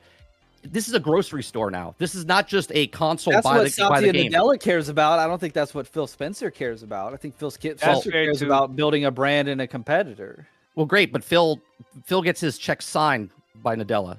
Right, and So- he might be getting a big check, a retirement check. So with that, again, that's what makes this entire conversation extremely interesting, is that there is a multifaceted side to this, and we don't know what Microsoft's true intention is. We can only go really based off of what they've stated previously, and I think that's the biggest reason why I think they're going the direction that I've kind of made my point for this week, where the console isn't going away. It's just going to change. And it's going to give you more access and not necessarily give you a PC, but answers what Microsoft wanted originally, what Bill Gates wanted originally. And that's putting Windows in the living room. Now, it's not going to be the form of Windows that we have access to today, where it's, you're fiddling through and updating hardware and software on the back end and all that good stuff. No, it's just going to be a box that they can push an update out to, that has consistent performance. Maybe they have a couple different levels, but if we're already seeing that the PC ecosystem has different levels of hardware that can perform at certain levels, but again, the game just comes out day one and works on all levels of platforms or all levels of hardware, it is easy for me to see at least Xbox doing something extremely similar. And if they're able to marry the two and make it easy to use, because again, that's the number one problem, then they have answered all their future issues. The Xbox ecosystem at that point becomes something much bigger than just a console. And I think, and that's the point that I will continue to hammer home, is that I think that Microsoft's overall point is is creating the ecosystem, and they've already worked this way and have made the statement known that they want to create something that is bigger than just the console. And I think that this is one of their first doors to step into that direction. I think it was a very worthy conversation to be had there. I don't think anybody had bad points, regardless of how you feel about Reforged, whatever the case might be. Again, I don't think that the man's wrong all the time. I think that maybe the way he approaches things is a little off kilter for sure. But I'll never attack the man's integrity or whatever the case. I know me and Pong especially, drives up the way he treats his members and things like that and people that sub into him. But even we would say that we value all the community members that we have here, everybody in chat. Again, to want to make that clear, you don't have to be a member to be seen here. You don't have to be putting money down to get your stuff heard, read, or seen, or anything like that. So just little things to keep in mind. But Pong, any last things that you would like to say coming off of that? No, because I'll say this, like, even when we talk about, like, these corporations or these companies don't care about your feelings. I'm literally talking about the corporation numbers, guys, the high level execs. I do believe people that are on Xbox. I do believe Phil. Care. I do believe Sarah Bond and Matt Booty do absolutely 100% care about the gamers and about the core fan base that especially Phil, for all the time he's been there, has cultivated. I do believe it. I believe that obviously Phil has a job to do. He's been promoted to CEO of Microsoft Gaming for a reason. I believe that obviously he's a professional first, but he's a gamer at heart. And so I've never doubted his sincerity towards the community, or that he has made decisions that he thought would benefit us as gamers. So I don't want that to be conflated, that when I say, nobody there cares. No, I think there are people that care. And I think there are people that are fighting the good fight, like Phil, for his original vision of when he was rebuilding back Xbox and what he thinks it could be. Now, I think that, again, Phil does have the side to him that honestly does want the utopian gaming world in his eyes, where everybody can play every game anywhere they are. So I think that does conflict with the competition side of being a brand with a competitor like Sony, PlayStation being in the market. But I think overall, there probably is a fight internally about exclusives, even if Phil doesn't necessarily believe in them 100%, that he understands that the core gaming community, a lot of the core game, not everybody, again, not lumping everybody, but a lot of people probably do care about that. The exclusives do validate the purchase of a $500 box. And it is something that gamers have been ingrained with for decades, that exclusives do matter and that's not going to just turn around overnight. Now, some of us, again, to explain my side of things, my story overall as a gamer, I'm not going to stop playing games. I'm not going to hate if it happened that way, that all of a sudden they did go full third party. Would I be out here sad that it went away? Would I have concerns about the competition not being there for PlayStation and them running the premium or the high end, high performance console market? Yeah, of course, I would talk about that stuff. But overall, as a gamer, would it change me? No. I'm going to play games. And again, I don't care who makes them. I don't care where they are. If I have access, again, I'm not going to run out and buy a PlayStation 5 because they don't give me enough. I have my PC now. Would I become more PC like if that happened? Sure, absolutely. That's my arc, right? That's what I would do. But I just think that there is a fight happening internally. And when I say fight, whether that is a full-fledged, yelling match between two sides here, numbers guys and gamers, or the gaming side that still believes in the box, I don't know. I'd love to be a fly on the wall to see what the conversations are. I'm assuming it's much more professional. I'm assuming it's much more calm, but I also think that there is actual consideration for how the core fan base of Xbox will feel about these decisions being made. And I think that there is pushback happening there. So overall, I think that's where it's at. Again, ultimately, does everything get steamrolled because the number guys went out? Because obviously it's more profitable for the shareholders. And obviously we know Microsoft as a corporation, that's what they truly care about. It's money game. Right. Said that from the beginning. We wouldn't have all of these games. We wouldn't have all of these conversations. We wouldn't be talking about the golden age of gaming. We wouldn't be talking about 2 billion, 3 billion people if this was not a big money business. And that usually does win out at the end of the day. We will still have indie developers. We'll still have AA developers making smaller stuff, creating new things.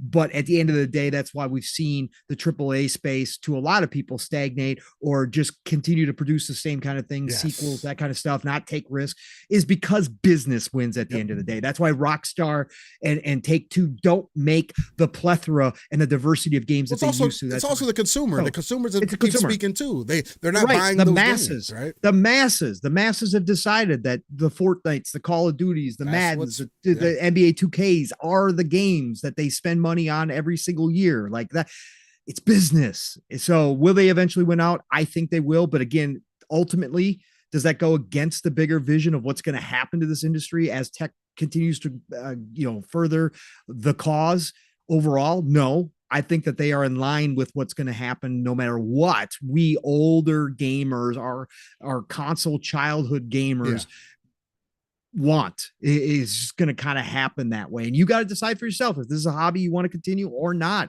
Again, that's a personal choice. For me, I'm going to go where the games are. And until the games don't give me what I want anymore, which is fun, until they become more of a job than they are fun, until the value is no longer there because they cost $500 per game and I'm not spending that kind of money. I'm here, man. I'm going to play wherever they are at the end of the day. Even if the prices of games go higher than what they are now, I think now is even fucking high. I'm looking at Well, I'll change my habit. My hobby won't be the same. I won't be the grazer I am. If Game Pass went away, games were $100, I would be absolutely making choices. But then aren't we regressing at that point though? But that would be a contraction of the industry. The consumers then at that point would be making decisions with their wallet, right? They would be telling these companies you've gone too far, and there would be a contraction in the industry, and maybe then we go back and start over again. I've seen this in this industry, right? And they reshape themselves and evolve. Maybe the industry isn't as big as it once was. Maybe it falls behind TV and movies again, or whatever else comes along.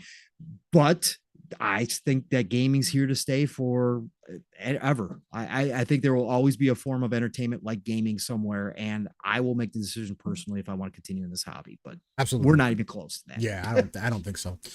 Game Pass Dad with the 5 bones. He says becoming a more highly valued member with the crying emojis and the money bag. Nice. Let's go. Appreciate your Game Pass Dad. Overall, I think we've definitely hit a lot of the conversation pieces today from many different angles. I don't think, again, me and Paul's disagreement. I definitely think it was.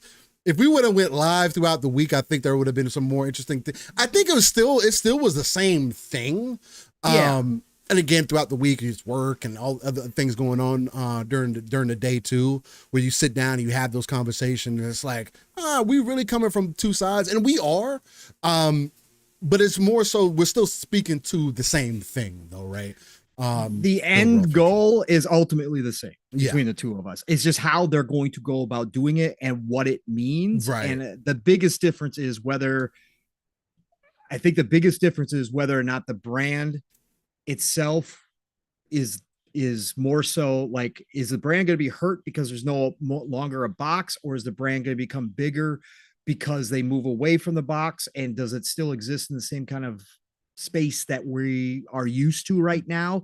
Like, I think that, again, the end goal for Microsoft and Xbox, I think we're speaking the same language. I just think it's what they're going to do up front and what that means versus the end, like the final, when they cross the finish line to that future that they see. Yeah. And I think Decado wants you to maybe wrap us up pretty nicely here. He came through and did a classic bombing run for himself.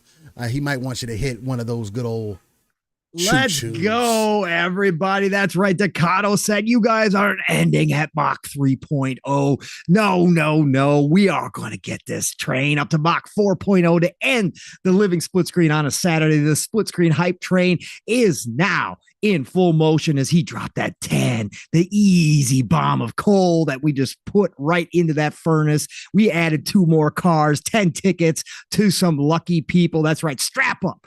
4-point harnesses, get those tight down because we don't want to lose you, because we want to see you all back here next Saturday. That's right, on another episode of Living Split Screen. Decado, thank you for the 10 dunk, brother. Choo-choo, motherfucker. Choo-choo. Let's go. Real quick, Tubabo Kumi, let me know if I ended up saying your name wrong. He says, in 2017, Game Pass got me back into gaming. I had a day one Xbox One and fell on hard times. All I needed was $15 a month to game. I would like to say being able to game helped me through it. And I think, Tim, if I missed you, I'll scroll back up so I can get you.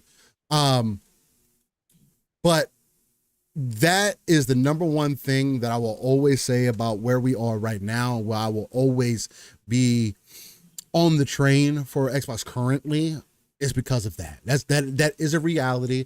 That is where I look at things more so than anything else. Just having that availability there. So I'm going to try to pull this up for you too. A little smaller, but overlooked. Sorry, Tim, if I ended up missing this. It doesn't matter about the size, man. If I missed it, I missed it. We got caught up in conversation. Yeah, pause. It's all about the, oh my fucking God, bro. What? Nothing. I should have anticipated it. Fucking Tekken. The character models are nice in there. There's people doing the same thing they did with Street Fighter with the Calvin Klein top with the bottoms. It's just... Yep. You know? Yep. I do. I'm not hating on it. It is what it is. Are you complaining? No, I'm not complaining. Okay. I'm not gonna download it. So it's just so funny that it's predictable. Like it didn't take long. It didn't take long at all. Sex sells, baby. Every time. Always will. Let's see. Tim, you sent in a super?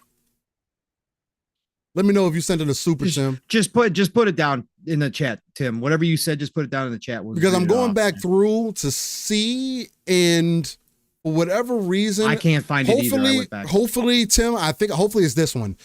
Oh no, that says it's from the last episode. I'm going through back and I can't. From this episode, Tim, I don't know what happened to it. I'm going through our log for our super chats and whatnot. I'm not seeing it on YouTube's end.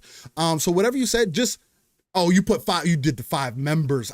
You did the 5 members? Oh, man, how do we miss that? Well, listen up, everybody. That's right. We had an extra car with 5 more people on board. We didn't even know it. The splitter train, the hype train is going so fast. Mach 4.5. That's right. Tim, the sorcerer, gave us the easy 5 layup. He got on that court. All net, everybody. That's right. Oh, man, that bag of coal he just bombed on us. That went right in the furnace so quick we didn't even notice it, everybody. That's right. Choo-choo, motherfuckers. Thanks, Tim the Sorcerer, for adding some more splitters to this train. Buckle up, everybody. We didn't end at Mach 4.0. We ended at Mach 4.5. That's right. Thanks, Tim the Sorcerer. We did it. And don't forget, everybody, ad-free 2024. Bean free. We ain't selling coffee here in 2024. Thanks to you all working towards your ever consistent goal of 69. That's right. It never changes here on Living Split Screen. Happy Saturday, everybody. Choo-choo, motherfuckers. Choo-choo. No, don't be embarrassed. Ain't nothing to be embarrassed about. Any little bit that, again, none of this is expected, but it is much appreciated, and it does help with the back end of Living Split Screen, whether it be how we deliver it, whether it be me working on additional things in the background like emotes and intros and other little things that we're trying to work on on Living Split Screen. I am working on also on us getting our clothing out there, so it's probably going to be through something like one of the more known sites, probably like a Printify or something to that nature. I do still want it to be a decent quality though. I'm trying to solidify that and how I want to go about that, or whatever the case may be. But when I have some more information, I got some designs that I'm comfortable with. We will be launching Living Split Screen merch as well. So for anybody that's interested in, if you like the logo that we got, especially the new one, where it has the more of the colorful Living Split Screen like you guys see on the screen right now. I want to get something like that real big on like a hoodie, maybe some shirts, maybe with like our names on the back, or Living Split Screen real big on the back. I'm working on things like that too, which cost some ducats and whatnot, but nonetheless, they are things we are working on in the background. All right. With that, let's go ahead and start winding things down. We didn't get to it last week, and I always hate when we don't get to it, and that is our This Day in Gaming segment. The biggest reason I love getting into this is because it helps me reminisce a little bit about some games that may have come back out that came out back in the day that I might have forgot about. But the biggest reason of them all is because gaming is art and should be treated as such. Going back to see where we've come from, to see where we are today, especially with playing games like Helldivers 2. 20 years ago, I would have never imagined that we were where we are today. So we're starting off in 1988 in This Day in Gaming, and that is almost 36 years ago.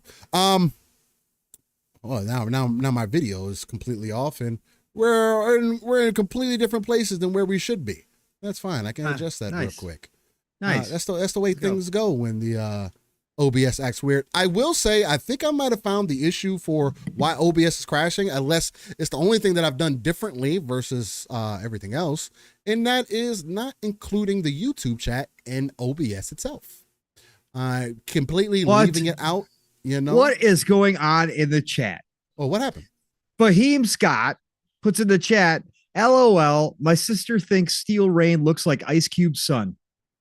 I can see why you say that.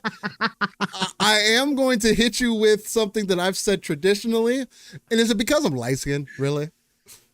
I'm light-skinned, so we all just look the same. I look like Ice Cube's son. I look like Drake. I look like whoever light-skinned person we want to throw in this conversation. Of fair skin do we want to put in this? Hey, Steel, why was Drake trending this week? Do you want to know? do you want to know? I already know, sir. Oh, okay. See what? How do you know, Pong? What do you mean? It was everywhere. Are you kidding me? No. You couldn't miss it.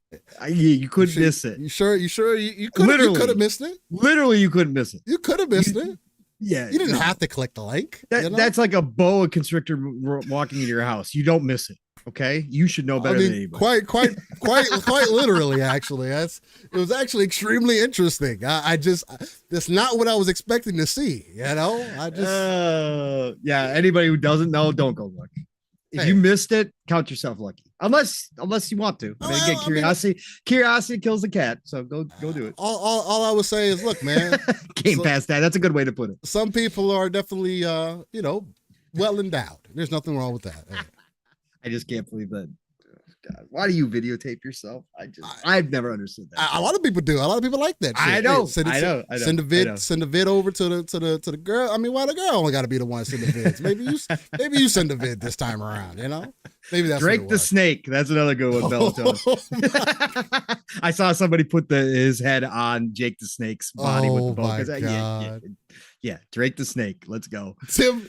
Oh, y'all are stupid. You said Tim said didn't even know Ice Cube had little cubes. Oh, Jesus. Really, Boogie? Did Drake give everyone a cocktail shot? Really? Really? That's where we're going now? Oh, it was an OnlyFans model on his private jet, apparently. Game Pass Dad's got the history, so she recorded him. Okay. Well, okay. Game Pass, I don't want to know how you're so well informed about these things. Oh, Dunmore comes in with the pause right away. What's going on, Joe? What's going on? All right, ladies and gentlemen, let's get into this day of gaming. Enough about snake talk. All right. So, starting in Japan in '88, we got the NES releasing Dragon Quest III. Shout out to Dragon Quest III. Classic. Played a lot of it. Then in '89, Japan released on the Genesis Alex Kidd in the Enchanted Castle. Another good game. Alex Kidd was always good. My buddy loved Alex Kidd. Every time I go over there, I'd be like, can we play something else? He'd be like, no, man, we're going to try to beat Alex. Okay. All right. Oh, okay. Then in 93 in Japan on the NEC PC 98 and PC, you had New Horizons.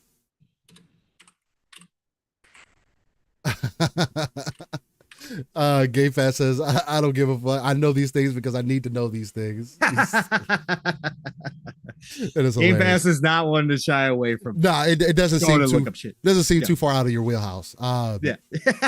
Jesus. Not negative, but it's just some people just like getting that information. Shout out to Game Pass Dad, by the way. He enjoyed the show last night. Did you see his post on X? He said he needed a date for Valentine's Day, and he had a picture of himself in the bathtub with bubbles. Jesus. Game Pass Dad, man, I'm telling you. Yeah, between him and Louis calmed down a lot. I guess because he's been busy. But Prime Louis in the shower. Yeah. Oh God, when he first jumped in this community, holy shit. So it's safe to call Steel Rain MC Kill Cube. Are we just gonna come up with a bunch of Cube references now? Yeah, we are. Lord Jesus. Then DJ Melt. Oh God. Then I can't with y'all. Then in 1995, Japan released on the NEC PC 98 San Goku Shi Aiketsuden. I would imagine that's how you say that. San Goku Shi Aiketsuden. There you go. Nice. Love it. Decado, it says living split screen where everyone could be themselves regardless of how debauched. Oh my God, it's true. Real quick though, folks, Steele failed to mention during his Helldivers 2. What'd I say? What happened? You failed to mention during Helldivers 2. What was the name of your first ship, Steele? Oh, the name of my first ship was the Hammer of Dawn.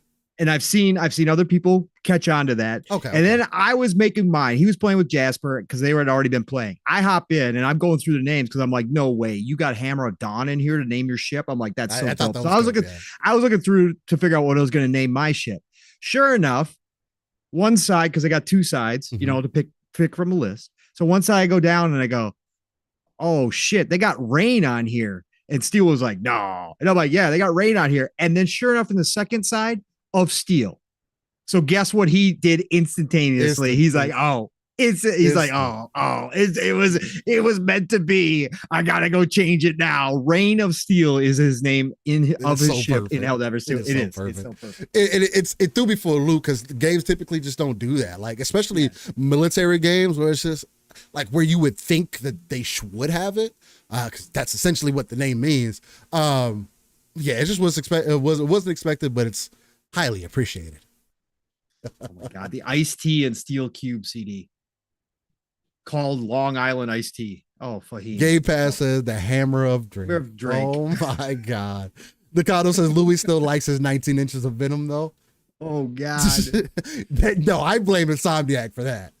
I'm so glad that died. Oh my God. People are sick. You want 19 inches of Venom? They knew what they were doing with that. Oh, I'm just saying. God. Tentacle porn is so popular. Guys are all a bunch of freaks, man. I'm telling you. I'm not saying I can't get freaky, but man. No, that's kind of it's kind some of this shit. It's weird. Steel Cube, yo, y'all gotta stop. Then in '97, Nintendo 64 released Mario Kart 64. Shout out to Mario Kart. Shout out to Mario Kart. All right. Then in 2000, I don't know if this is an official Gundam game, but nonetheless, it's probably a different name. Y'all will like this. In 2000 in Japan on PlayStation, you got Kidu Senshi Gundam Giren no Yabo Zeon no Keifu. I was waiting on this. I saw that. I couldn't even see the full title on my screen. I was like, yes, we've got one. Say it again, Steel. It's Kidu Senshi Gundam Giren no Yabo Zeon no Keifu. Beautiful. If I was going to say it. Love it, bro. Love it. And I'm pretty sure it's probably a liberation of Gundam or some shit like that. Or Xeon, whatever. I'm going to see if they actually have the translation for it. No, they don't. There's definitely during that time where you're going to either import it or not. All right. Then in 2000, the PlayStation in Japan released Vagrant Story. I've heard some good things. One of the greatest JRPGs ever that just simply hasn't been remade. Nobody knows why. Go back and look at the reviews, like 9s, 10s across the board back in the day. Like I've heard a lot about it. There is no reason why this game should not have been remade by now. Just don't get it, man. I don't understand the decisions of these companies. They'll remake obscure games. Mm-hmm. They'll go back to franchises, but not hitters. Not hitters that absolutely should be. This should actually, Vagrant Story should get the Final Fantasy VII treatment. Really? Honestly. Yes. Again, I understand. I've always heard good things about it. I understand why Final Fantasy, even though I think it's overrated. Kill me, shoot me. I don't care. I think it's overrated. I understand why they put so much emphasis on it, but the fact that Vagrant Story has gotten zero respect, it makes zero sense. There would be a line of people waiting for that fucking game. It would be huge. It would sell millions. Vagrant Story is fucking phenomenal. I got people backing me up. Tim says authentic Japanese Steel Cube. Awesome. Oh, Jesus Christ. Yeah, just keep adding it on. Horde of Wars, authentic Steel Cube. Yeah, there we go. Then in 2003 on PlayStation 2, you got Dot Hack Infection Part 1. Shout out to Dot Hack. Amazing anime for those who want to get into it. Never played their games though. Yo, I'm going crazy. Then in 2003, PC released Command and Conquer Generals. Let's go. Mav's already in the chat. He saw it early. He posted it. Let's go. Bring back Command and Conquer to the consoles, please. Yeah, especially fucking hell, yeah. You already remade it Classic. for the PC. Just bring it over to PC. Everybody's showing you how to do it, EA. Bring it. Then in 2004 on the PlayStation 2, you got Champions of Norath. Freaking amazing. Heard about that too. Really good game too. Yep. Then in 2004, PlayStation 2 released Nightshade. Not familiar with that one, but. Then in 2004, the GameCube released Pokemon Coliseum. Another beloved franchise. Why yeah, that would have been the done next level of stadium. Yeah. I didn't play Coliseum. Okay. I'm pretty sure that would have been in the same vein But you did play Stadium? Yeah, I played the shit out of Stadium on Nintendo 64. Okay. Goddamn Why right. don't they have a new one? Why? These games, especially as if they treated it like a PvP game, because that's what it was. I mean, you and the homies got together and just fucking fought each other with choose whatever Pokemon. It was really like leveled out. You didn't have to level up nothing. It's just, hey, here's a Pokemon. Y'all go fight. It was really dope. I would probably consider this to be the casual version of Pokemon. The fighter version of Pokemon, maybe even. I don't know why they don't bring it back. And I never played Coliseum because that was actually the last iteration. And I had a GameCube too, but I don't know why I didn't play Coliseum. Interesting. Interesting. That was the last generation of Pokemon I actually even fucking cared about at that time. Right. It was interesting. Then in 2004, Yu-Gi-Oh! On the Game Boy Advance released World Championship Tournament 2004. I think I played. I don't think I played. It wasn't on the Game Boy Advance. I think this was during the generation where the Game Boy Advance and the Game Boy SP had the same cartridge. Okay. So I probably would have played that because I think the differences was the Game Boy Advance didn't have a light, the SP did, and so they released the next version of the Advance because I think that one did come with a light. It had a backlight at that point. I believe. I could be off on that. Yeah. Great to see you, Ham. By the way, great to see you. Hey, shout out to TSWS Gaming, Ham Solo in the chat. Appreciate you coming through. Then in 2005 in Japan, you got PSP released Popo Locrois. Popo Locrois. Okay, shout out to that. Let's do it. Then in 2008, the DS released Professor Layton in the Curious Village. Oh, here we go. Then in 2009, a game that solidified the fact that I don't want to play games in this genre or vein at all. In matter of fact, I got to at the end of my first hour, I turned the game off and said I would never play it again. And it released on PC, PlayStation 3, and Xbox 360. And that is Fear 2. Project Shout out Origin. to backwards compatibility. Sorry, I cut you off before you got you're good. You're good. Sorry, Project Origin. Yeah, shout out to backwards compatibility. Again, I own these. These I can play, even though I was good. The little girl appearing behind you. Nope. The blue is not good, but the action, again, you give me weapons and the action is so damn good. After they get done with Dead Space, they need to go back and remake Fears. They have to. If they do it co-op, oh, yes, exactly. And they give it the treatment that they did Dead Space. Fear, another franchise. Why? Oh, that would be even worse. They give it the Dead Space, that would be even worse. I don't want that. Bro, it was already enough. Guns blazing, bro. Guns blazing. You got plenty of ammo. You were fighting real human beings most of the time. Like the creepiest part was the little fucking girl just popped out of nowhere, bro, and following you around. Couldn't do it. But I can do those. Let's go. Then in 2009, on the PSP, you got Loco Roco 2. Loco Roco. I think I played. Yeah, I played the Loco Rocos. They're fun. I think this next one might be a hitter for Pong. Let's see. 2009, Xbox 360 released. I don't know if this is like a combine of words or what. One Chambara. Oh, is one Chambara? I was going to say Oni Chambara. Oni Chambara. Yeah. Okay, it is Oni Chambara. Oni Chambara Bikini Samurai Squad. Yes. Here, I was going to bring this up when we were talking about Stellar Blade. Well, of course, you're familiar with it. Oh, absolutely. And I just found out, Steel, because actually I was looking at it because it was on sale on Xbox again, right? Because one of the games is backwards compatible. Xbox only got one of the games. Okay. There's multiple games. I own the other ones on PS4. Okay. So I was researching. Mm-hmm. They actually have full remastered on PC. So that's going to get budgeted in at some point. Oni Chambara. What kind of game is it? It's a complete action. It's a beat 'em up. It's a beat 'em up. It's fun as hell. The combat is cool. It's repetitive. It's old school. It's 360 era, so you know what you're going to get out of it. But the remaster version on PC in high definition looks damn good. And all you really need to know, Steel, is they have a strawberry and bananas costume set. That's all you need to know. And it's literally 2 strawberries and a banana. So you can figure that out. It's perfect. It's beautiful. I'm looking at the gameplay now. Yeah. It's very it's old school. It's Dynasty Warrior-ish. Zombies.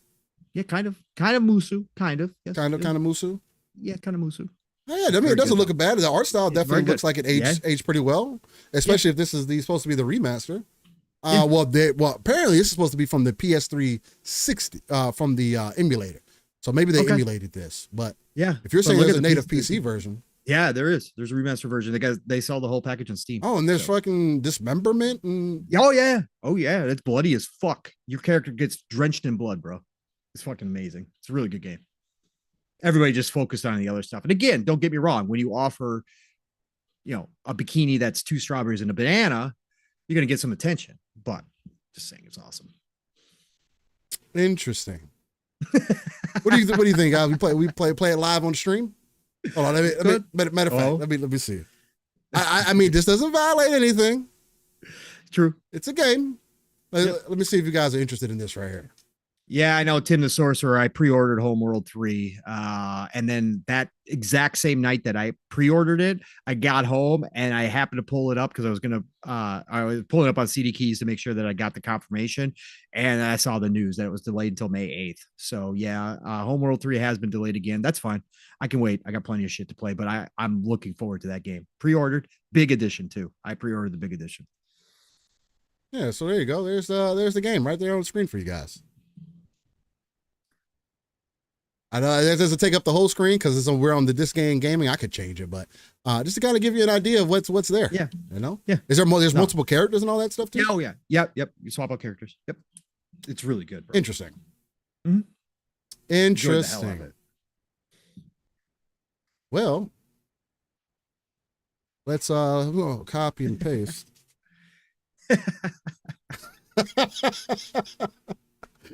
Okay.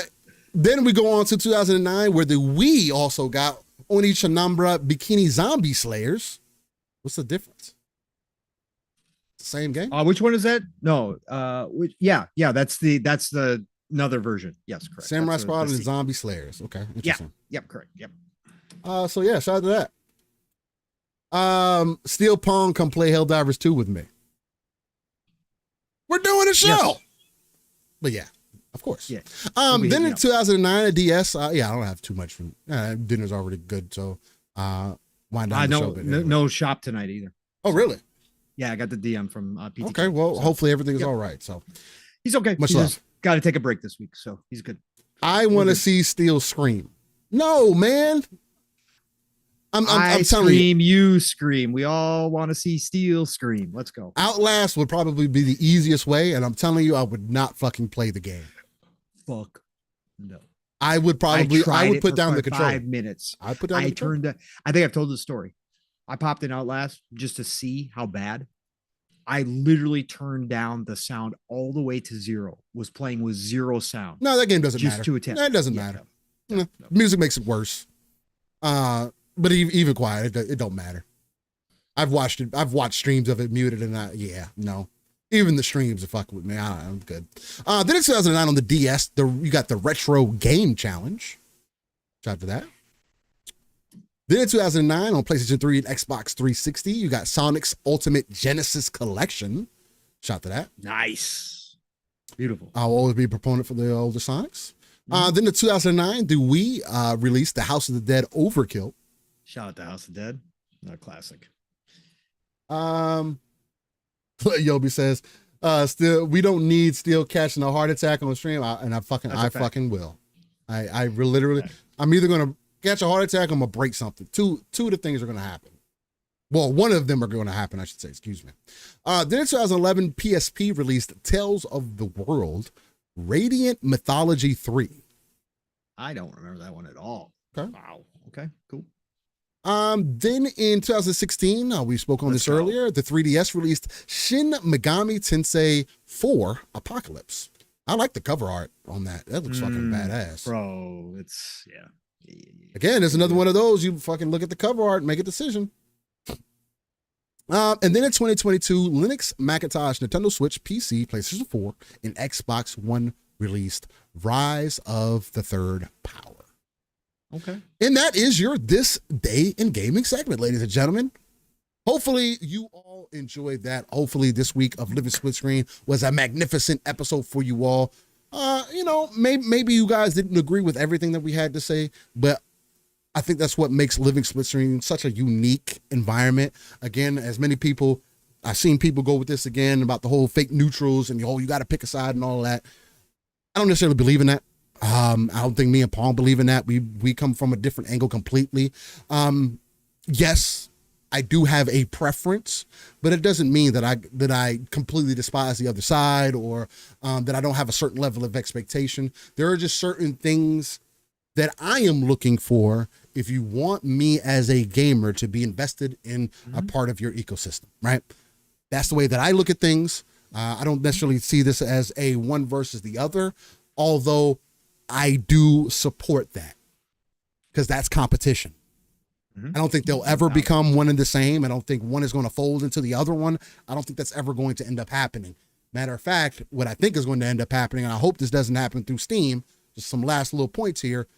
Steam is in a prime opportunity, is in a prime position to make an exclusive play if they wanted to, and would have a large base that they would be able to sell their games to. I don't see that happening, but that could be another form of competition that we end up seeing.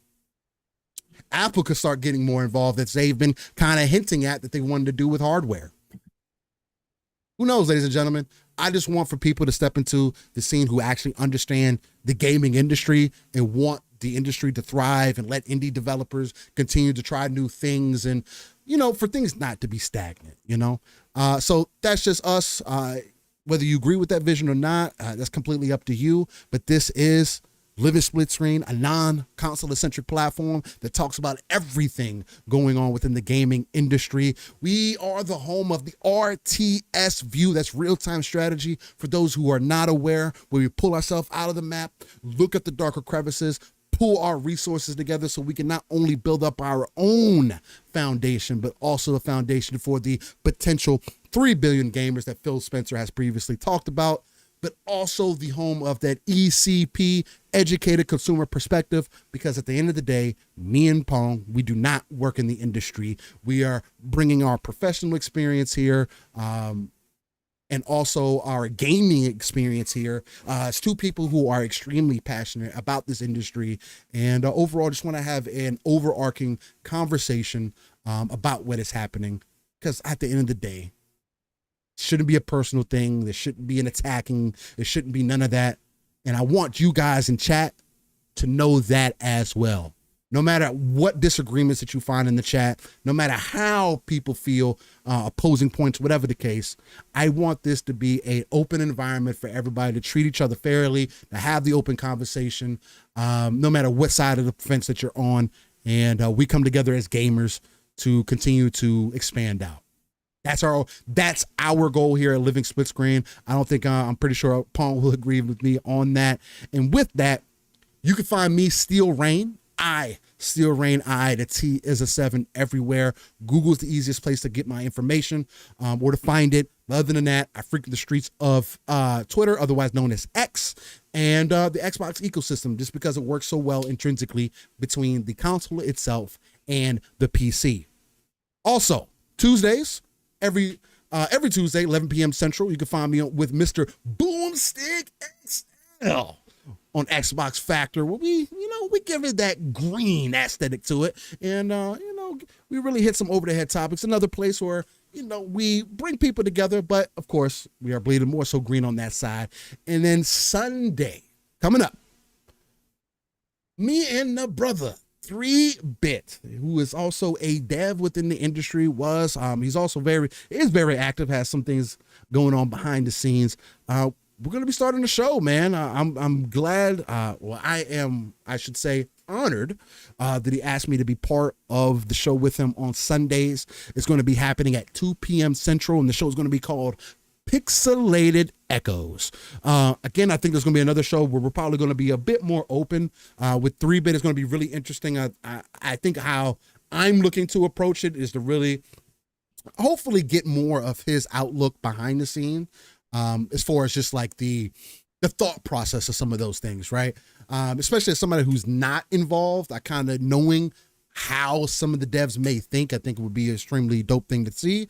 And who knows, we're probably going to end up, we're also aiming to get interviews done on there. So that may be a place where you're going to get to see a lot of that touch and go, and a lot of things cross over that you may not get here, which we're also working towards. But again, we want to make this more about the community and the gamer, versus the people that we bring on and so on and so forth. But nonetheless, Paul, brother from another, the uncanny gentleman himself, please let the beautiful people know where they can find you. And I got to let you know, brother, it was another magnificent episode of Living Split Screen with you. Before I get my outro, Mav just hit me up in the DMs. IGN just posted a new video article About by what? one of their creators. Steel, you're gonna love this, brother. You're gonna love this. What the fuck? What the fuck? Burned down to the ground. I'm scared. You entitled assholes who want everything to be the same. Go fuck yourselves. I know this is an opinion piece, but this is the mentality of journalists. Like, the post by IGN was, I hope Suicide Squad kills the cursed looter shooter trend. Oh, I think I put that out a bit ago. Was it a bit ago? I believe. Okay. I mean, I don't remember. Mav just hit me. I remember seeing that a couple days ago. Okay. And this is just posted. They're doing the repost thing. I hadn't seen this yet, and it was posted 3 hours ago, I guess, according to this. Okay. Maybe it's a different article, but I swear I saw something a couple days ago that said the same thing. Oh, Suicide Squad should be an example of why we shouldn't support live service games. Get the fuck out. What are we talking about? You gamers who like one type of game or two types of games, cool. Go play your games. Why don't you do videos on what you're playing right now that you enjoy and love? Why don't you go do some of that content? Oh, that's right, because it doesn't get the fucking clicks. You guys are pathetic. You guys are transparent, but you do not get to say what every game should be. That's like me saying, just because I don't play Dark Souls games outside of Elden Ring, and because I love the aesthetic, but that's like me, stop making Dark Souls games. Yeah, I get out of here. Looter shooters are here to stay. Some of us, actually, a lot of people love looter shooters. If the premise of Suicide Squad didn't jive with what you wanted Rocksteady to do, I can't help that. Plenty of devs and publishers have done that to me in the past. Hundreds of games have come out where I said, why did you guys make this instead of something else? But my problem is wishing ill on the devs, bro. Yes. Ah, man. Anyways. Unbelievable. Great show. I just stop. Just stop. Weird. You've said enough. You've done enough damage. Move on. Okay. Anyways, everybody, what a great show. What a great episode. We knew we were going to have a lot to talk about. Obviously the chaos, from Xbox rumors this week was a big talking point, but we did touch on other things. Again, Steele and I, we say 4+ hours. Here we are, 5 hours in, with the late start.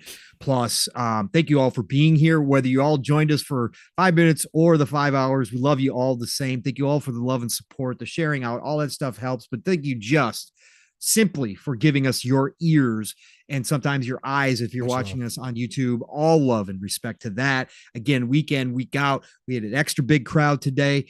Appreciate every single one of you dropping by live and saying hi. New faces, old faces, everything in between.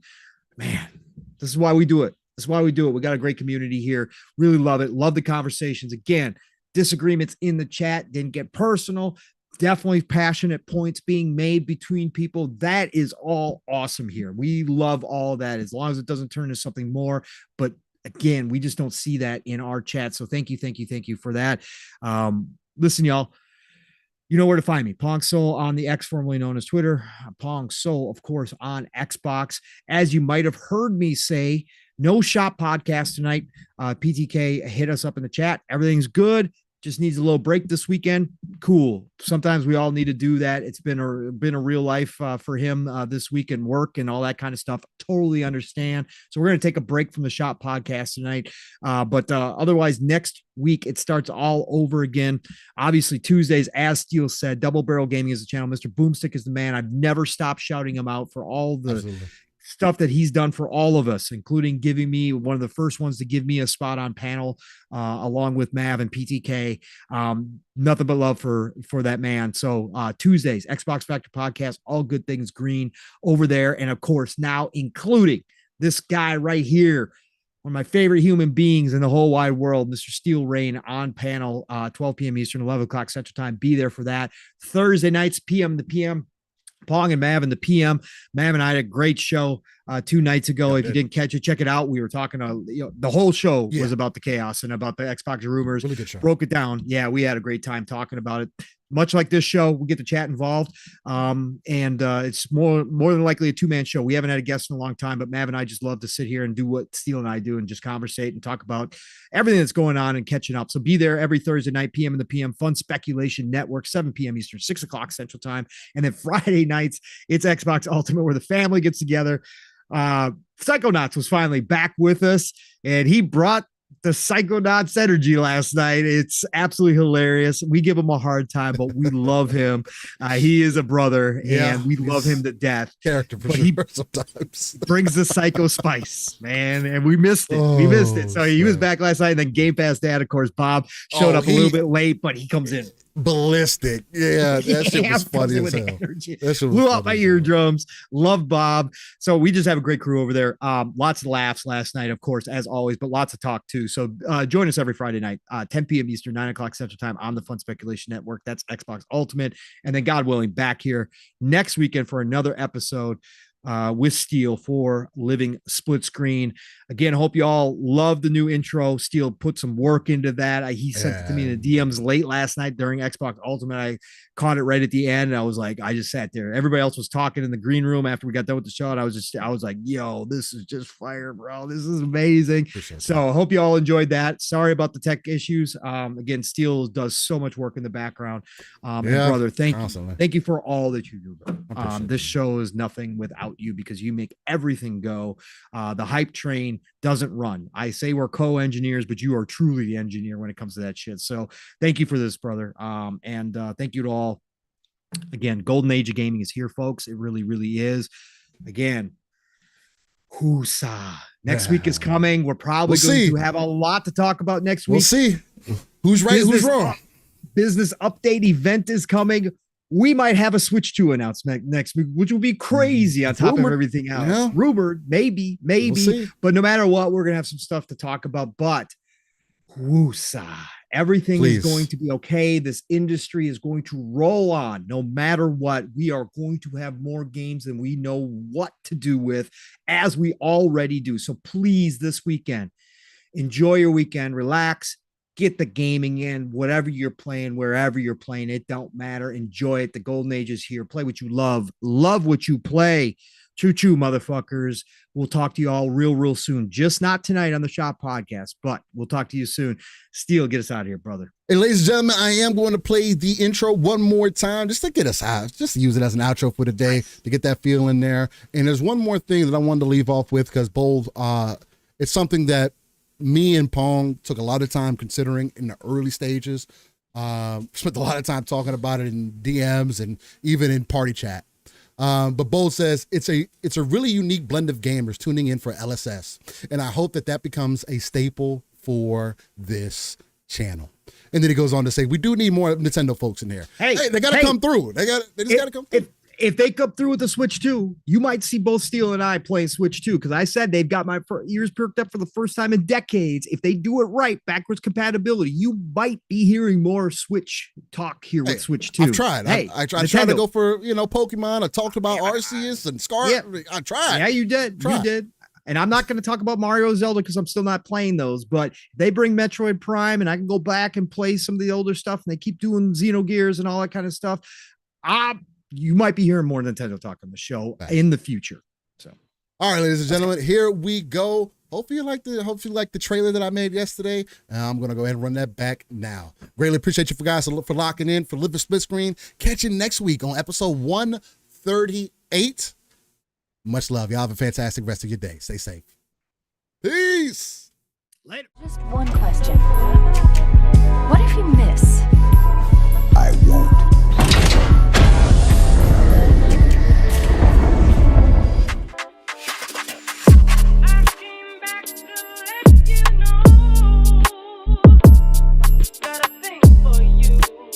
And I can't let go.